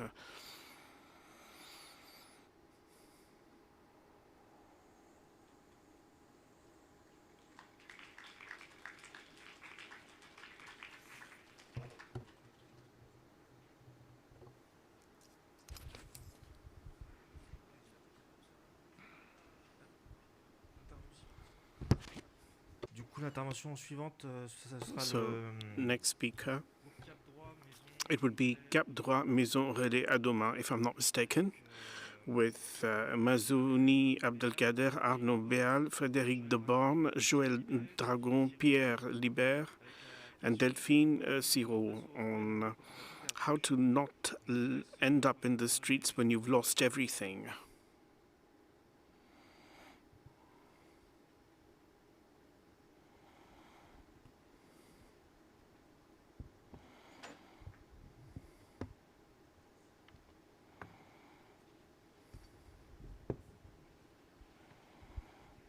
Bonjour, bonsoir.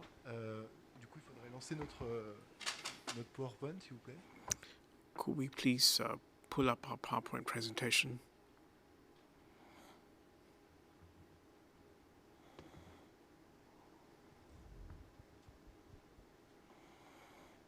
Alors, il y a Pierre Libert aussi. So Pierre Libert is also video conferencing. He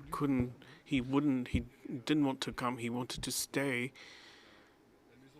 in this housing unit in Adoma, Maison Relais Adoma. So we also are part of we call ourselves sympa, which means nice in French, because we have a lot of fun and we're really happy to be together.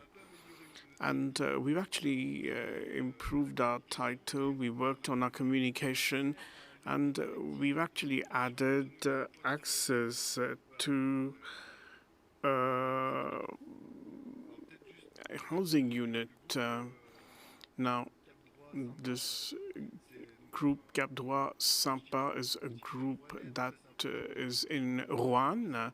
It's really important to know that we're not in Paris, we're not in Lyon, we're in a very small city with about 30,000 inhabitants in a city called Rouen. So that's really important. in terms of the housing offer and institutional offer.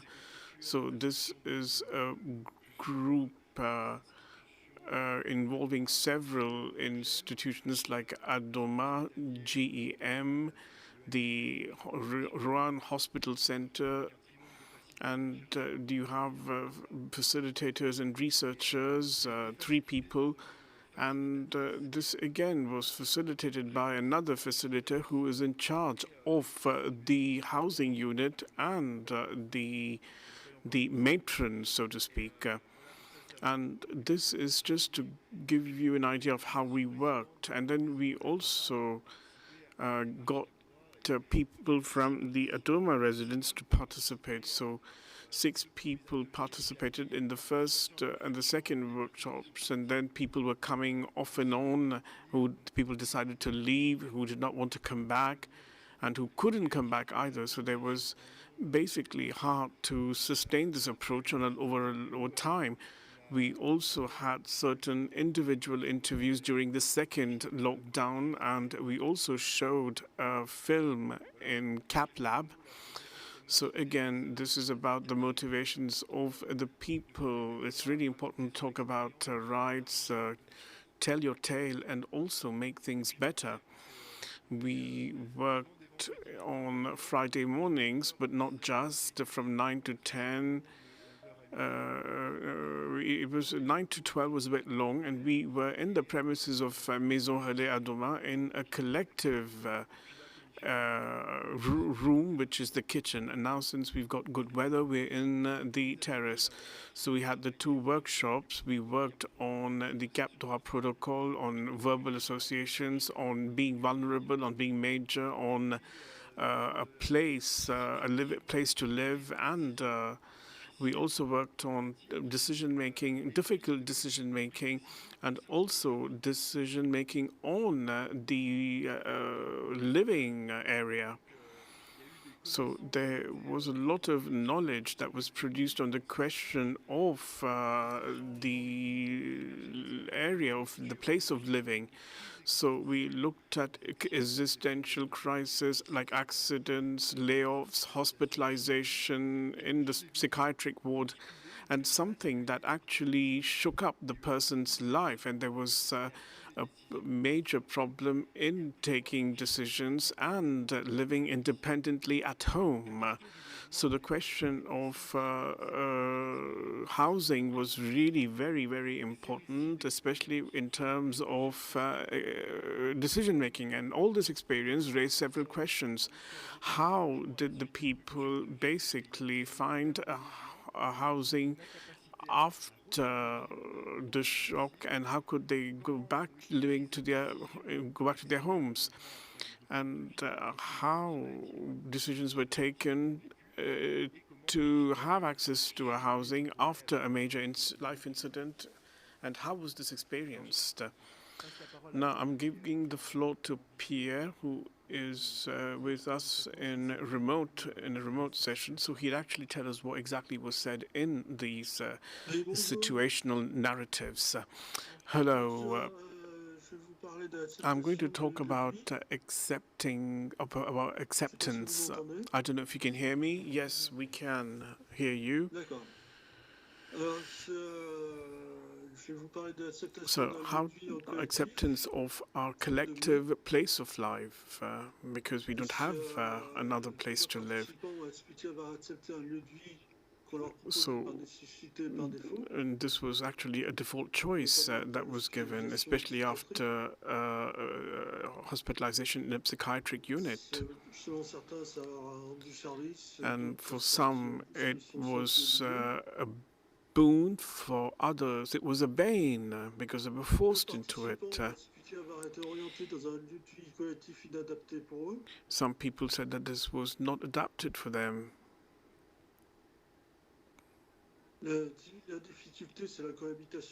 But what's really hard is getting along when you live together.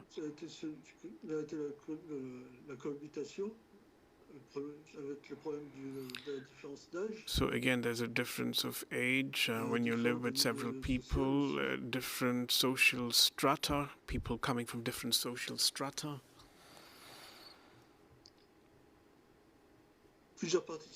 Many participants complained that they did not actually get to choose their place of residence. You really need to go ahead with the slides. Not you. I have to do it myself, not the speaker.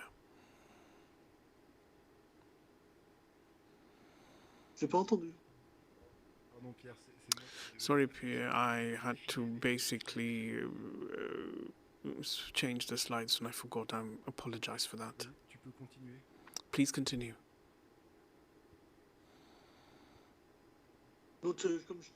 So as I was saying, not many people actually made this choice of sharing a place of residence. It's the default choice for many people.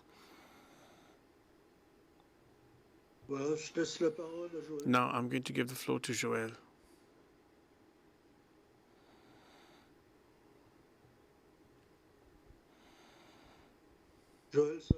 Joël, it's your turn to speak. Please pull up the PowerPoint presentation. Right, I'm Joël Dragon.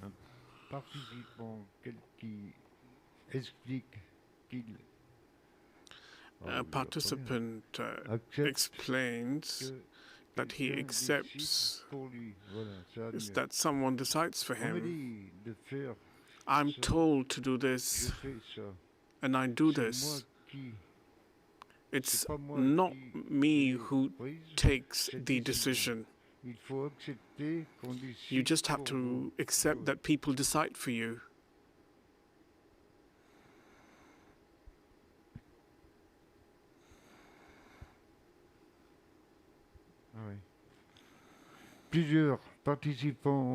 Many participants explain that after accepting a place of residence, they accepted the place of residence later on, but initially they had problems in doing so.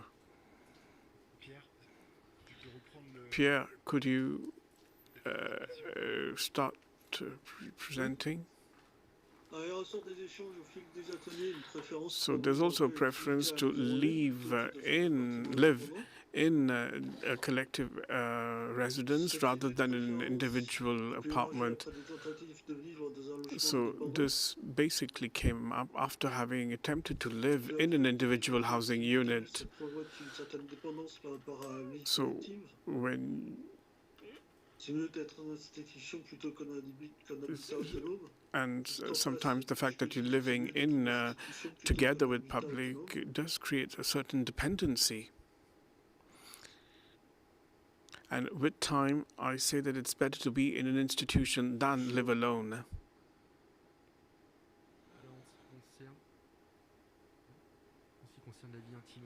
Now, regards to your personal and social life, the members have actually expressed the need to also have a personal life, to be alone from time to time, and also be with others while living in a common residence. So there's an important. We felt that it was very important to have a private area in the institution. Here we do everything in our room. There's nothing forbidden. Yes, of course there is, but here we're in a flat. I'm living alone. I'm living my life, and I need to have my private space.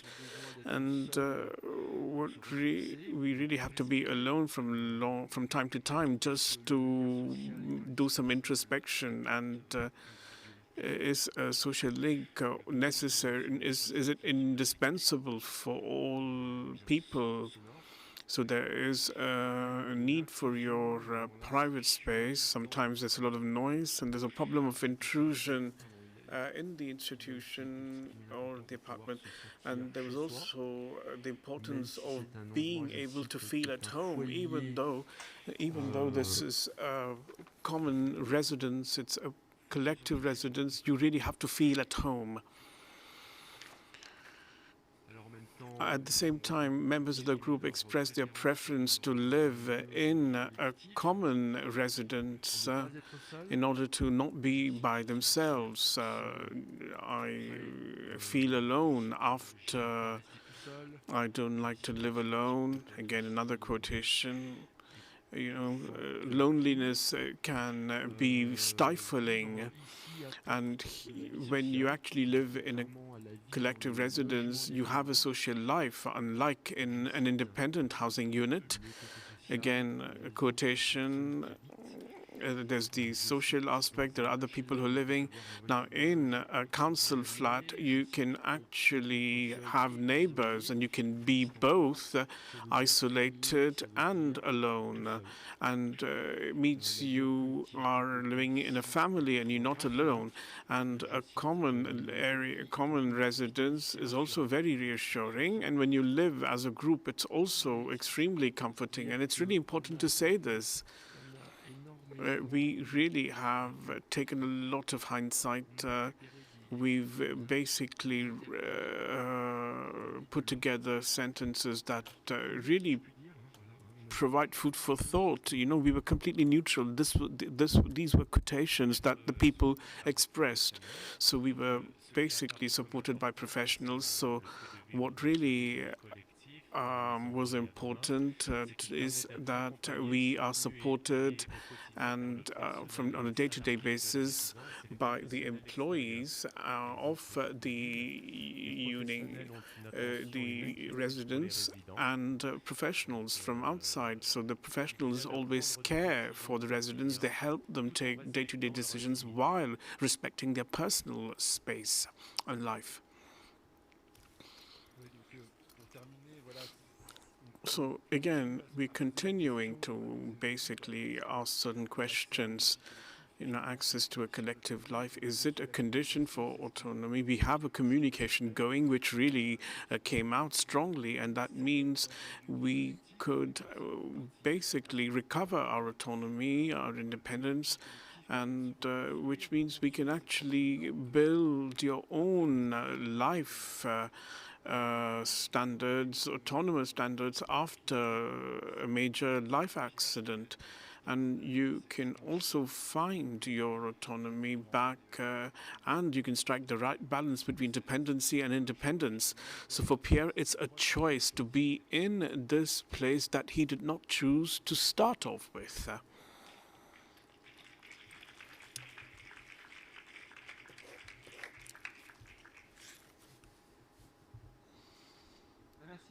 Thank you. Thank you so much for this presentation, very lively presentation. And I really think it strikes a great chord. And but the priorities are really not the same depending on the sector. So we're going to have a discussion later on, but let's actually listen to Nadia's presentation, who is going to talk immediately. So Nadia Abdel Salam is a sociologist and she's working in Lyon. She was at the University of Nice and she's going to give us an overview on a history that's oriented towards the emergence of housing in France and abroad. So again, 10 minutes. Hello, everybody. So you can actually write the story of housing through different angles. I'm going to actually refer to my doctoral thesis that I'm doing, where I'm doing it at the University of Nice. So this is a field study over 4 years on implementation of housing in Nice, in the area of Nice, in partnership with the city. Now, I'm going to read the story. It is a collective exploration that has not ended, and it's based on temporary so people who are destitute are welcomed in this institution. They are reinserted in the society so that they can be autonomous in an ordinary flat, in an ordinary housing unit. So it's about depending on the system towards a coordination of public policy and working with the destitute people, with the objective basically is to make them live in an independent housing unit with services adapted to their needs and life. And it's also about ensuring that these people, these destitute people, do not lose their housing, and the people who are actually coming out from hospital or from jail, they should really not be stranded and left without a solution. So this is called Housing First, and it's an alternative way. It's basically about welcoming destitute people. And I've got 3 points that are extremely important to underline. First of all, the notion of housing in France is very restrictive, and actually it would be basically wise to speak about chosen housing where we can be at home. It's also important to underline that there are practices that have been developed are not original or new, and they're actually, so it's basically the way the policy is assembled that you will have some kind of novelty. So when you're going to remove someone from the provisional housing, or when you are going to stop support when a person's living alone, you really have to integrate a risk mitigation approach as well. So you have, the novelty is also in about the way you do things, the perspective you have on the people, the values and the beliefs that are underlying. And we focus basically on skills, on getting the person to completely recover. And the third point before the story is that there is no paradigm that already exists in any country, as a matter of fact, which is set in stone and which can be copy and pasted elsewhere. As Christian Laval said on Housing First, we are talking of ideas here, people and practices that are at various levels, that interact, that basically feed into the policy. And we also have very heterogeneous implementations. So once I've said this, how did the housing emerge in France? I think there are two chapters in protection. First of all, it's about mobilization by Doctors Without Borders, and at this time there was the system of taking care of the destitute people was really criticized. It was deemed as unfair and cruel. And then you had the rights to housing that were adopted with the foundation project.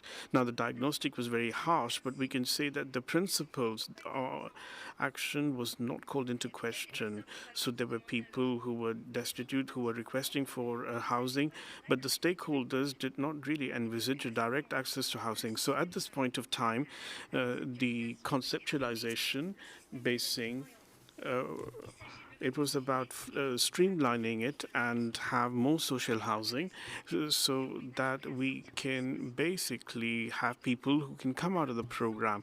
Now, with respect to this, the insertion via temporary housing units was not called into question at that point of time. Then there was a second point where Housing First appeared in publishing policy, and that happened in 2009. And this was thanks to two ministerial reports that inspired from foreign experience in Canada and in the US. So there was a project to transform the way we were housing destitute people, and then there was a demonstrative program that was specifically targeting people who were destitute and with addictions and psychiatric problems. So the first ministerial report was commissioned by Christine Butin, and they were comparing the policies, anti-destitution policies in the EU countries. In this report, it was very briefly stated as one of the strategies in Finland, in Austria, and in the UK, and it's recommended to adopt this to basically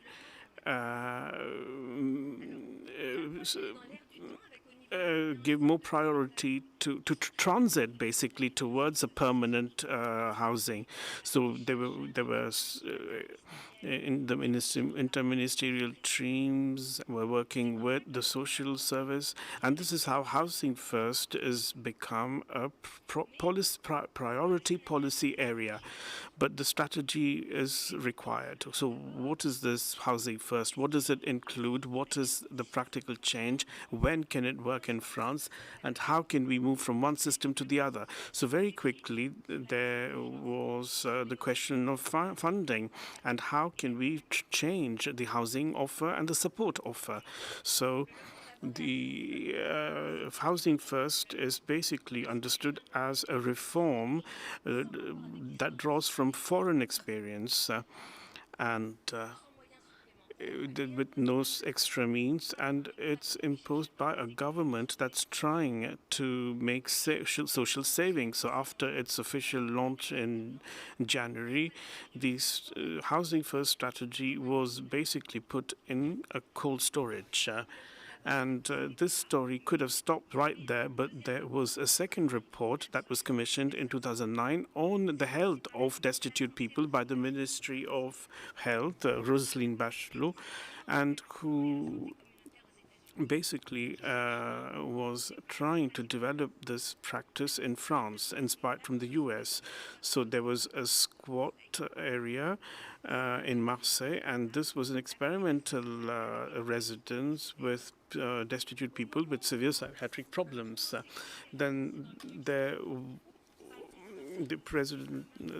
was a murder that was committed by a schizophrenic patient. So the minister wanted to show that there's another approach. She went to the squat, she visited the squat, and she was visiting the squat and she started this report. So there are several recommendations in the report, and amongst this, we're going to basically look at an experimental project for destitute people with severe psychiatric problems. So this program was implemented in 2009 in 4 cities within the framework of a randomized trial, and there was a national coordination by the interministerial delegation of housing. So there was a high degree of loyalty to the American model as well. So it's actually just a fraction of destitute people, but these are situations that are very complex. So the idea is that if Housing First works with them, why wouldn't it work with the others? So we were able to demonstrate this, and at the end of 2016, 5 years later, it was determined to be effective. 85% were still there after so many years. I'm sorry, we don't have her paper. She's reading at top speed. In fact, the savings were generated even with the direct costs of the program. Therefore, it became sustainable, and it was possible to roll this Housing First program in France. By 2022, there should be 2,000 people who are benefiting from it. Now, of course, there are more and more demands, so we will be able to use these grounds and results to prove how important it is for persons to access housing. And in 2017, the Abbé Pierre Foundation also made a proposal, especially calling on the presidential candidates to help the Housing First project, which Macron decided to do. And in 2011, the program was already becoming somewhat regionalized, and then a call for projects was launched, and this was on a voluntary basis for different regions to get involved with the state in this public action of Housing First. We have 46 of these territories now in France interested in the Housing First project, and they are on board. So after going through the whole history of Housing First in France, where do we stand today? Well, there are many regions and there are many different types of shelters, temporary housing that dominate, and the Housing First programs are still in an embryonic stage. There are contradictions and ambiguities in terms of the Housing First principles and the actual practice of it, the way people are selected to benefit from this project, the kind of support they will get, the fact that there has been more and more of an effort to provide emergency shelters through the situation, and the financing is not always stable. Now, I think that when you look at the system for temporary housing, this could certainly relieve the difficulties, and maybe it could be the beginning of a change of paradigm, even if it's in the beginning stage, thanks to the involvement of many different stakeholders and institutions. It should be an invitation for us on the institutional and individual level to get involved in this, and Housing First is not to be put together with the institutions, but alongside of them, so that independent living will be possible in the community, but also we need to have the support of all of these stakeholders, which is always a very complicated thing to organize.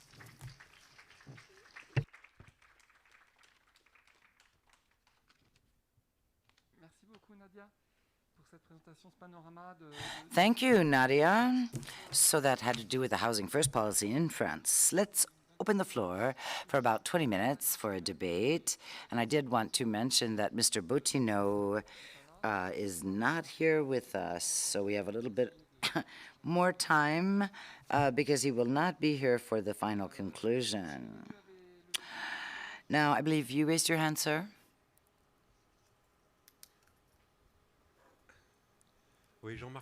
Yes, my name is Jean-Marc Le Gagneux. I'm a peer worker, and I wanted to mention something about what was said about the maison relais system, these sort of like relay housing systems.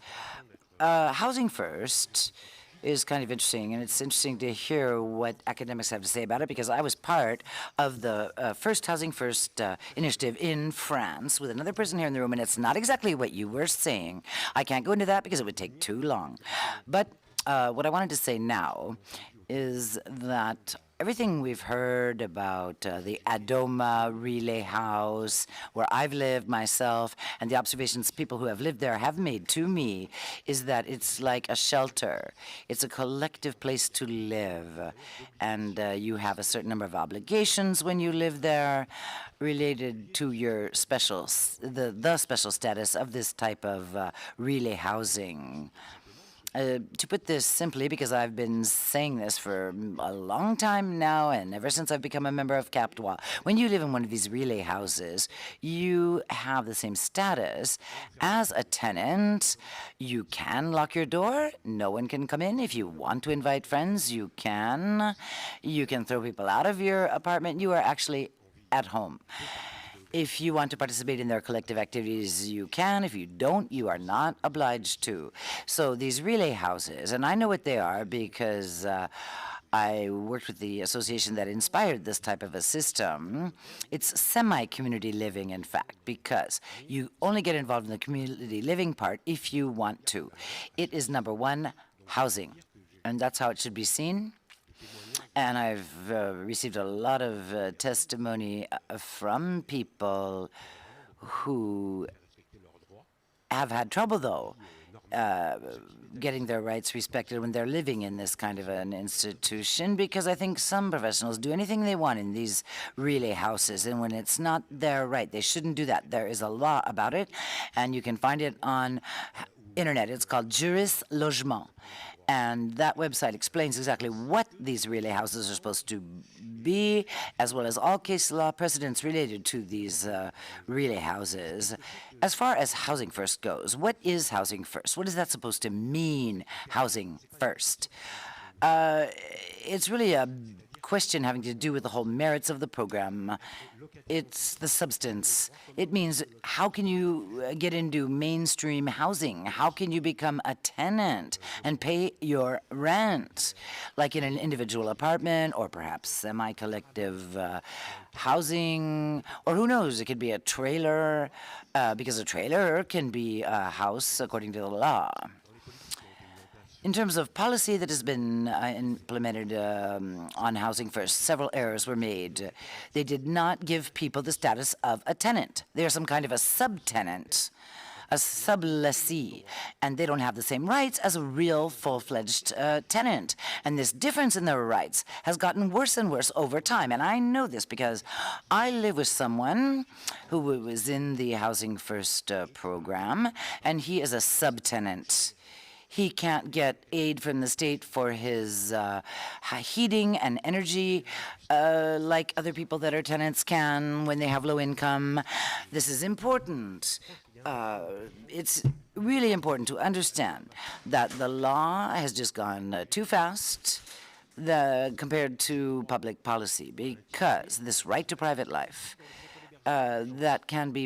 that is supposed to be the case in emergency shelters. It's supposed to be the case elsewhere. Now, I found out about these specialized housing, the maison d'accueil spécialisée, and the rights of people there are supposed to be the same as people in other types of housing. I believe, I'll have to verify this, but there's a real problem in France. People don't know about the law and the rules and the real rights that people have. Because from what I'm seeing, people don't know, and the people themselves living there don't know what rights they have. It's a real problem. I would like to respond and give a few details, because I think there's a slight misunderstanding. We were talking about our cap droit group, which said that this type of housing made it possible for them to be alone in their housing, and if they wanted to, they could partake in collective activities. And the previous peer worker is arguing, but I can't hear him off mic. Arnaud continues saying it's what they said, the possibility of being people when they want to and not being them when they don't want to. So this is one reason why they wanted to stay in this type of housing. At least that's what our group said in Lyon. Hi, I'm a nurse. I work with a mobile psychiatric unit, and I go to these places often. I'm a member of this Cap Droit group. The person who was talking about interference or intrusion, well, he said he wouldn't accept that. And that can be respected. There are some people who give their keys when they're not there to others, but if they don't want to do that, they don't have to. I just wanted to mention that. Louis, you have a question, and then Christian.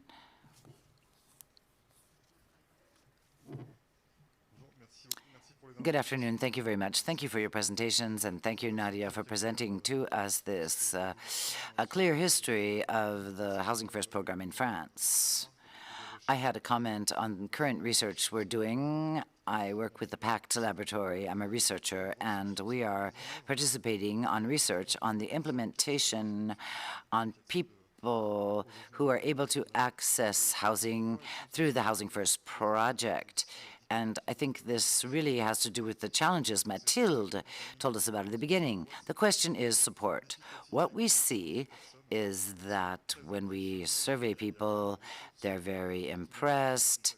they say, wow, someone's interested in what I have to say. This place may be really adapted to my needs, and I'll be able to get a house. It looks like it will be pretty quick. So this is a major change compared to the previous support these types of people have received. We're planning to do interviews with them 6 months after, 1 year after, and 2 years after to see how they stand. This is all part of the challenge of deinstitutionalization, particularly for institutions for persons with disabilities. How can we provide them with support? It's still pretty fuzzy, and I don't think public policy takes it enough into account.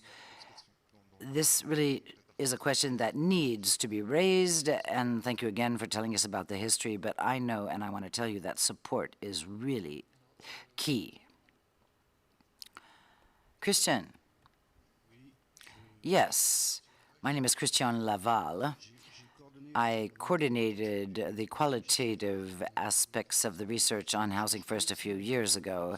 Thank you, Nadia, for giving us that historical background on the Housing First program in France. I could relate to what you had to say basically, but I would also like to thank Jean-Marc, who made the earlier comment, and I'm happy he's here with us, because I can understand that there could be a gap between the way you tell the story and the way he lived it and he experienced it. That would be really interesting to go into a further debate on that. I wanted to say two things. Number one, it's actually a question. I mean, you've worked so much on this. You've done a lot of research on this. You said that maybe selected or personally chosen housing could replace Housing First, and it's true that there's a lot of mix-up and there's a lot of different public policies going around. Maybe we should use another word for it instead of Housing First, Logement d'abord in French, a direct translation. What it means is that you need housing before you need care. There are priorities in life. This has to do with, public health criteria has shown that what makes people the most unequal when it comes to their rights is housing. And people can be cared for in psychiatry for decades on end, without anyone caring about their housing, without any social worker dealing with it or trying to find a solution, and people just relapse and relapse again because they don't get independent housing and they stay in the psychiatric hospital. I don't know what you think, but we should keep in mind the priorities, which must be ranked in terms of what is the most important when we're doing public health research. The second point I wanted to raise, you probably didn't have time to say this, but this goes back to what people said earlier in our session, especially that woman who explained that she was shocked by the man who talked about deinstitutionalization, Serge, earlier. Maybe it was a misunderstanding, but in the Housing First program, which is for persons who have severe mental health issues and not just for everyone, there is an entire team. A big team composed of 10 different people, for example, working practically full-time, who can tell those quantitative researchers that did the evaluation that we have 84% positive results. Because of this team, it's teamwork. So it can happen that you are institutionalized even at your own home. That's true. I was wondering what you think of those different comments that were made. Thank you. Well, as regards that point, yes, I think it's true. I think it's important to say that there's no single definition or static definition of the Housing First project. Everyone has a legitimate right to say what they want from their standpoint. People could say Housing First means this to me, or it means that to me, to another person. So that's important. And then as regards the question of housing itself, I probably should have stressed this more. But Housing First means there are no conditions prior to access to housing and the right to choose where you want to live. This is almost doctrine now. It's a pillar. People have reached a consensus on this in the Housing First project, at least the majority of them, in France. The idea is the unconditional right to housing through the Housing First program. We talk about unconditional right a lot in France. That's why it's housing first. Now, the status of being a tenant is another issue. But to respond to your comment, if the condition to have your own place to live is to be a title-holding tenant, well, maybe that's why a lot of people go to sheltered housing because they don't have papers, they don't have ID cards, they don't have enough resources, and they're there in an emergency shelter or temporary housing. And people maybe say, well, when you have all that, it will be possible for you to access independent living. So there are always these conditions placed on access to housing.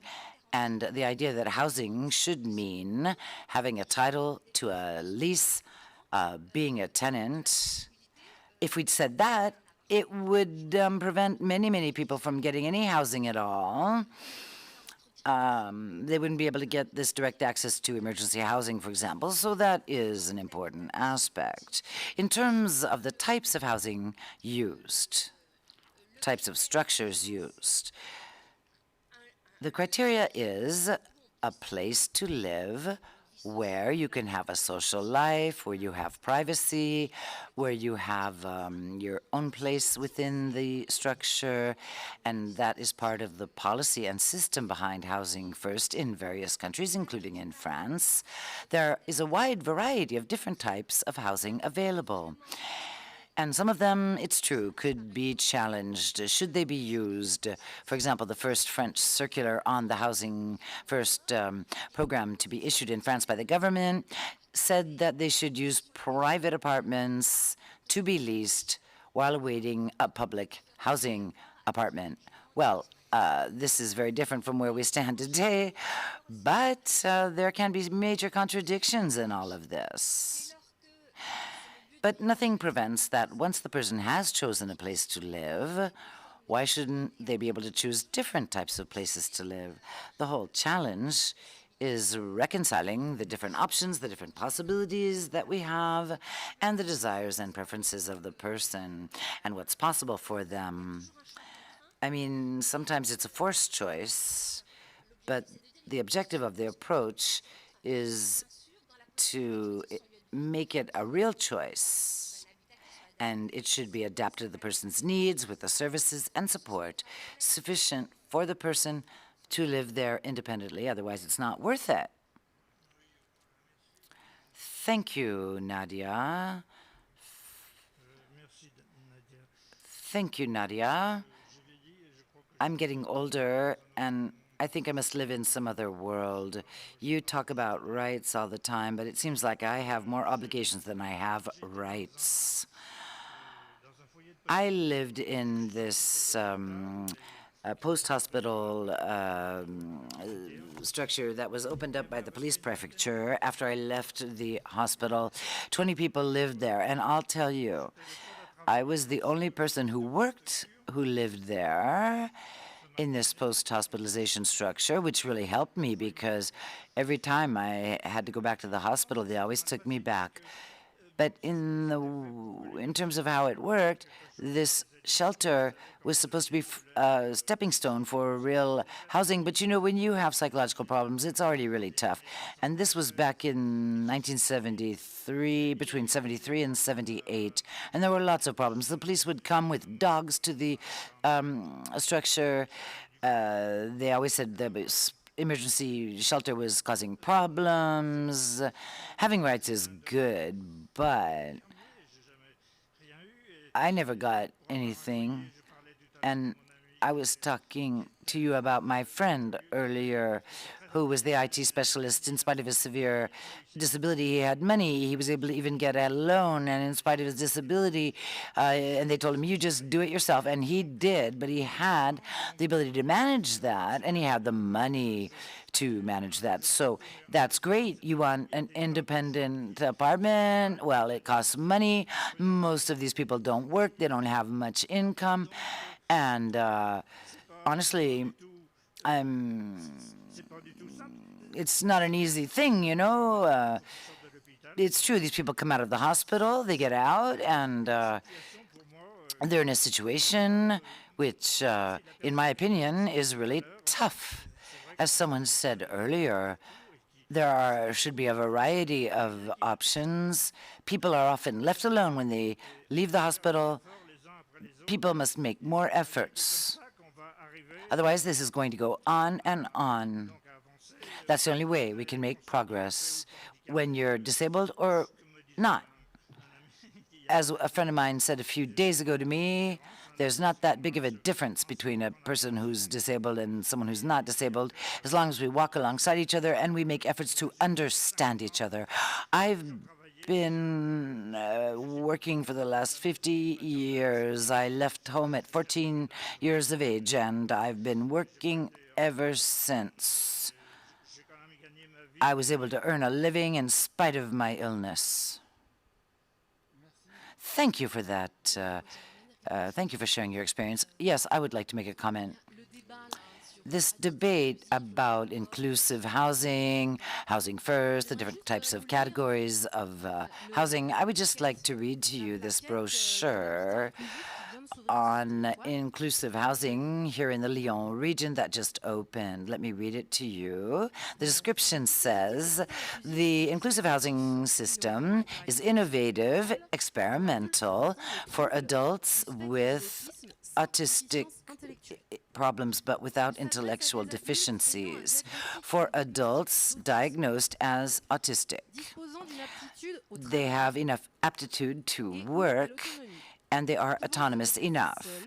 They must be able to travel alone in public transportation, and they must have activities during the day. They must be able to master language skills. They must have resources through disability pension or a salary. There are 5 places available, and inclusive housing can support 10 people throughout 1 year's time. J'ai pas de commentaire, je vous livre la plaquette. I'm just telling you what this brochure says. I don't want to make any comment about it. Okay, let's take a last question. I think that we're really now delving into the challenges of what institutions really are, and we do need institutions to respond to social issues in the long term. Now, I understand that when people impose from the outside your lifestyle and conditions on you, it's not the same thing. I see many people would like to react to what was said. Let's move ahead. I'll be brief. I wanted to answer. Excuse me, what's your name, sir? I wanted to respond to what you said. You were talking about rights and obligations. Okay. I'm agoraphobic. And if you ask me, this disability, you know, the idea of disability, I mean, you just cannot generalize. Persons with disabilities are all different. There are, unfortunately, cases where you can't just sum up the person's problems in 2 or 3 sentences. Okay, so rights and obligations are the duty of citizens, or part of being a citizen. But we talk in law in France about an obligation that must lead to a specific result and the obligation to provide resources. And when you are suffering, how can you take on your obligations? And I'll tell you, people must be more tolerant of these persons. It should be considered an obligation to provide the best we can in certain resources, but not to achieve a certain result. Please use the microphone. I was going to also comment on what was said earlier, because from what I've observed in several different so-called inclusive housing systems and mobile services where people come to home, or these family pensions, they call them, or intergenerational housing that's starting up. I can see that there are very big differences, and Serge Ebersold was talking about the evolution of our institutions. That's probably a better way to refer to it. There are a certain number of principles that set these places apart. The definition of these places when it comes to emergency housing or more longer-term housing. Some of these are real innovative principles, and some are principles that have just been kept in place on an institutional level. I was thinking of the family pension system we have in France, host families that take in people with disabilities. And it's difficult sometimes for professionals. It's not always easy for these families to manage the different persons they have living with them together. There's a lot of ambiguity and fuzziness about what it means to have temporary shelter or actual housing. And depending on the entry point you come from and the pathway you take, it can take a long time to get actual housing per se. There are a number of people who are unable to exercise their binding right to housing in France because they have been waiting and waiting for years for housing in the community. And I have observed many practices that prohibit persons from sleeping at the time they want, from inviting their friends over, even though they're living in these inclusive style housing places. Good evening. My name is Nicolas Verroux. I will soon be a coordinator of Housing First here in Lyon. So I'm speaking in this capacity. Thank you for all the speakers for your various contributions. I do have another question, though, again, about the status of the family pensions, especially over there in Rouen, where our Cap Droit group comes from, outside of Lyon, not far from Lyon. The family pension system, where people live in their own apartments, is one thing. But if they just have a room in a family's house, it's not the same. Could you describe what these family pensions entail? You explained a lot of other structures, but I really was wondering about these family pension systems. It's a collective place where people have their own studio, their own kitchen and everything, and can live independently with no obligation to be part of the family. Is that what it is? Then, okay. Well, I wanted to make another comment about the Housing First program. We often talk about systems. I think that Housing First, in terms of what the public authorities have asked us to do, it's not an actual system. It's a new concept for public action in this area that considers housing as a fundamental right, and it is a way to provide certain resources and not necessarily a result when you were talking about those obligations earlier. You cannot just assume people have the capacity to live independently, and this is what we have seen with these emergency shelters. People are supposed to learn how to live independently, and then they can have access to independent living. I'm sorry, there needs to be a change of paradigm. It's essential. And this will change institutional culture relating to, quote, protection. It's more than a system, in my opinion. It's a new concept for public action. And I think it's very interesting because it will really improve the social work we are doing. And my last point, I work a lot on what we call cooperatives for inhabitants that are together. And cooperatives have nothing to do with quote, inclusion of persons with disabilities or emergency housing. These are people who get together and who say, we want to work in a collective spirit. We want to have a building where the neighbors know each other and where they can do things together.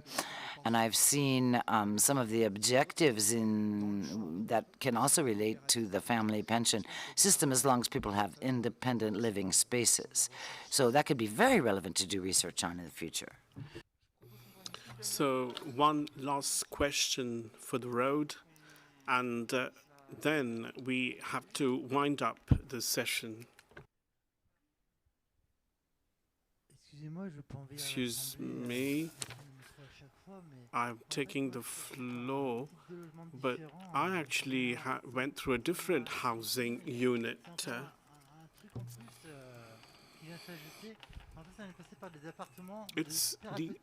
These are transitional therapeutic homes. And I think the gentleman here must have heard of it. So they actually put all psychiatric patients in a large residential unit, and we had certain problems as well. And you know, it really is a bit odd because there's no intimacy, and I think we really can't invite people to come over, and I think yeah, well, the Housing First explanation was very interesting. So we had a special system. It was called rehabilitation of your own interiors, and this was a Bourg-en-Bresse program. This was a transition therapeutic program. So we were very lucky to work with a psychiatrist who basically gave us the possibility to have home in a pair. So this was a transitional home or a housing unit, and we then went on with our lives. We managed to acquire certain life skills, some day-to-day skills in order, and we worked our way up to our own personal and individual housing unit. So this was, as you see, there are different pathways, there are different ways to go about it. Now,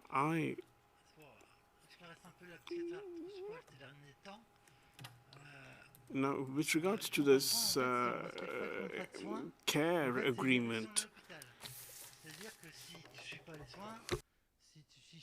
CTO, with regards to the CTO, if you don't respect it, then you really would be again in a psychiatric unit.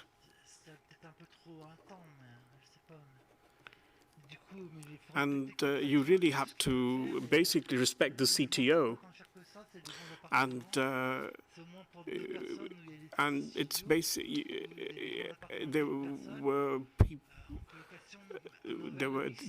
these are really large flats for at least 2 people, and they're also small studios. We have opened up these apartments. They're very diverse. There's a doctor who does a lot, who works hard. I'm sorry, I'm completely lost for words. So I'm sorry. It's and Arnaud was looking at me, and just going to conclude then. Thank you for this testimony. If you have anything to talk about with Christian, please do ahead on the CTO. So let's actually stop our discussion here. And thank you for all the participants for having come here, who are both participants online and on site. Thank you for your valuable contributions. And I think Benoit has something to say. I just wanted to thank the Bordeaux group, and we're going to go for the screening to a place called La Commune, which is 3 Rue Prégauderie. There's some light refreshments waiting for us. I think people have already enrolled, and if you aren't enrolled, you can actually say that you want to come. Now, in order to go to La Commune, you need to take the T2 tram and stop at a tram stop called Centre Berthelot. So we're going to actually watch a film called Hors Normes, and it would be the opportunity to actually have a small discussion and talk about institutions based on this film. So thank you for the time management, dear moderators. Thank you to all the contributors and people who are following us remotely. It's always hard for them, especially where that they couldn't come because of various reasons, like the Handicap Liberté 33 group. Thank you and see you tomorrow. Yes. Tomorrow we start at 9 o'clock with the workshops. So 8:45 we will have a welcome coffee, and then at 9 o'clock we start the workshops. Thank you so much.